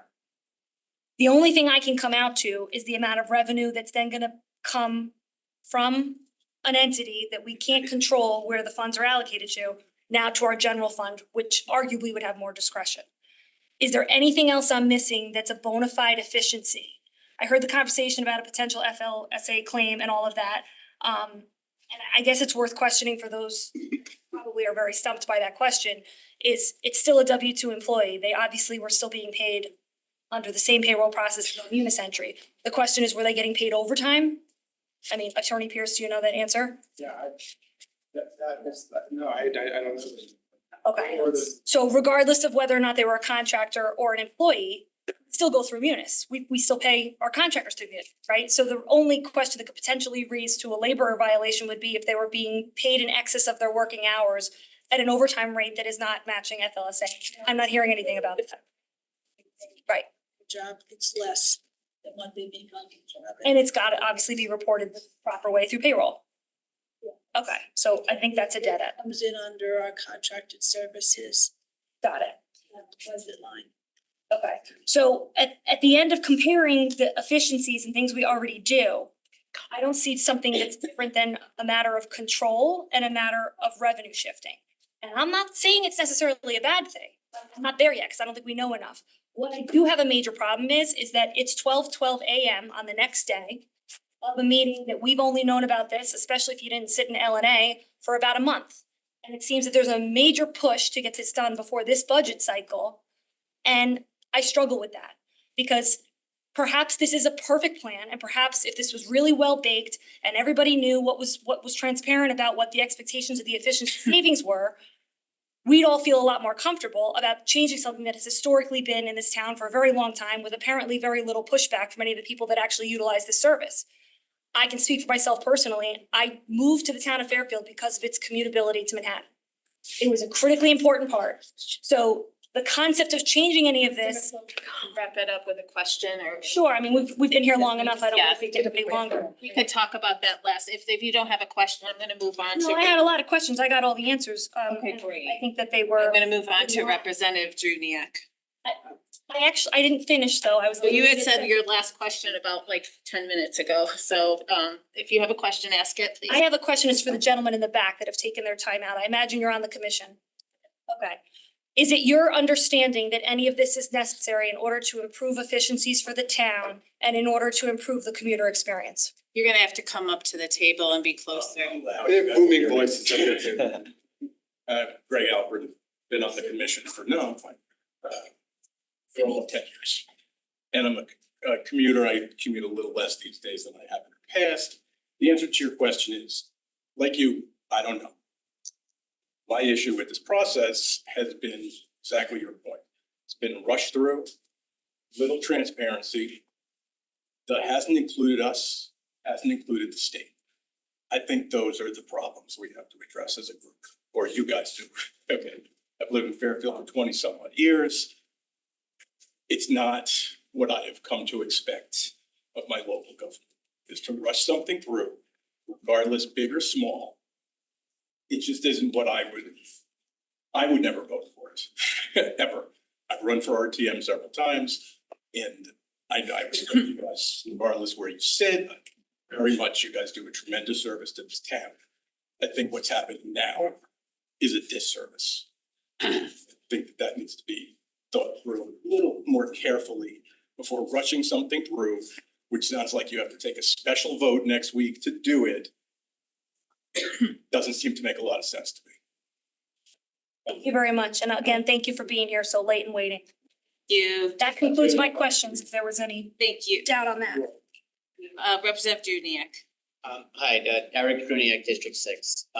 Getting back to that DPW employee, he works after he's clocked off. When he's doing that work, maybe this would be for Attorney Pierce, is he in violation of his union contract? Or, I mean, because you referred to it as moonlight. So it just kind of raises a red flag. Well, that's just my statement. No, I was just understand. saying that, to me, he has the right to go to second job. And that's how I look at it, but it's been something that was in place before I came here. And, we had never been told that this is always been putting it as a contract to work. It does go through munis because that's. So when If he's, that has to change and he has to bill us, could do that. when he's doing that work, is he doing it as a DPW employee, as an employee of yours? So he's not, this goes back to, I guess, Representative Redsky's, it's not getting overtime, I guess, if it totals. No, it has nothing to do with the police.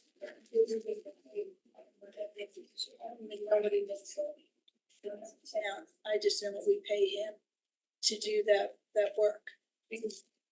I do encourage if he ever did something, inadvertently or not, that caused damage or caused someone to slip and fall, and then, the town was sued, the question would come up, was he, at that time, was he working in his capacity or his function as an employee of the town, a DPW, a parking, it just gets very messy.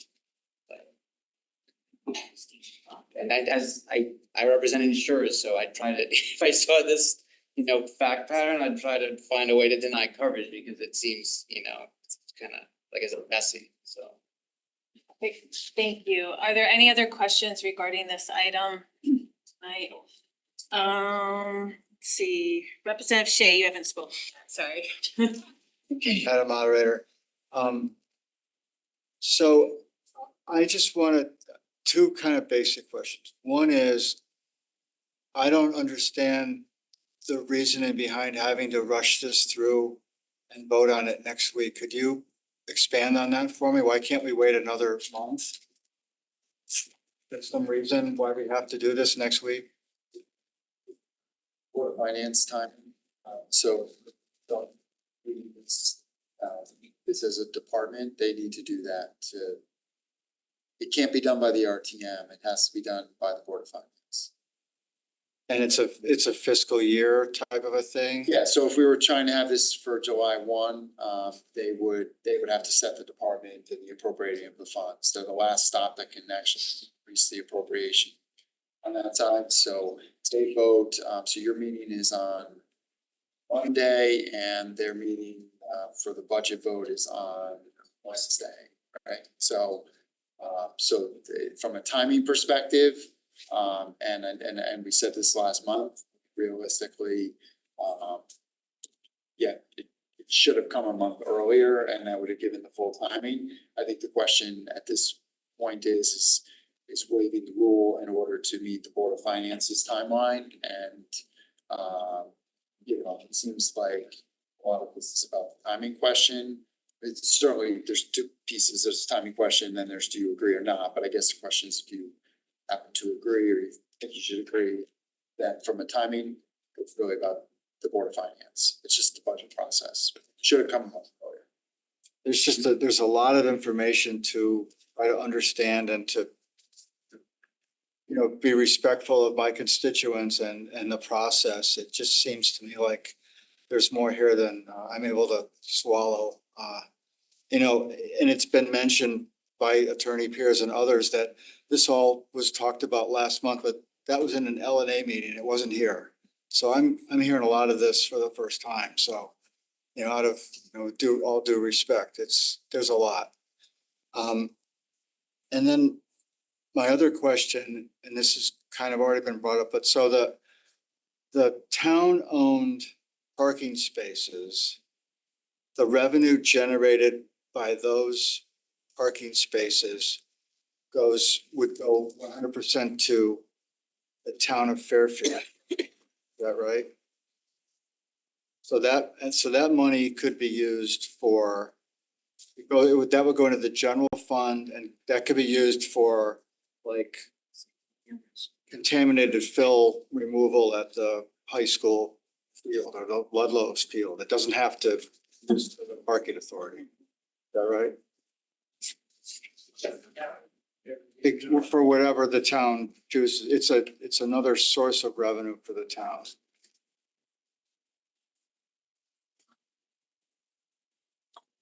Perfect. Thank you. Thank you. Anyone else that has not asked a first question? Go to Representative Steele. Thank you. Jeff Steele, District 3. I probably deferred my time too early. Yeah, I think so, but we I had some appreciate other that. questions, but so just kind of recapping, listening to all of this, I don't see any efficiencies gained here. With everyone asking they're great questions, but the one thing that we still are not really addressing is right now there is a lease between the parking authority and the state. It's a month-to-month lease, as all towns have with the state. It's a month-to-month. Yes, we can break out of it. We can get out of it. But by getting out of the lease, don't we then still take over the obligations? The state owns the right of way at the Fairfield station, which is 290 spaces owned by the state. It owns the platform. It owns the station. It owns Southport, which is another 97 spots. So if we say, and we don't pay the state, we pay in-kind services, maintenance, operations, and improvements. So if we say we're gonna take it over, rip it up, we haven't even reached out to the state to see what they think about this. What if the state comes back and says, that's our property, what are you gonna pay us? And normally all this money, all the surplus money, as we've talked about, goes into the reinvestment fund. It's specifically any profit, any surplus goes in the reinvestment fund for one purpose, for capital improvements, which they've made. They spent $500,000 in repaving the lot, for example. There's other things, fire suppression that they're gonna do coming up. Yes, it'd be good to see that chart of projects. So I don't understand why we don't know what the state thinks about this and we don't care to reach out. Are we just kind of waiting, like hoping they don't? And I know Representative McLeod asked, well, what about the liability then, the slip and fall? We don't have to go into that again, but that was a question that how is that going to be resolved? So unless I understand what the state thinks about this and what they might do, I'm going to write a letter, an email to our bipartisan state delegation, Senator Wong and all our state reps, find out what CDOT is going to do about this. Because I don't understand not only how we didn't bring parking authority in till now, but we haven't even communicated with the state. We don't even know what they're going to say on this. And we're ripping up a lease that exists where we are obligated to take care of the station that they own. They own it. They could bring a third-party management company in and take over and run it. So I just, that to me, I don't understand. The other thing, and I guess I'll ask these questions and throw it out to you, is the money. We talk about the money. I look at this, there's one point, and by the way, just for quick disclosure, I was on the Connecticut Commuter Council for 5 years. I commuted for 20 years, care about commuting. It's not just coming up with this issue now. That's why I care about it. I look at the revenue generated, supposedly 1.175, expenses 105. So we're talking about $125,000 of net surplus per year, 125,000. So this doesn't cost anything for the town right now. It doesn't cost anything. It's the concept of the enterprise fund. It's self-sufficient. It is, the expenses are paid out of their revenue. But if we take this over and we thumb our nose to the state, what happens to that reinvestment fund? Yes, some of the state-owned property and the vendors, the tenants can pay into that fund, yes. But what happened, where are we gonna do all these projects? Right now, there's 1.1 in the budget because it's already determined that we're gonna approve this, right? 1.1 revenue in the budget, but there's no expenses. The expenses are out of that STIF fund. That's about $500,000 or $600,000. That gets taken out, which is for the capital improvements. But all the expenses for the year are gonna be taken out of that STIF fund Now the stiff fund has nothing. So what are we gonna do all these projects for the commuter? That Representative Coburn said. And I agree. The whole concept of this, it has worked well for 50 years. The commuters are happy with it. There are no problems. The negotiation for the payment was only because there was no agreement after 2018. There wasn't an agreement, so they negotiated. And I don't think that's the right way to go either. Let's put an agreement in place. This has worked well. It's been an efficient organization that the commuters, it's for the commuters. And they are appreciative of it based on everything we said. And take away the commission, where is the vice versa of the? Can we get a question? I love you. I love you. Love you too. You often pontificate. You just have a question? I'll wrap it up. So I don't understand what's gonna happen. We have the voice of the commuter, which is the commission, but this is gonna be an advisor. I mean, there's Parks and Rec commissions, there's plenty of other commissions that advise departments. And that are the voice of the commuter or the citizen. How is that gonna play out? But let me just keep it at the question of, if we're talking about $125,000 of net revenue per year, all this for that? And then secondly, I just have to find out, Attorney Pierce, like, where does the state come into play here? Don't we care? Aren't we worried a little bit about what they're gonna do? We're ripping up a lease with them. You keep saying that, and I don't know why you're saying it. Okay, not ripping So, up. hold on. Yeah. You're conflating two different leases. There's the lease with the state, and then there's the lease between the town and the park. There's no lease. What are you talking about? There's no agreement between the town and the park. There isn't one. It's not a written, there are written leases, but they're month to month right now. The parking authority and town leases are not necessary because there is no more parking authority. So that's the only lease that's gonna get ripped up. You're conflating that with the state lease. Under the state lease, the town has the right to substitute itself as the party for the parking authority. But they get paid in-kind services to take care of the train station. So is that gonna be cared for the same way it had been through this fund? And if the state owns the property, what if they come back and say, we don't want in-kind services, we want lease payments? I'm just saying, we don't know what they're gonna say on this. The town has the right to substitute itself as a party under the lease. The lease is gonna be operated the same way. You're conflating that with the other leases. I'm not conflating, I'm talking about the state lease. It's two different people, two different issues. No one's tearing up that lease. The town has the right to be substituted as a party. Okay. Yeah, but the town's assuming the state's not gonna do anything about that. Don't you think the state? The lease that the town can be substituted as the party. So how? With 30 days notice and substitute. So what payments will be made to the state then? Whether they're in kind or cash? That's not what the lease says. The lease. Sure it does. I have the lease right here. Not say that payments are made to the state. Yes, it does. I don't know what lease you're looking at. It says. I'm looking at the lease with the state on it. Can you read? Yeah, sure. What it says is that the money received from the property that the state leases has to be used to maintain that property. That's gonna continue. It's gonna maintain the parking operation.